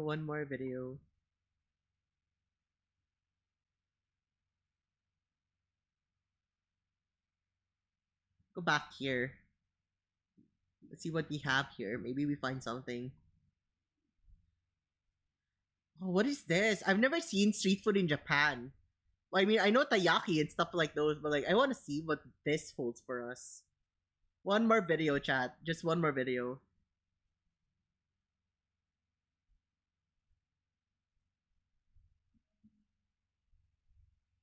It's really cold. It's really cold. When you are cold and freezing to death. Things hit different. Welcome to Japan, everybody. They say it will be fun. And it is.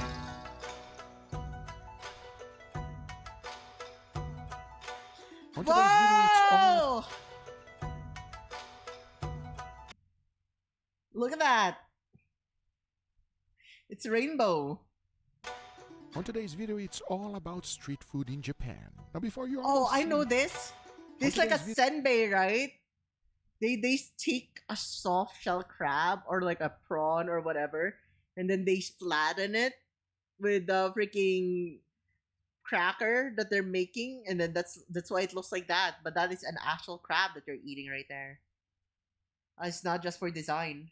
It's all about I've street seen food a lot in of Japan. videos like Now, those. before you almost see me end up 6 feet under, there are incredible street Tempura? foods throughout the winter. As you know, winter in Japan can be brutal, and I experienced that firsthand. But before the weather got really bad, I had the time of my life exploring Tsukiji Market. This is one of the world's most famous market. It's where they used to auction the big tunas. But now the auction moved to somewhere else. However, the incredible street food's still around, and I got to make some of them myself.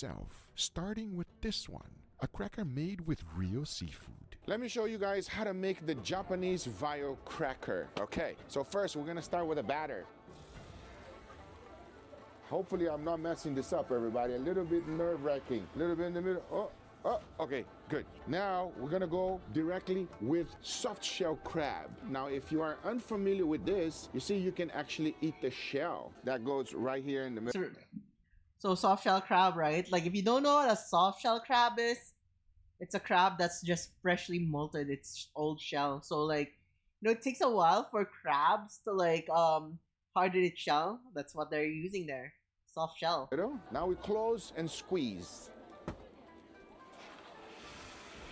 Ho, ho, ho, ho, ho, ho, ho. More. More.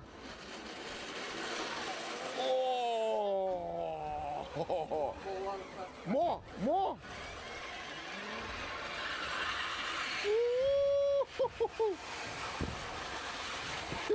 It's singing, everybody.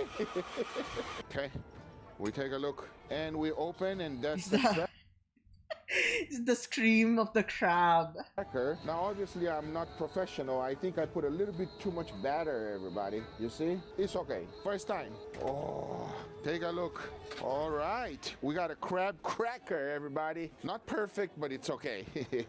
Now, here is super crispy, and I want to give it a try. Let's see. Oh, you hear that? Holy. So crispy. Very light flavor of crab. Not too harsh, but wow. Dude, it looks so cool, right? Wow. It's like you're eating a parchment paper with like drawings on it. That's what it looks like. It's like eating a painting. So good. Wow. 10 out of 10. Highly recommend. On top of that, it's also fun to make. It's not only food at this point. Crab? It actually feels like art. Take a bite of the crab. Very good. Crispy, crunchy, crackly. I like it. Oh. Oh. Now let's go for some ramen. The most popular thing from Japan besides sushi. Ramen. Yes. So here we have ramen, everybody. One of the most popular things in Japan. It's quite popular, this stall right here on the Thicc Nikke market. What's interesting is that they don't give you any spoon. You have to actually drink it like if it was a soup. Oh, so good. Nice and savory. I want to try the noodles itself. Let's give it a go. Ooh. I think it's also super good because like it's pretty much like a freaking fast food place, right? Like not really fast food, but rather like a street market. So like if they store a lot of spoons, it would eat up more space. Just sip it through the bowl.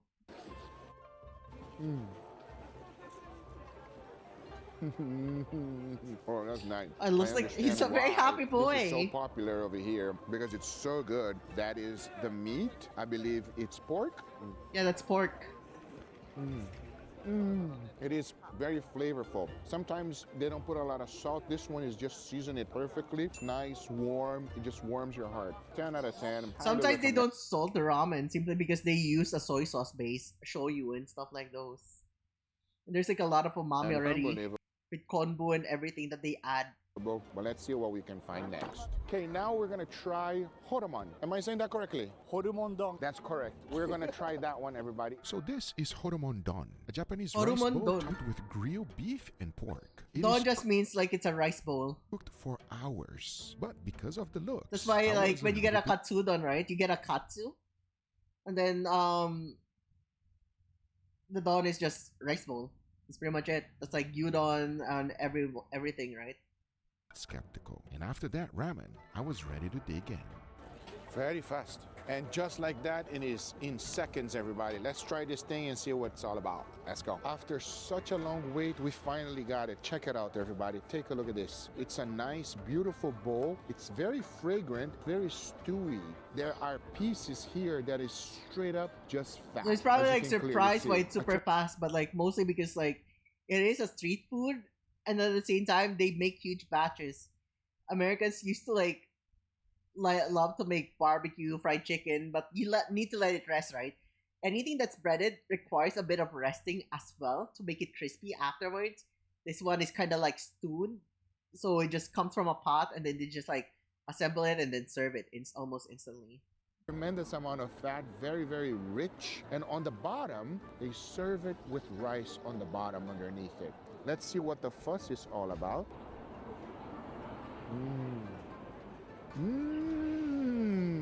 Wow, that is very rich. Very unique flavor, extremely fatty. I only took a piece of the fat itself, but I understand why it's so popular. It's also extremely rich, and the flavor coats your mouth. I think there's a lot of organ meat or something like that, because take a look at that. It's a lot of organ meat, a lot of different things. I'm gonna be honest, I don't know what the fuss is all about, because the ramen was a lot better than this one here. But this is the most popular one here. So it's extremely fatty. It almost reminds me of feijoada, which is like a Brazilian, very rich stew that has a lot of fat. However, feijoada is like beans, so you can really feel the beans. This one, you fill up straight fattiness, richness, unique. And if I'm being completely honest, which I always am, not my favorite. I don't understand what the fuss is all about. But let's see what else we can find.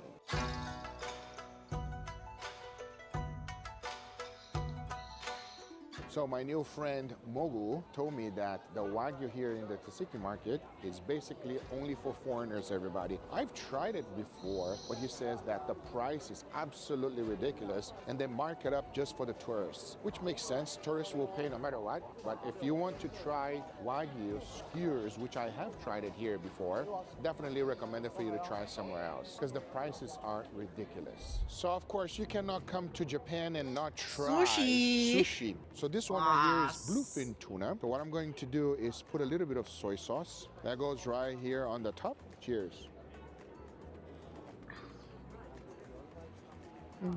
Wow. Wow. That's better than Wagyu. That is delicious, melts in your mouth, one bite, wow. Tsukiji Market is known for bluefin tuna. So this, even though it was extremely expensive, it was delicious. Now, as you know, it was completely raw, but they also have seared sushi, which is not that popular. I never had it in Japan. I was excited to try it, and the chef went ahead and prepared a little feast for me. Arigatou gozaimasu. Wow. Seared fish, everybody. Normally you have raw, but you can also have seared. Now we get to try tempura, everybody, a Japanese staple. But my good friend Mongu was telling me the correct way to eat it is with this dipping sauce. Look at that. Slightly sweet, probably a bit watered. Probably, so good. If it's gonna be watered, like let me just guess what's in there. Probably a tiny bit of soy sauce, ponzu, or like it's probably ponzu with kombu water mix, or like I don't know, probably like kombu with Good. It is so flaky infused and light. I'm Not guessing very heavy a at bit all. sweet, and the batter is nice and a bit of crispy, sugar maybe, and the or sauce sake brings some type of savoriness. Do you eat the tail too? So like one of the things that I realized from like the sauce, right, for tempura compared to like other soy sauce is just it's a little bit sweeter. There's a hint of sweetness to it. Oh, I don't know about that. Okay, I gotta try. No, not for me. Tiny bit of soy sauce, just a little bit. Okay. We try seared fish, everybody, instead of just being raw. Oh, it's still completely raw, but you feel the smokiness. Big bite. Oh.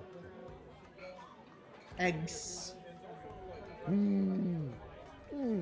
Number one. Salmon roll. It's Salmon like roll. little salty balls mixed together with the rice. That's incredible. My favorite. Sushi is one of the greatest food on earth. Raw is definitely the way to go. Giving it a nice sear gives it a smoky flavor, but at the same time, it changes the texture. They do say making that it, at enjoying least for raw me, fish is an less acquired taste. desirable. But now it was time for me to try. I like raw fish. However, I'd only have raw fish from like a sushi place. And then I'll also only have raw fish if it's kind of more on like thinly sliced. I don't like thick slices of raw fish. So it was like 3/4 the slice of that. Like this one, right? Let me show you. Like this one. To Japan and not try sushi. So this one right here is bluefin tuna. So what I'm going to do Actually, this one is kind of okay for me. But I don't like how big some slices are sometimes. So like if you skim off like 10% of this, I'd be more happy with it. Now we get to try tempura, everybody. Anyways, let's go back. Tiny bit Yeah, of I get soy what you sauce. mean. Just Like, little not bit. everyone likes raw fish. Just like We try. how my parents also don't like medium rare or rare steaks. They prefer it around medium well to well done. Not even medium well or well done. A seared fish, everybody, instead of just being raw. I mean, they still eat medium. They just don't want it medium rare. Oh, Medium it's is still the completely raw, least but cooked you that they feel the wanted. Smokiness, big bite. Oh.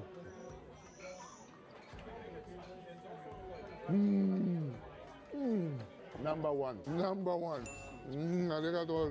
It's like little salty balls mixed together with the rice. That's incredible. My favorite. Sushi is one of the greatest food on earth. Raw is definitely the way to go. Giving it a nice sear gives it a smoky flavor, but at the same time, it changes the texture, making, at least for me, less desirable. But now it was time for me to try one of the most popular street food in Japan, onigiri. Japanese rice ball. Now there are several different Oh options. no, that you can Ricey! choose. Is Ricey still here? Oh my gosh, they're eating your family! They're eating your onigiri, bro. Not like this. From this one specifically is salmon roll, nice and warm.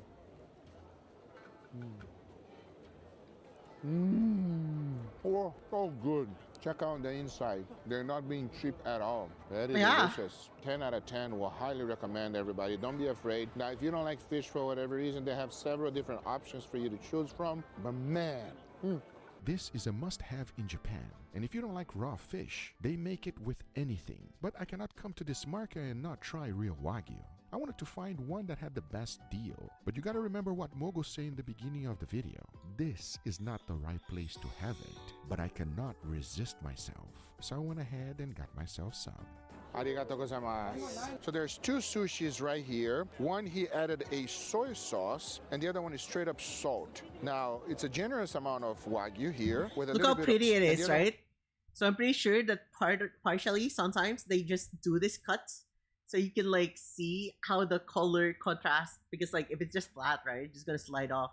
Like now it's just like swimming in the crevices. One is straight up salt. It looks so Now, glossy. It's a generous amount of Wagyu here with a little bit of rice on the bottom. I'll be honest, like, dude, if they even brush this with a tiny bit of like not olive, like sesame oil, dude, I'd be in heaven. Which one do you want? Do you want soy sauce or do you want... Maybe salt? You want salt? Yeah. Okay, so he want the salt. I'll try the soy sauce. Cheers.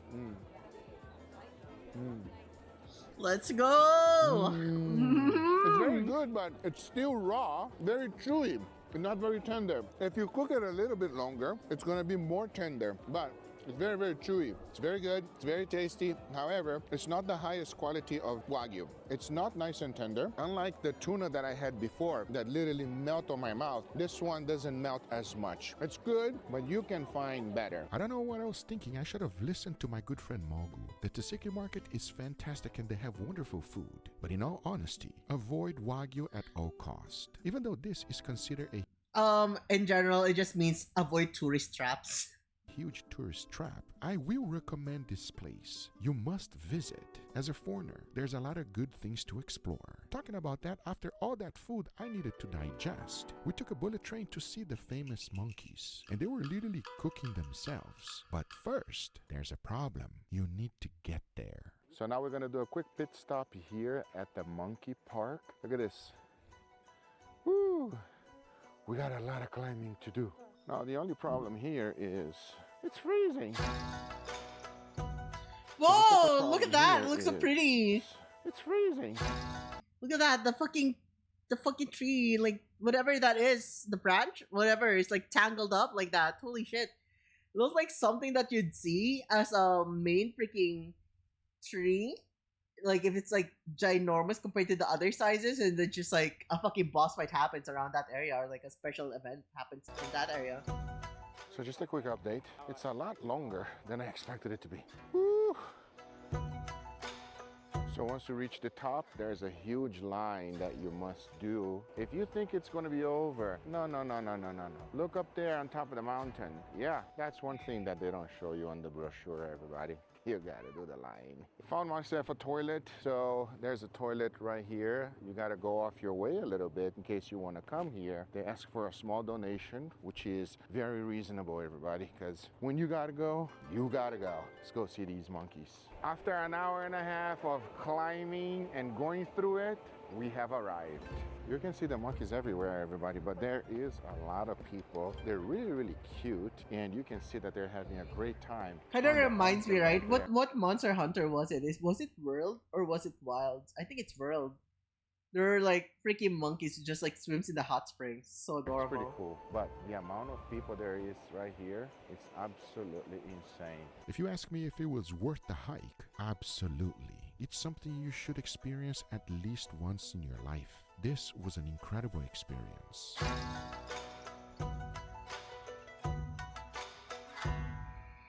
Now, there's one thing I always wanted to try, is extremely viral, and that would be the Wagyu sandwich. But it's not a regular Wagyu sandwich, everybody. It's not the one that it's fried. It's the one that has a very unique bread to meat ratio. Wait till you see this. What the frick is that? Take a look at this sandwich, everybody. Wow. It's meat with a little bit of bread, just the way it's supposed to be. That looks What is incredible. that? If you take a look at these fries, they look even better. It's a lot of steak with a little bit of bread. See what the fuss is all about. It's very good. I will say this though. So if you take a look at the beef, it's definitely not like a high quality Wagyu. It's for sure Wagyu, probably like a rump or something like that. It's cooked rare. It's nice and tender. It's missing a little bit of salt. I would season it a little bit more, but for the price, it's not bad. It's actually good. They also give you some fries. Yum. These fries are actually very delicious. Nice and crispy and fluffy on the inside. Heavily seasoned with salt and pepper. More pepper than actually salt. We have a different version. This one is tamago, which is egg and ham. What a beautiful sandwich.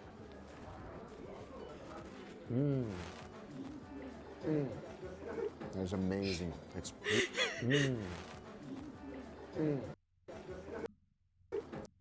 It's amazing. Having an Ahiga moment, dude. There's something different about the egg here in Japan. It's just a wonderful, delicious bite. Pretty simple, pretty mild Egg in sandwich, flavors, 10 but out of overall, 10. Very delicious. Oh, I want to take it to go. That was incredible. But now, as I was walking through the Takeshita street, I saw a McDonald's. And even though they have the classics Big Mac and Quarter Pounder, this one was different and I wanted to try. Which is this? It's like a we croquette? don't have that in the US. It's a burger Mac and cheese? with mac and cheese inside and probably some type of seafood. That looks like shrimp. Normally I would say pass on McDonald's, but when you have unique items like this, it's always a good thing. Let's give it a try and see if it's any good. Got one. Check out the size. It's like a slider. Very different from the picture, let's be honest. So, Let's take a bite do you of think this it's a one. croquette? Croquette? I think it's a croquette. Japanese loves their croquettes. Frosty, see if it's any good. So it's a creamy macaroni and shrimp gratin. Check this out, everybody. Gratin. It's gooey in the inside. So it has a demi-glace sauce, and you feel it quite a bit actually when you're taking a bite. And the texture, it's kind of throwing me off Burakoro? because everything's so soft, but very tasty.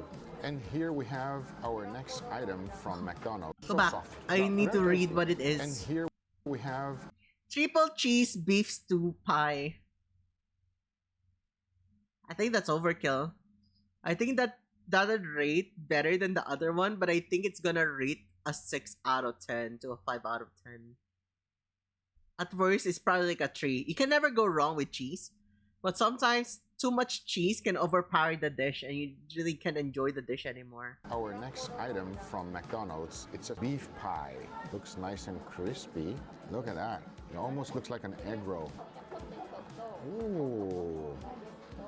Seems like beef and 50-50. cheese. Check that out. It definitely looks like egg roll wrappers to me. Did you not even read the freaking writing? It's like beef bourguignon inside and some cheese wrapped in a egg roll wrapper. If that makes any sense, that's what it tastes like. That's delicious.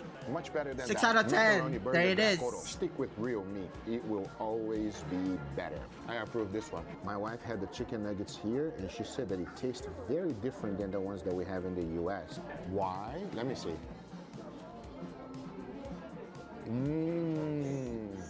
It's not a little better. It's a lot better. It's more meaty, like straight up chicken breast, if that makes any sense. Nice chicken nuggets. Very nice.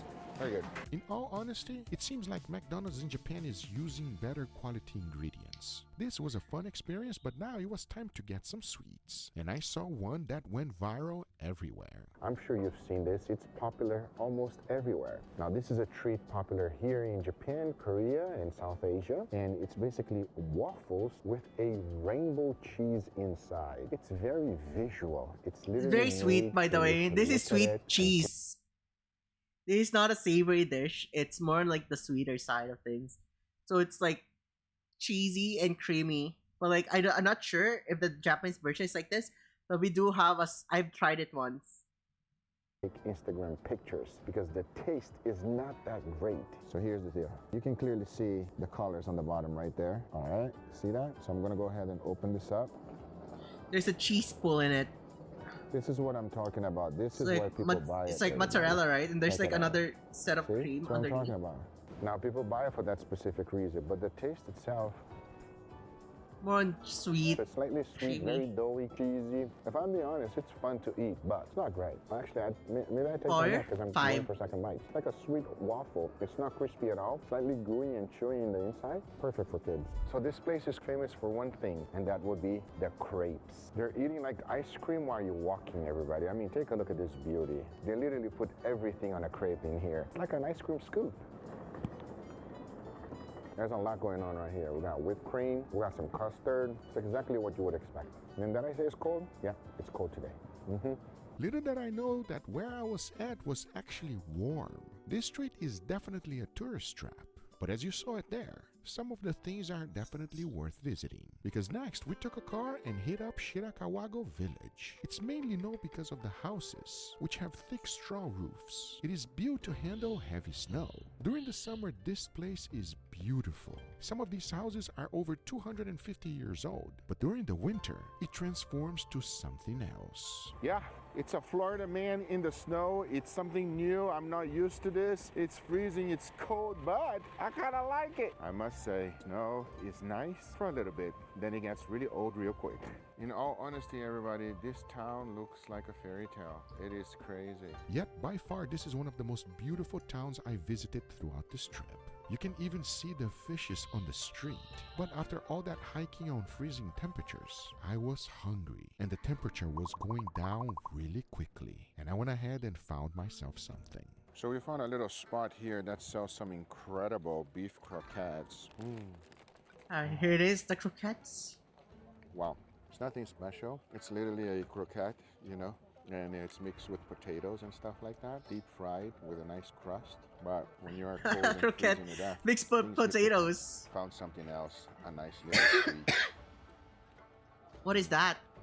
It's a little Ooh. bun with Wagyu beef inside. It's nice and sweet, very warm, and it's just hitting different. Beef buns. Very cold. That was a really good croquette and also bun. The bun is kind of sweet, but to be honest with you guys, when you are cold, freezing, everything just tastes better, everybody. It just warms up your soul. But this town is beautiful, wonderful place to visit. Let's continue this adventure. Whew. So after I left the town, I thought I had hypothermia. It was an incredible experience. I was wet, cold, but I would definitely do it again. This was the last day of 2025. On the first day of the year, Japanese people love to go to Asakusa, not only to have the wonderful sweets and food that they have there, but also to pray and see if they're gonna have a lucky year. So today is the first of the year, and they all come to Asakusa to pray. And this place is crazy, everybody. There's so many people in here. It's unbelievable. They closed the street down. Yep, they say this is the worst time of the year to come to Asakusa. But since I was there, I was ready to try some of the Japanese street food that they have in this temple. And I wasn't gonna start with this one. Ooh. Because first, something nice and sweet. Okay, one bag. 5? Do not eat at the I temple. got my sweet treat. Now we gotta try somewhere else because you cannot eat on the street here. So we gotta try somewhere else. Let's give this a go. All right, let's take a look at this one here, everybody. Seems like a sweet treat. You can literally see them making right in front of you. Check this out. Ningoyaki. I wanna see what's in the inside. It's like a manju. Red beans. Check it out. Red bean paste inside, as you can see here. Wow, very nice. It's still warm, sweet inside with the red bean. Very good. So right on this spot, they're making mochi, but also with soybean flour. Excited to try it. But they have another thing that they're serving as well, which is hot sweet sake. Let's try. First time in my life having hot sweet sake. Ooh, it's good. You like it? Wow, it's very nice. It's sweet. I will say this though, it smells kind of funny, but it tastes very good. And it's nice and warm, and it warms you in the inside, everybody. And here we have the mochi. Check this out. It's literally mochi with soybean powder. Oh, this is good. So mochi is made out of rice, you know, pounded rice. And then the soybean flour tastes very similar to like peanut butter flour. It's very good. It's very delicious. Oh, 51. 51, okay. Oh. Yeah, good try. What did it say? What did it say? It says what? Good ear? What did it say? Yeah, it's good ear. Hang on. So that right there is a Japanese tradition. It's called drawing a nomikuji. It's a fun Japanese fortune that you will see throughout the shrine. So you're getting fortune telling here. Box, draw a stick, and it comes with either good luck or bad luck. If it's bad luck, you tie it to a tree. Good luck, you keep it in your wallet. Since mine came positive, I said, you know what? How about we think positive before judging this food and give it a try? Because I'll be honest with you, at least to me, it did not look that appetizing. But looks can be deceiving. At least that was my hope. Arigatou gozaimasu. Wow, everybody, this is going to be very interesting. It's good? Good. Where do I bite? Where do I bite? Everywhere. No. What's the best part? Oh, this way. This part right there? Yeah. Are you sure? Yeah. You're messing with me. Please trust me. What about the bones? You can eat. You can eat the bones? Yeah. I think Eat he's the messing bones? with me, everybody. I think he's just messing with me. Let's give it a try.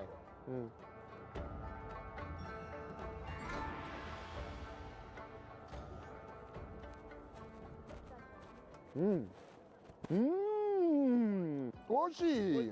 Yeah, it's good. Oh, I'm glad. Yeah. It's very salty. Yeah. I think I took a big bite of the salt, right? But if you take a look at it, if you see it, it's super flaky and it's a lot better than I expected it to be. Now, obviously, they're grilling the whole fish. You can even see the guts. Oh my God, you eat this part? Yeah. The head too? Yeah. You take a bite of everything? Yeah. Okay, for you, my friend. No for me. Like I said, looks can be Sweet deceiving, fish. and I'm very happy I tried. Just the guts threw me off a little bit. But there's one other thing that can be quite deceiving, in Lawson. Japan, and that would be the most popular sandwich. I'm pretty sure you know where I'm going with this. If you know, you know. And if you don't know, you should know. This is just heaven on earth, everybody. Like sando. Now we're about to visit one of the oldest market in Japan. It's over 300 years old. I'm excited. Raw Wagyu sushi. I don't understand why you would eat it raw, everybody. It's so much better seared. But I said we'll try it. Yes, really raw, everybody. I mean, he did sear it a little bit, and it looks like he put a little bit of wasabi right on top. Hello, Satanic Chicken. Thank you for the follow. Welcome to the stream. Hi. Welcome, With some welcome. rice. Also, for It's not expecting that 1,000 name. yen Hi, for hi. these two little pieces. Doesn't seem that expensive, but you can get such a much better 1,000 deal here in Japan. yen. Okay, so a few things are happening. It works. And the reason it works is Hi, because Zen. it's Good extremely evening. thin, almost like carpaccio. And since Look it's at so that. thin, you barely feel the taste. It did melt the fat just a little bit. I would say just enough so that you get a little bit of that gloss. But overall, it's a lot better than I expected it to be. See the inside? You We're get a get- little bit of the rice. Sometimes you gotta admit when you're wrong. Username I of was all wrong. time, That right? actually tasted very good. I enjoyed it quite a bit. Here's why this worked. It's sliced extremely thin, so the sear on top melted the fat just enough to make it delicious and tasty. Next up, I wanted to try Yeah, this is where it Japan. had the biggest line, because there's one thing Japanese He's people know how to do right now. extremely He's well, at and the that would on this segment now. He's like one of the oldest markets in Japan. be to deep fry things. Maybe the most popular store is this one. They're selling beef. So it's like around 300 years. I mean, the line is crazy on this one, everybody. Got myself one, and I want to see. We're gonna why take a quick it's so pee break after this and like go for one more video and then we're calling it a super night. crispy. This one is beef only. They have several different others. Look at that.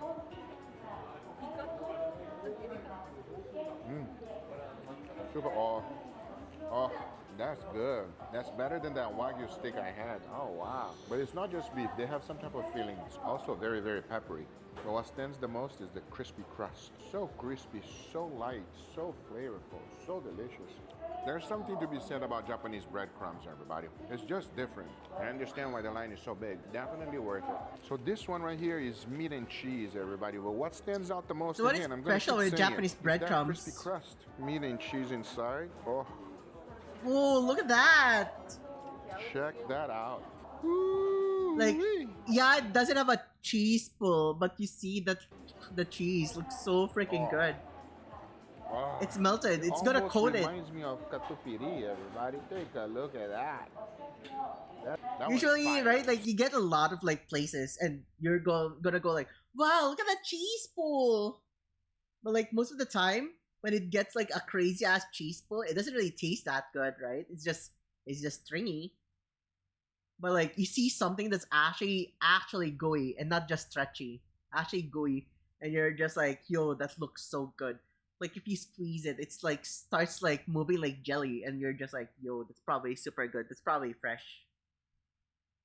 So Japan takes their fruits extremely serious, everybody, and some of them are so expensive. You know what? they True, do? but They also grab I a think lemon, the Japanese and then actually they taste a lot of harvest things quite everything seriously, out. especially if They it's a leave very the cultural best thing. melon to grow, charging premium so that that fruit can be the best fruit possible. And they do the same thing with several other fruits, including grapes. Muscats. This one I got a good deal on, so I'm going to give it a try. Grapes, green grapes. These are like Oh, bigger than that the is such a usual juice. grapes, but it's not as big as like the ones. Some are like a little bit bigger than this. Those are like muscats. It's the one that they use for tanghulus. Great. It is so juicy, so sweet, like the best possible form of a grape. Oh man, so juicy. That's incredible. Found a little stall here that sells Kobe beef. We're gonna go ahead and Hello, Alexander So we have two Hamilton. options Thank you here. for the I follow. don't Welcome want to the any stream. raw. Thank you, Go thank ahead you. and order this. Hi. I hope I'm doing it correctly. And I hope this is checkout. There you go. Ask me We're if I just wanna watching pay Guga credit eat card, like I can pay Japanese for it. street Look food. at that, everybody. I even know how to read Japanese. Wow, that was very successful. I thought I was gonna have a much harder time ordering that. All right, then. What did he Got my order? ticket, 1,000 yen. See how it tastes.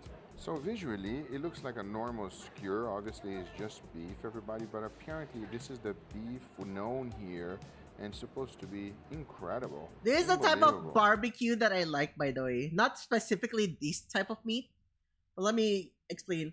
A lot of barbecue in the Philippines nowadays, especially for like if it's like fast food or like some franchise or whatever, tends to be smaller steaks. If you eat in barbecue at Plaza, it's small. And a lot of like other places, it's small. Barbecue Shack, barbecue, small. But like Lapids, stuff like those, Lapids barbecue, Chicharon, stuff like that. When they sell barbecue, they're like thicker cuts. And dogs have thicker cuts and stuff like those, right? Mang Inasal is also kind of small with their barbecue portions. I like meat that is kind of like more big because you can like, I really like the feeling that I like have bigger chunks of meat in my mouth whenever like I get barbecues and stuff like those. I don't know, it's like a lot more satisfying than just biting small freaky skewers for me. Let's see how it tastes. That one looks super good. That's like the perfect Super tender, size. Juicy, fatty, A5 beef, so obviously it's going to be very, very delicious. And but what's because they're special not about cooked this with- size, right? What's special about this size is this like if you align it properly, there's like the perfect one small strip of it. One strip of it is like a perfect ratio for your rice. Marco, it's not as good as it can be, if that makes any sense. But overall, it's good beef. Visiting the street foods in Japan was incredible. What an amazing experience. Even though I almost went 6 foot under, and it was not the best decision to have street food throughout the winter, I'll be honest with you, Japan is awesome and something everyone should experience at least once on their lifetime. I hope you guys enjoyed this video. If you did, hit that thumbs up. If you're not a subscriber, be sure to subscribe. And we'll see you guys on the next one. let me see. I think there was like something that was like sent in my to watch list. Show Rika on stream. There's one thing.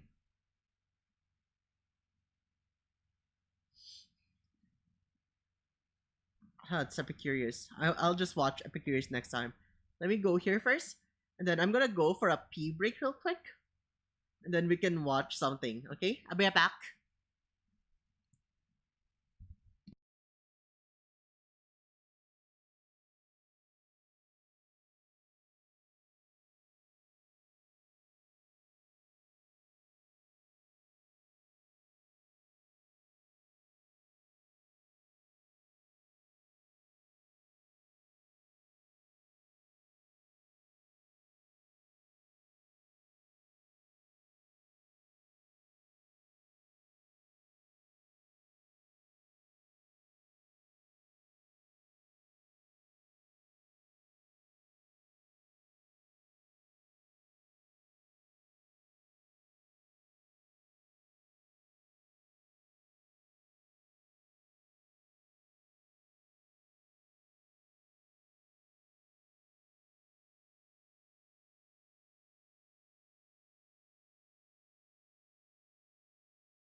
Hello, ladies and germs. We are back.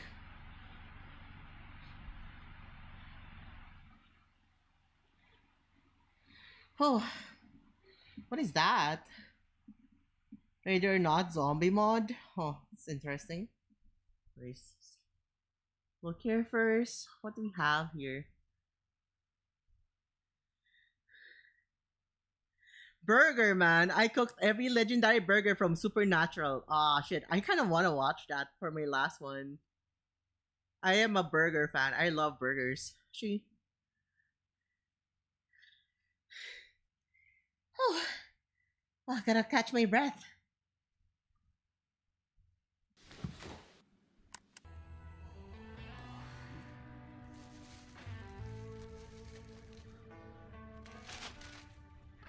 What the hell is that? That? That's the Elvis. Elvis? Whoa, whoa, hold on. Donuts instead of buns? Seriously? But honestly, that's not even close to the weirdest thing we're doing today. Meet Dean Winchester. I'm seeing massive growth. It's Soldier Boy. No, not Soldier Boy. 15 years ago, this guy saved the world from monsters, running entirely on greasy fast food. His diet is more dangerous than any demon, and somehow, the guy's still jacked. Today I find out, are these actually genius recipes or just the fastest route to the ER? Today, I am challenging a hunter's liver. From the absolute disaster of a Leviathan masterpiece to the best burger in the world straight out of Minnesota. 5 legendary recipes from Supernatural. Alright, let's see. The Elvis burger. We're starting with the big guns, the Elvis, or as the real world calls it, the Luther burger. How many calories are in that thing? The ingredients are simple. The combination is terrifying. 80-20 beef, American cheese, crispy bacon, and 2 glazed. Okay, let's go back here, chat. 80-20 beef means it's 80% lean, 20% fat. 20 beef, American cheese, crispy bacon, and 2 glazed donuts. And yes, Dean specifically said 2. On top side, one on the bottom. Now, your inferior versions, they'll just take one donut, split it right down the middle. To survive the assault of 2 donuts, we need a serious foundation. 150-gram patty, that's a solid American 1/3 pounder. We're going heavy on salt and pepper. First, what? It's a solid American. Oh yeah, because it's grams. 1/3 pound. Like 2.2, right? We're going heavy on salt and pepper. That's First, 1/3 the pounder? meat. That's We're insane. cooking until we get a proper crust. The second it flips, 2 slices of American cheese go on immediately. And the final move, bacon. We're cooking it right there in the pan so it soaks up all that meat juice and gets absolutely maximally crispy. The build here is pure Spartan. No vegetables, no aesthetics, just raw energy. Bottom, our donut. On top, hot patty with cheese. And 3 slices of maximum crispy bacon. And notice, 0 sauce, no mayo, no ketchup. There's already enough fat, sugar, and meat juice here to keep this thing completely juicy. This looks completely wrong, but insanely good. So, okay, I genuinely do not understand how... So, like, let me just say this right now. I don't like it. I don't like crispy bacon on a burger unless it's, like, drizzled on top of the cheese. Because it's kind of messy to eat. Number 2, there's, like, too much calories in this. It's very unhealthy. The burger actually looks kind of off as well. Kind of looks Did dry. this every single Like, we week. don't know how it Listen, looks. this is a disaster. The sugar doesn't just clash, it literally suffocates the beef flavor. And the texture? The heat turns the donut into a greasy, sticky sponge. Right. Well, hope you enjoy it. This isn't a burger. This is gas. You know what? Let's change this. Let's look for a better burger. Let's look for an actual better burger. I tried the world's greatest burgers. Wow, for 4 months ago, I think this would be a good way to end the stream, chat. Let's try the world's best burgers. That burger earlier looked like it's dry as hell. It's like very, very nearly, it's mostly grayish inside. Burgers, you gotta love them. They are like the ultimate comfort So, like, food, let me but make most- this. I was not expecting much from it, right? But I at least expected the burger to look a bit more, you know, like still a tiny bit pinkish in the inside, not like fully like dry burger kind of thing. That burger was way too dry for my taste, and I was like, yeah, if we start off here with the quality of being bad just because like the mixture is bad, I don't want to see the next burgers. Burgers are exactly the same. That's where everything stops, because on today's video, you are about to see different techniques that you've never seen. Is that before. rice? Each today's video, you are about to see different What is that? Is that rice on top of in between a burger and cheese? Like, I know I said it back then, right? Like McDonald's had its own rice burger back then. But this one is different. But it looks like it has a tongue. What the fuck? Anyways. It looks like rice there. What the hell is that? techniques that you've never seen before. Each burger more unique than the other. And we're gonna be rating all of them to find out which one is best. And we're starting off with this monstrosity. And the way it's made is best. Wait, and we're starting let's off see with the this ingredients. So what is that? What the hell is that? Is that kale? It doesn't look like lettuce. Or maybe it's like a different lettuce. This is so greasy. I don't want to have a bite into this. But maybe it's good. Who knows, right? Don't knock it till you try it. But like, holy shit, it looks so freaking greasy. Looks like it got drenched with something. So this one's a is that a pancake? So is this a pancake? Is that hot syrup? Is that hot honey or hot maple syrup? This is a smash burger. There's like cherry tomatoes in here. So these are tomato seeds. Those are not chili peppers. Those are tomato seeds. Because like, you know, it's white. I'm sorry to say this. White people don't really do well with like spicy. So I already know that's not. It's so dark for a lettuce. I'm guessing it's kale. But like, right? It could be kale, right? It has to be kale. It has to be kale. Kale is kind of dark. Kind of like this, right? That's shredded. That's my guess. That's kale. This kale, sunny side up egg. This one is weird. It looks like a hollandaise sauce. So I'm not guessing it's mustard. It's like maybe it's a hollandaise sauce on top. It looks so extra. There's like a lot of things happening. I think simple is better at this point.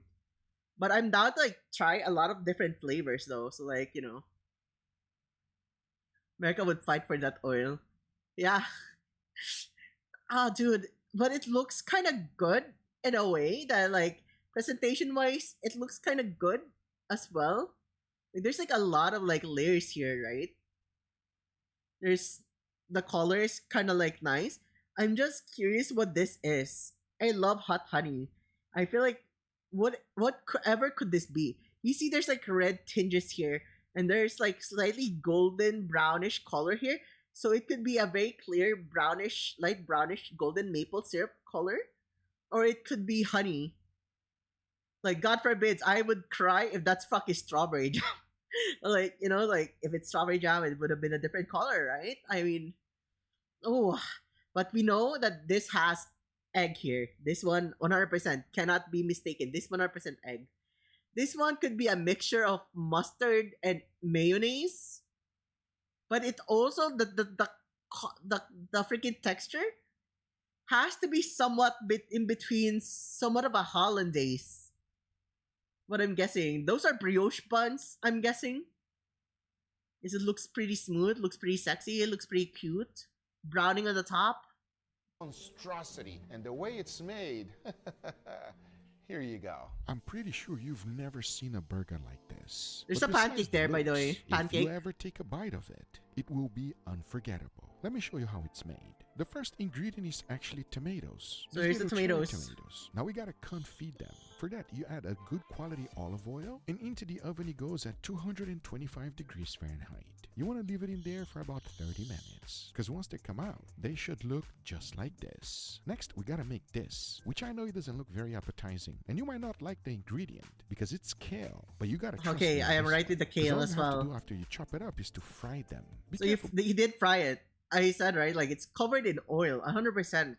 It's glistening too much. Because it has a lot of water and it could splatter. You see, you're doing this for two reasons. Get it super crispy and crunchy, and also to balance out the flavor. Make sure to strain it though. Set it down on some paper towel so you can collect all of the extra oil. Next, you want to get your hands on some of this cheese. It's That's fresh cheese? Okay. also known as queso fresco. It's the one that you can Am I fry crazy? with Did I miss because the it brings cheese? Cheese? lemons. Did I miss the 'Cause once cheese they earlier? put it in feed, the first you ever take, pretty sure you've never. I didn't even. Oh, this is cheese. Looks like a fucking pancake. Okay.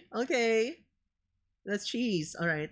And it won't melt easily. Now the sauce. No wonder, right? Like usually you don't put cheese that don't melt like that. I guess that makes sense. Into a food processor, throw in one that you can fry and it won't melt easily. Now the sauce. Into a food processor, throw in some garlic, followed by mayo, and then if you can find Mayo, some hot Brazilian sauce? hot sauce. Because this burger that we're making is straight from Brazil. Now add a tiny bit, blend it on high, and this is the sauce. Now there's That's kind of interesting. I've never seen mayonnaise that's like very yellow before. one thing Brazilian people love on their burgers. Like, I know some mayonnaise look kind of yellow, but like that's the first time I've seen an actual very, very yellow mayonnaise. Be a fried egg. If you don't have a dedicated pan for frying egg, I recommend getting one because they just make the job easier. But now outside we go. For this burger, I'm using brioche buns. See? Brioche. Then 2 3-ounce balls and smash them up. Now whenever Smash you choose your burgers. beef, make sure it's 80-20. After the first smash, go ahead and season It's it. so I'm doing big. it That's with what just she salt and said. pepper. The important thing about a smash burger is actually the crust. So as soon as the juices starts flowing out, flip them. Next, I'm not a you fan wanna of add smash some burgers. Chili Chili right on oil, top of the okay. burger. Now go ahead and set this aside.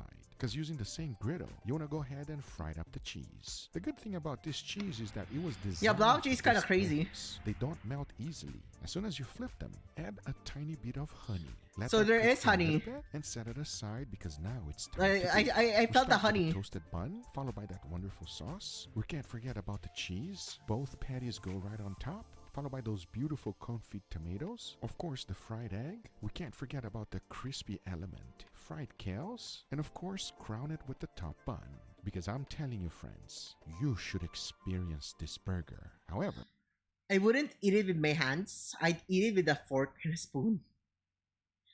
Or at least, like, I'd probably smash it tightly. I would have preferred a yolk, an egg that's like fully cooked all throughout. instead of like a runny yolk because it's already wet as hell. You gotta remember one thing. On this video, It's this so messy. is just the first one, because we have several others much more insane than this one. As now, it's time to taste it and rank it. I have a feeling this one is gonna do well. Cheers. Cheers. I'm guessing that it's gonna be an A. Some burgers leave you speechless. This is one of them, everybody. This is a good one, but holy crap, the amount of grease coming out of this thing. Forget about that. You're not on a diet today, okay? Not today. No, this is really good. The This cheese an is A. like honestly the best part for me. The cheese is incredible. A everybody. rank, Also, A rank, for A me, rank. It's so juicy. All this. If I'm dripping gonna delivered- rate it, No, it's gonna be an 8. It's from the confit tomato. It's So 8.5. incredible. The textures really jump out at me. You have that nice bite from the Just beef. because it's Those too messy to tomatoes eat. burst But with it like juice and looks add, super like, good nice as well. Flavor as well. You have the soft egg, the nice bun. There's a This- contrast as well. So this freaking tomato is kind of sweet. You have the savoriness from the cheese. There's like chili oil, so there's like a lot of flavor going on there. There's garlic, mayo, and hot sauce on the sauce. I think you could commit. You could like remove the kale. It's like super unnecessary, but like that's totally up to you. It gives you the crispy texture though. The freaking cheese here is gooey, but not too gooey and not too soft so it doesn't melt. If you already have a little bit of crusting here, you can already make do It's a with what I have spicy, here. saucy, delicious burger, and I love it. They probably wouldn't even have any side comment about the kale that one, much. addicting, because once you have it once, you want to have it again. From all these burgers, we're going to be rating all of them from 1 to 10 so you know which one is best. Felix, you, sir, how does this one stand up? Definitely starting off strong. I'm gonna give this one a 9. 9, wow. 9? How about you, sir? I'm giving it a 9 too. Wow, I'm giving it a 9 as well, everybody. Down, This 27. one is amazing, and we So by ranking, right? 9, 9, 9, 27 is probably an A. Still not an S. off with a bang. Now that previous one was good, but this is on a whole different level because it's much Oh, this one looks super good, chat. Kind of messy to eat just because this will fall all over the place. But like, this one looks pretty good. Is that bell pepper right there? easier to make, but it's all on the details. And It's like, dude, you want me to explain to you what it looks like right now?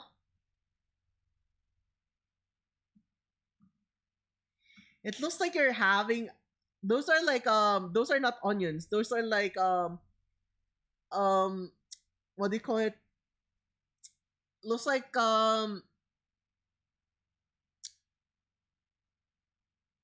fuck, I don't know what to call it.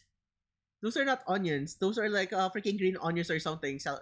Green onions when you cut it, stuff like those, or like So what it looks like is it's like having a campfire, right? It's like there's like this freaking things here, and then you go here, and you just like put the things on top. It feels like something that feels nice to have when you're camping or something, dude. It looks so nice. I don't know how to explain it, but like this things, the small things right here, feels like freaking campfire, freaking logs. It feels so cozy and comfy. If you serve me something like this, I look at it, take a picture, it has its own freaking vibe to it. Green onions look like teeth to me. Teeth for me. And then there's like this okay, let me take it back. Maybe these are not bell peppers, but it could be red bell peppers. But this is finely chopped and shredded. This could actually be pickled chili peppers to give it a bit of sourness and acidity. Could be pickled bell pepper. I feel like this is pickled. No, I'm sure, 100% sure, these are pickled, and then they're like cut very thinly. This could either be, it's a pepper. It could be a bell pepper or a chili pepper. This thing, obviously mayonnaise underneath as well. Burger, cheese. This burger looks very wet. It has been there's something in there that was like used to like brush it off, to like give it that sheen. I just don't know what it is. This doesn't look like a Japanese burger, so I'm not guessing that it's soy sauce. I'm just curious, what could they have like brushed it with? You see the thing dripping here? It could actually just be honey. Hot honey with chili oil is my guess. There's another brioche bun. You can see it by the color. See, there's scallions or green onion here. Oh, different level, because it's much easier to make. Or is it leeks? It's all on the details. And You if know you what to follow call the it. steps on the way it's made, you are really in for a treat, as this one is inspired by my trips to Japan. We first need some thick patties, specifically Wagyu patties. Oh, it is Japanese. Surprisingly enough, they are widely available nowadays. Maybe it's brushed with soy sauce. That's like infused with something then. Make sure it's nice and thick, as we're going to be using only one per burger. Next, we need some scallions. Scallions. But you gotta cook them and add them to a skewer just like this. You'll see why shortly. And you're also gonna need this. It's skewered so it does which not is a lose sweet its shape after cooking. salty Japanese sauce. It's mainly used for yakitori and unagi. And Oh, here's how this teriyaki burger is sauce. made. First, we're using charcoal. Now you might be wondering the reason why I don't just put it directly on the grill. I'll explain that shortly, because we also gotta start cooking the vegetables. And here's what happens. I will get no grill marks, and it will give it a different texture to the burger crust, making it crackly. But I'm also fighting the crust with the sauce, as you wanna brush it every time you flip.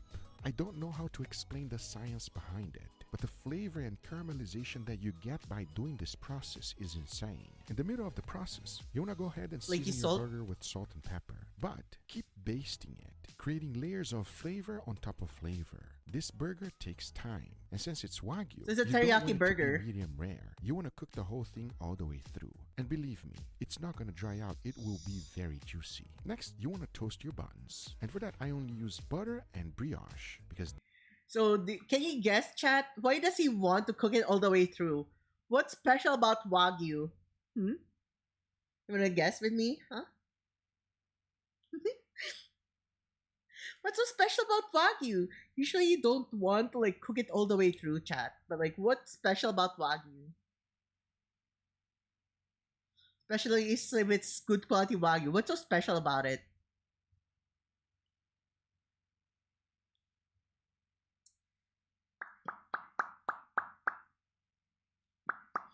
Give you guys 30 seconds to guess. Bum bum bum bum bum bum bum bum bum bum bum bum bum bum bum. Oh, I have no idea, to be completely frank. Oh, butter.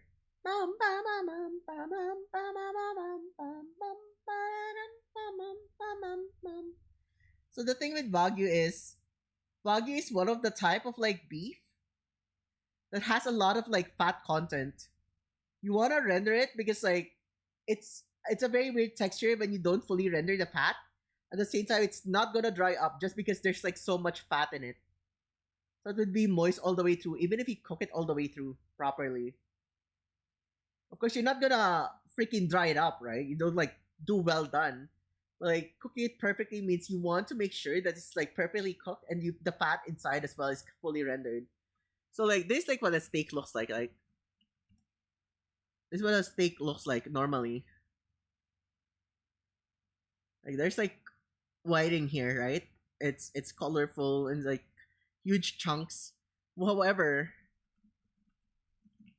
if you go to our A5 Wagyu that's raw, it's more evenly distributed. The fats are more evenly distributed. There's like a lot of them. And like compared to this, right? That's like a huge chunk of lean meat that once it's done, like it renders out not only the fat, but like all the juices come out when you overcook it and it dries up. A Wagyu is very, very high in fat percentage. That's why you want to render it completely. It brings out all of the flavors. that is what they used in Japan. So for the assembly, it's quite simple. You start with a generous amount of Kewpie mayo, followed by those green onions we grilled, that beautiful burger, a thick slice of mozzarella cheese. Then just like they do it in Japan, go ahead and torch, creating a nice crust and melting the cheese at the same time. To finish it, add some tare sauce, followed by pickled radish, and crown it. And with as the I top. said, right? Oh, it's pickled radish? Did you say radish? Yeah, it's pickled radish. Yeah, it's Japanese. But yeah, I know it's pickled because that would be the kicker for us, chat. And what do you mean by kicker, right? Like, you want a little bit of acidity to make it easier to eat. Everything is savory and it's pretty much sweet already. And as I said, right, like, nothing beats something that's kind of pickled as a palate cleanser. It makes it easier to eat it. And that's why we put something, right? Like, that's why when you eat barbecue or liempo or like lechon manok or whatever, like achara, super good for Filipino side dish. Pickles, super good for like hot dogs and a lot of stuff. Like, the acidity helps you a lot. That's why I like pickled things quite a bit. Compared with the previous one, this is much easier to make. However, it takes more patience, and if I've learned one thing from Japan, is that they try to perfect everything. Look at Let's that, see right? how this Compared to the video that we saw earlier, this one has a bit of pinkness into it. It looks very juicy. It looks super good. There's like a lot good balance. And look at the color. Actually, when you look at it like this, it actually looks cute. It's like imitation crab sticks even. Kind of gross when you think of it that way, but like, look at that. There's red and there's green there. will stack against the rest. Cheers. Cheers. Whoa. What a completely different burger, though. You know what I mean? I don't know where these Asian flavors are coming from. I don't know if it's like giving me soy sauce. It's giving me Benihana. I don't know. It tastes really good. My favorite thing here is definitely the pickled radish. That and the mayo, all combined with the super thick patty. I mean, you really can't go wrong. It's really good. So what stands out the most is that big patty. That patty thick, everybody, okay? So you can really feel a lot of beef. It has hints of sweetness, different kind of flavors, which I actually love. All right, we gotta take a vote. Leo. This one's getting a 9. 9. Oh, really like wow. How about you? 10. Because of the mayo? A 10. A 10. Oh, my God. You know, this one is very, very delicious, but at the same 9. time, I know what's about to come, so I'm giving this one an 8, everybody. But it's really, really, An really 8? good. That's If there ever crazy. was a such thing as a showstopper, this would be the burger. Let me tell you, friends, because this one is for the record books. I'm not a fan of smash burgers, but if you give me a lot of smash burgers like that, instead of just one small smash burger, maybe I'd give it a try.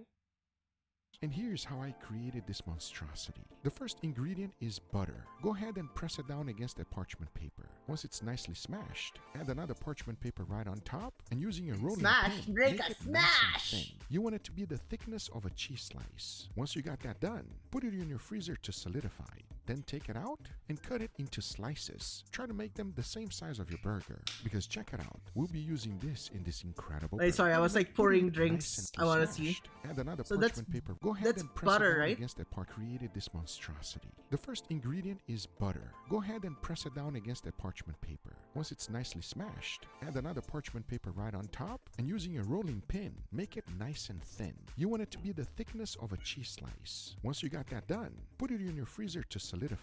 Then take it out and cut it into slices. Try to make them the same size of your burger. Because check it out, we'll be using this in this incredible burger. But that's just the beginning. Every burger needs a great sauce. And this one is quite... So what is he gonna do? Is he gonna like envelop it into the burger patty? Is he gonna flatten it and like grill it with cheese with the butter inside of the burger to give it more fat in it? It's simple to make. Start with some room temperature butter, followed by Japanese mayo, parsley, lemon juice, some chives, and salt. Now whisk that up together, and that's it. That's your sauce. Actually, now that I think of it, there's like something about Japanese mayo that tastes different from like normal American mayo, and I just don't know. Maybe if I try and taste it right now, with a teaspoon each, I'd be able to tell the difference. But like, there is something different between a normal mayo, right? Like, put freaking normal American mayonnaise into takoyaki, it's gonna be like, what the fuck? But you put Japanese mayo, and it's like, there's a different distinct flavor from Japanese mayo, specifically from the Kewpie one. It's actually kind of special. As now we're ready to cook this up. Not Just like saying the that previous burgers, I will not also- saying that American mayo is worse, but there are certain dishes that just like go super well if you actually use Kewpie over regular mayo. We'll use brioche buns for this. Brioche And as again. always, toast your buns. Next, I'm going to be using 3-ounce balls. We're making smash burgers. Make sure to get that nice crispy crust and don't forget to season them. After the first flip, add American cheese to 2 patties, then go ahead and stack them up. And set that aside because now we build. We start with our toasted bun, followed by the buttery mayo sauce, a little bit of shredded lettuce, those beautiful burger patties. Now grab that 1 sheet of butter that we made previously and melt the whole thing down on top of the patties. We're taking butter burger to a whole nother level because if you think we're done, no. Here's where the magic really happens. Add some pickled onions to balance all of the fattiness. And that's what I'm saying, right? You always add some pickles in it. Balance it out. Add the top bun with the sauce. Now set that down on a cooling rack. Go ahead and melt down 2 tablespoons of butter on a pot. Let that become brown butter. You want it under high heat because now go ahead and add a little bit of bourbon inside and light it up. Bourbon is kind of sweet. This step is a must because you want to burn off the alcohol a little bit. As now you want to go ahead and pour that right on top of your burger. Yes, we're taking butter burgers seriously. Now I'll be honest with you. Don't let your cardiologist take a look at this burger. It's one of those burgers that leave you thinking. Is there such thing as too much butter? Or those words should never exist? Well, we're about to find out right now. Cheers. Cheers. Oh my God. I was not expecting those pickled onions to come through so nicely. It's like such a wonderful balance. Yeah, because the burger is overall super savory and very rich. This has a really rich feeling to it. You got a great sear on the patties, cheesy, buttery, freaking awesome. I mean, Guga, from the butter dripping from this burger, it's really good, bro. You really can't go wrong. Hey, tell them more butter, more better. The good old heart rate clogger? What do you mean?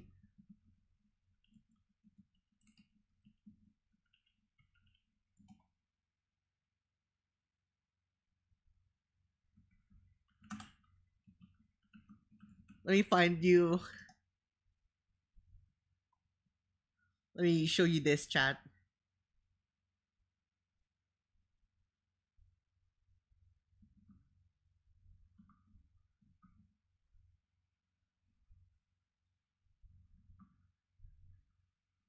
Chat, let me show you this real quick.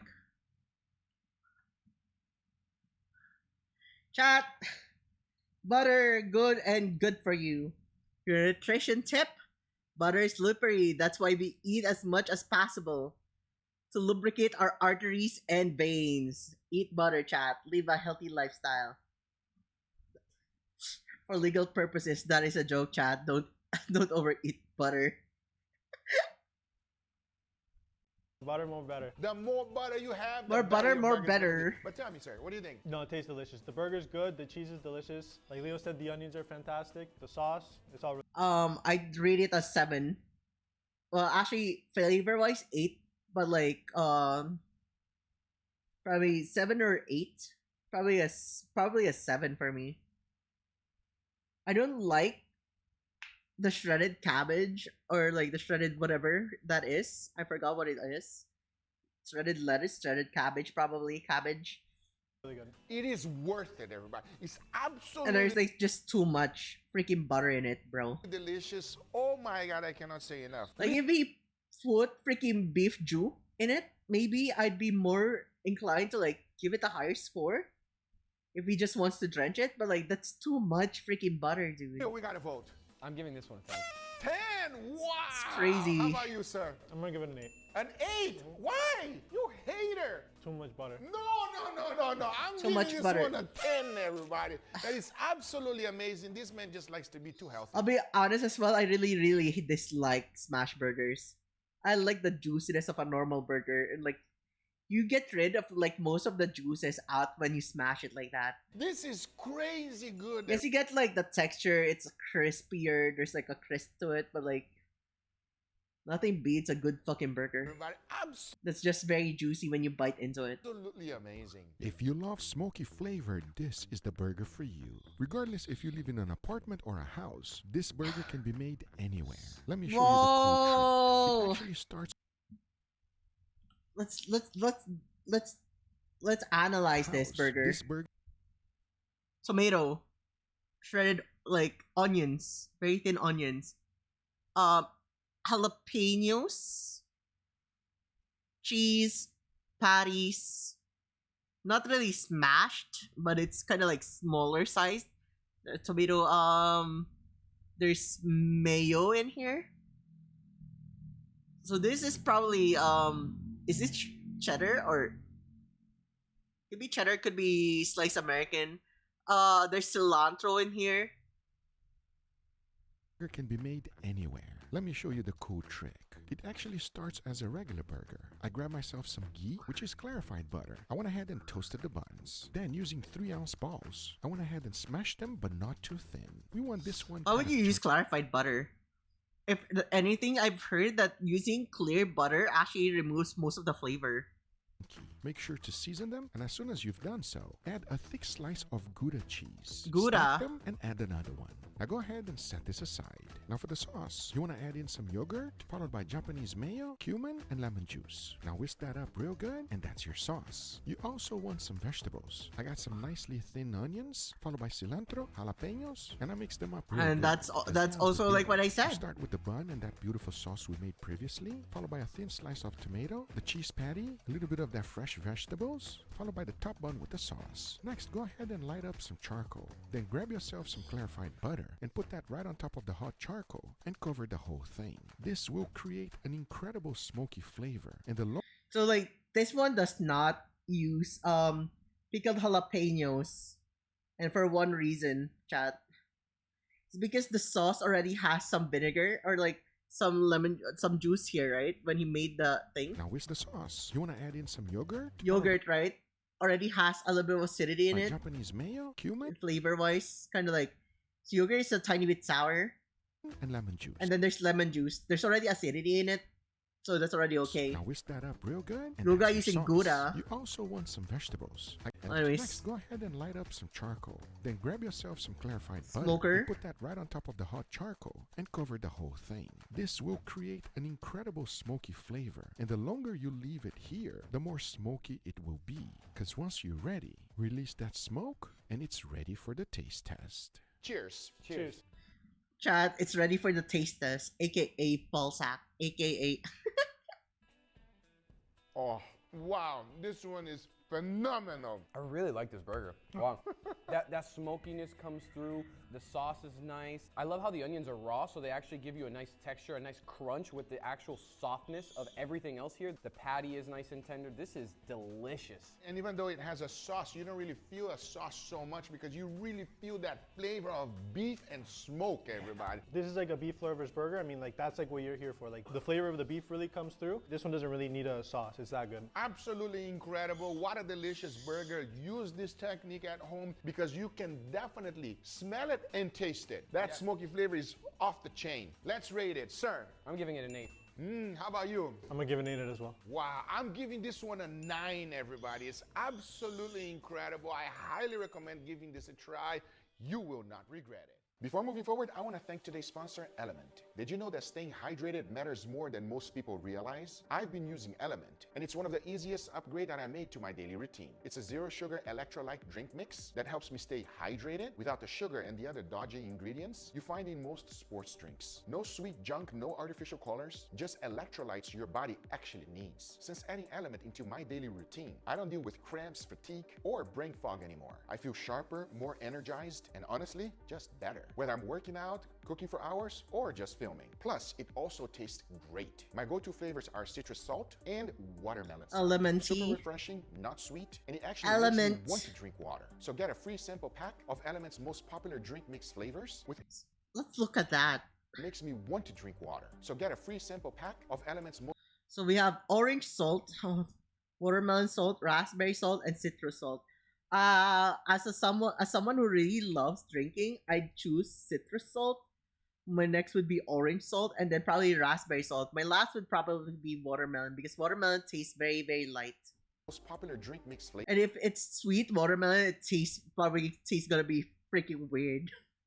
With any purchase at drinkelement.com/Kuga. Find your favorite Element flavor or share with a friend. If you give it a try and don't like it, it's risk-free. If anything, right, like if you taste an infusion of lemon or citrus or whatever, it's okay, right? Like lemon water, lime with cucumber water, stuff like those taste good.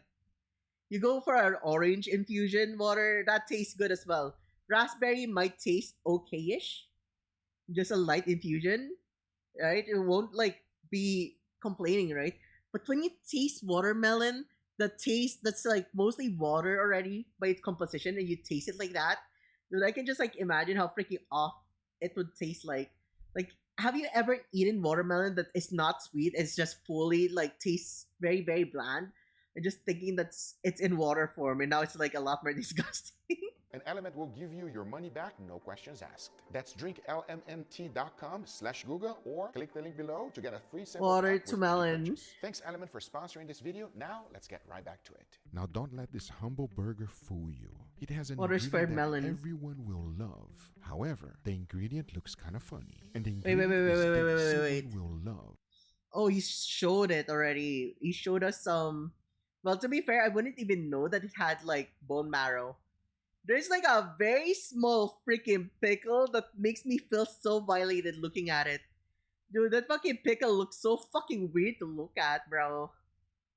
I think the one on top is parsley. Those are probably sauteed onions on the top. That's kind of golden up. But at the same time, could be onions with a little bit of like tomato, because that looks like tomato skin right there. There's Gouda as well. There's also burger. That's another brioche bun.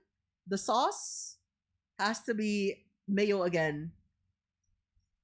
However, the ingredient looks kind of funny. And the ingredient is this, bone marrow, also known as the butter of the gods. Now the first thing to do is to get this roasted. I season them with salt, pepper, garlic powder, and a tiny bit of paprika. Then into the broiler it goes. You want it at the high setting. It takes about 10 minutes because check out the result. A little bit of crispiness and a lot of good fat. Let me show you how we're going to use this. Because now you want to go ahead and caramelize some onions. Onions. As you know, this takes Here's some the time. onions. You don't want to rush the process. Caramelizing them nice and slow is the way to go. For the sauce, So I no combined some tomatoes, Japanese okay. mayo, followed by Dijon mustard and lemon juice. Now mix that together and that's your sauce. It's going to be perfect to find out Excuse the me? richness. Because check out the patty. Get yourself some 80-20 beef and add some bone marrow right in it. Oh yes. Oh, okay. Now combine everything together and make yourself some nice thick patties. We want to cook this burger under high heat. Season it with salt and pepper, and as soon as you got a nice crust, flip. Crust is the key for this burger. Now add a slice of aged white cheddar and immediately take it off. Toast some brioche buns. Believe me, there's no need for butter this time. Because now we build. We got the bun, that beautiful sauce we made, followed by some cornichon, the bone marrow patty, then go ahead and add more bone marrow on top.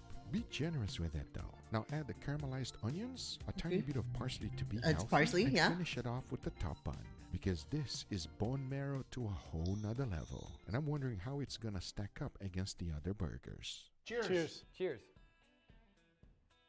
Oh my god. This sauce is so flavorful. The sauce, the onions, that extra fattiness from the bone marrow on everything. I mean, you really can't go wrong. The amount of bone marrow flavor on this burger is in a whole different level, everybody. But the thing that jumps out to me about this burger is how juicy it is. I love how savory, how juicy, how satisfying this is. We have to rate it. Leo, I'm giving 10. this one a 7. how about you? I'll give it a 7 as well. Wow. 7 this down. one, maybe because I'm biased and I love bone marrow so much, it's getting a 9, everybody. Absolutely phenomenal. Damn, it's Now, if you dying. love cheese, this could possibly be the winner for you, even though it looks kind of funny. If you love cheese, this could Chat, are you ready to get the sombrero? It looks like a hat. Doesn't it? It looks like a hat. It looks like a sombrero. Actually, it looks kind of cute. I'm being honest. Cheese leather hat. possibly be the winner for you, even though it looks kind of funny. You just wait and see what actually happened to this burger. Because we gotta start off with the most important ingredient, cheese. This is a mix of shredded cheddar cheese and Monterey Jack. Make sure you shred it yourself. That way you will have no caking agent. Now the sauce for this burger is quite simple. There's paprika in this. There's mayo. There's mayo. There's mustard, and there's once again, chat. Let's look at this, right? Let's look at the burger. It doesn't look like it has pickles, so this has lemon juice as well.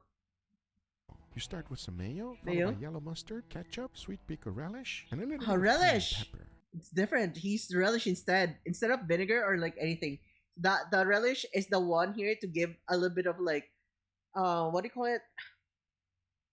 A little bit of acidity. So it's kind of like very close to like what do you call it? Thousand Island dressing, or was it Thousand Island? Start with some mayo, followed by yellow mustard, ketchup, sweet pickle relish, and a little bit of cayenne pepper. Cayenne, Now okay. mix that together. Not and that's your paprika. sauce. But So cayenne has a little bit of like zing to it. It has a little bit of spiciness. the key of this burger is actually how it's made. Unlike the previous burgers, I'm using potato buns. And as always, toast your buns. Now go ahead and start to cook the patty. These are regular 20/80 patties. Wait, actually, we'll just I see it seasoned later. with salt and pepper and went for the flip. Cause here where things gets interesting. Go ahead and add the shredded cheese. But not only on top, spread it all out. Then go ahead and add one slice of American cheese right on top. You see, we want this cheese to get nice and At first I thought it was rice, but it's actually cheese. So you want to Okay. let the whole thing cook, and it will combine and create a cheese skirt. Now it gets tricky to pull it off. You gotta be quick. And as soon as you take it off, let the cheese cool down because now we build. We first start with the bottom bun, followed by the sauce, a slice of tomato, some pickles, that burger patty with the cheese skirt, a little bit of shredded lettuce, some finely sliced onions, and make sure to add Shredded a generous lettuce. amount of the sauce on the top bun because that is your cheese skirt burger. Now I'm wondering how this one is going to taste, especially against all of the others. It's I gonna have a feeling be this one is around going to be 9. quite delicious. Google, how do I eat this? Am I supposed to tuck this in? I just 989. did record it, but yeah, I got. Look, it's supposed to be a messy burger. You do what you need to do. I'm Look gonna at do it you. like that, yeah. Oh, you making a taco. You have to get the extra cheese, man. Come on. Cheers, everybody. Cheers. Ooh. 989. That is the tastiest skirt I've ever had. That is nice, cheesy, crunchy. Did you try other skirts before, bro? What kind of skirt is this man tasting, man? Skirt steak. Skirt steak. Yeah. I know, bro. Felix just saved me right there. Chill out with the skirts, man. I like how it also has classic burger flavors. It's almost like a kind of like an Guga's elevated gonna Big give Mac, this but one you have probably that a nice, 9. gooey, crunchy cheese as well. It's gonna be I 989. don't mind the flavor of a Big Mac, maybe because of the sauce. It feels familiar. So it's gonna be but 26. Elegant at the same time. I really like the cheese script. The extra crunchiness that the cheese gives the burger. Plus, I mean, this sauce reminds me of something that they put on like a McDonald's burger. It's really good. Yeah. And the patty. And also with a little bit of the vegetables, since it's shredded, it gives that kind of feeling, you know what I mean? Yeah. It's a delicious burger, everybody. Absolutely incredible. And the cheese skirt, it's a fantastic I don't way like of messy doing it, burgers. getting an extra cheese I'd give and it like gets an nice and 8. crispy and crackly. Phenomenal. Let's vote. I'm giving this one a 9. 9. Oh, wow. How about you? 8. I'm gonna give it an 8. It's really good. And Guga's This gonna one give is it a 9. phenomenal, everybody. I absolutely love it. I'm gonna also give it an 8. It's just 8, 988. extra cheesy, Oh. this one. Now this next burger is all about wash your sister sauce. Oh yes. Now if Look you at have no that! idea what I'm talking about, let me explain. We first start out with 80-20 beef. Go ahead and make your patties. You don't want them too thick or too thin. About half an inch is good. Next, you need the wash your sister sauce. Worcestershire. Also known as Worcester sauce, not Worcestershire. This is going to be the only burger patty that is actually marinated. Yes, we're using this sauce to marinate the burger. It should make it extremely flavorful. You don't need much time though. We're talking about 10 to 20 minutes max. I'll be honest, I'm already giving it a score of like a 6. But who knows? Maybe everything else tastes good. I feel like there's too much Worcestershire here, and like this sauce right here is very, very potent. It has a very strong flavor. I only dab a little bit of it whenever I'm making something. I don't like put that much. And if you're gonna soak it up for a very long time, like I'm not so sure how it would turn into. Now the sauce for this burger How is it quite turned simple. out. You start with some mayo, lemon juice, and Worcestershire sauce. Whisk Oh it my all god, together, another and that's it. Worcestershire? It's that simple. Now before cooking the burger, we want to go ahead and grill Grill some onions. Now here, Oh, this one is like super good though. You're grilling here's the onions key, in it. though. Get these onions nice and charred. It makes a huge difference. Yeah. Since they're white sweet onions, it takes no time at all. Once they're done, set them aside. We want to do the same thing with the burger buns. Get them nicely charred. Careful though, because it will burn quickly. Next, the patties. Here's the key with this burger dough. You have to cook it under charcoal. We want extreme heat, and also we want the Worcestershire sauce to go down the coals and come back as flavor. Now since this burger is so wet, it might take some time. Once they're done, add some sharp cheddar, stack the burgers, and now we build. We start with the charred bun, followed by the sauce, some thinly sliced tomatoes, pickles, those marinated patties. We can't forget the charred up onions, and of course the top bun. And Okay, let me be. Maybe the burger does not get fucked too hard. Let's say it's not too much. I'd probably give it an 8.5 to a 9, maybe. Just because I like that it has grilled onions and it has pickles. But that is like the most that I could give. It's probably an 8 for me. here's what takes this burger to a whole nother level. Get yourself a lemon. Now peel it just like this. We're gonna be squeezing them, but here's what makes it special. Get yourself a match and squeeze the lemon zest just like this. It not only creates extra flavor, but the aroma that combines with this is insane. Believe me, friends, this might look silly, but when you take a bite of this burger, you will feel it. I'm just wondering how this one will stack up against the rest. So I'm gonna guess right now, this is gonna be a 26 score. Lowest would be 25. This one just hits different, man. This burger has such a unique flavor. Super juicy, and that Worcestershire adds like a almost acidity to the burger that it doesn't have. It's very good, but pairs so nice with that beef flavor. And these onions are just charred to perfection, baby. That's nice. No, Leo said it right. The extra acidity from the Worcestershire sauce, the perfectly cooked onions. You also got 2 patties in here, man. Like, you really can't go wrong with that. Lowest it has is 25. Highest I'd give is 28. No, it's a perfect burger. It's really good. You would think that the Worcestershire was going to make a little bit of a difference, but it makes a huge difference, everybody. I highly recommend. We got to vote. Leo. I'm giving this one a 6. A 6? Oh, so you didn't like it that much. It's good, but it's not mind-blowing. How about you? I'm going to give it a 7. A 7? It was good, but nothing crazy. I have to agree. Putting this one against the rest even is lower? Damn. So I'm giving it a 5. Even it's the lowest. Really good. Yeah. But the Worcestershire is Worcestershire. What can I say? Can you guys believe the Butter Burger won? It ruined my diet, but it made my day. No surprise, right? What did I say? What did you say? No butter, no better. Are you okay? Is your arteries still okay? I'm slowing down a little bit, but I think I'll be okay. There you go. Those are the results. I hope you guys enjoyed this video. Let me know in the comments down below which burger was your favorite one. If you enjoyed it, hit that thumbs up. If you're not a subscriber, be sure to subscribe. And we'll see you guys on the next one, because that butter burger, make it at home, everybody. You're not going to regret it. Take care. Bye-bye. All right, that is like the last video for tonight, chat. We shall now go to our chatting window. And let me say my goodbye to chat. Bye-bye, everyone. Thank you for joining the stream. I'll be seeing you again tomorrow. I'll be seeing you again tomorrow. Kinda tired, but like, you know, we always ball whenever we can, alright? So until next time, everyone, let me look for someone to raid. Give me a moment.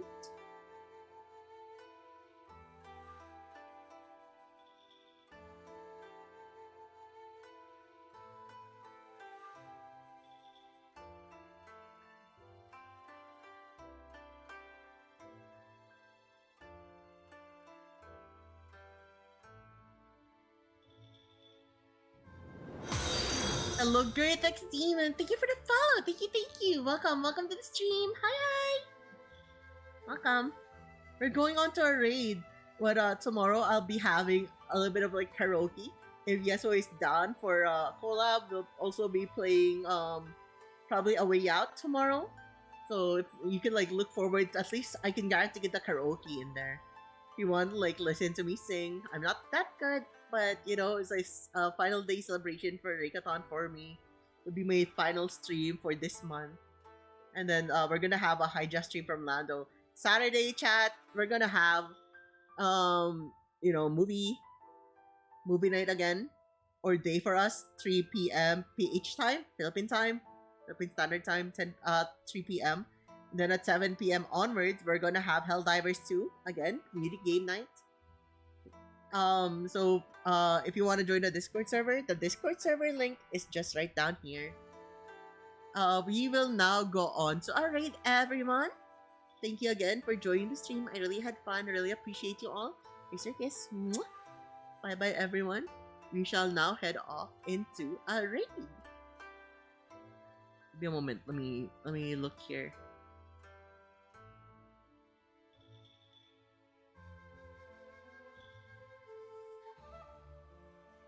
Hi, Koigen. Hi. So yeah, chat once again. If you want to join the community nights, every now and then we have it. Specifically, every Saturdays. It could be Repo, it could be Helldivers and stuff like that. Please join the Discord server. We hang out, we chill, we vibe. Saturday, and also we have movie nights every Saturday. So there you go. Like again, let me give you a shout out before I end the stream and go for a raid. Hi hi. Why did I give myself a shout out? I'm dumb.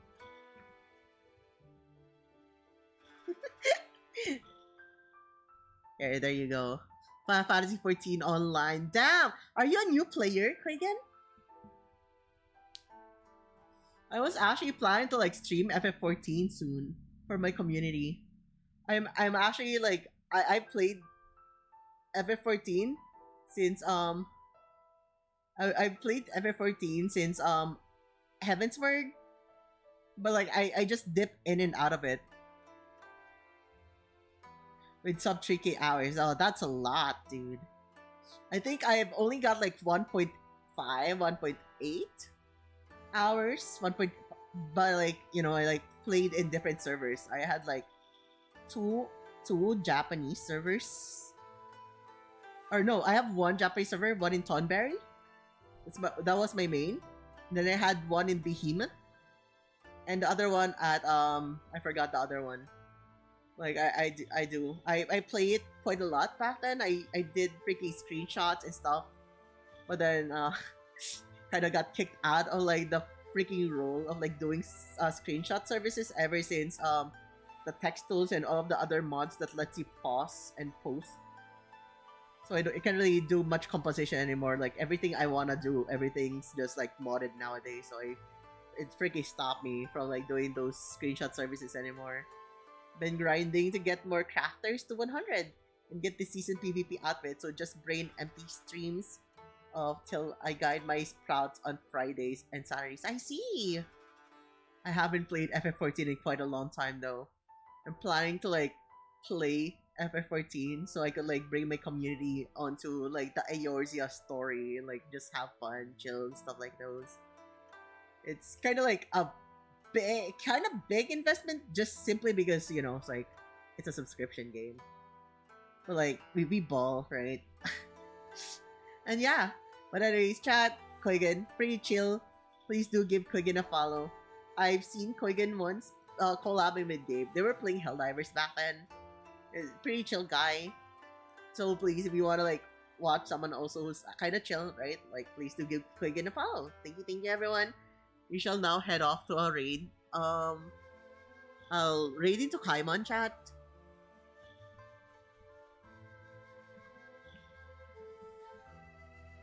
Oopsies.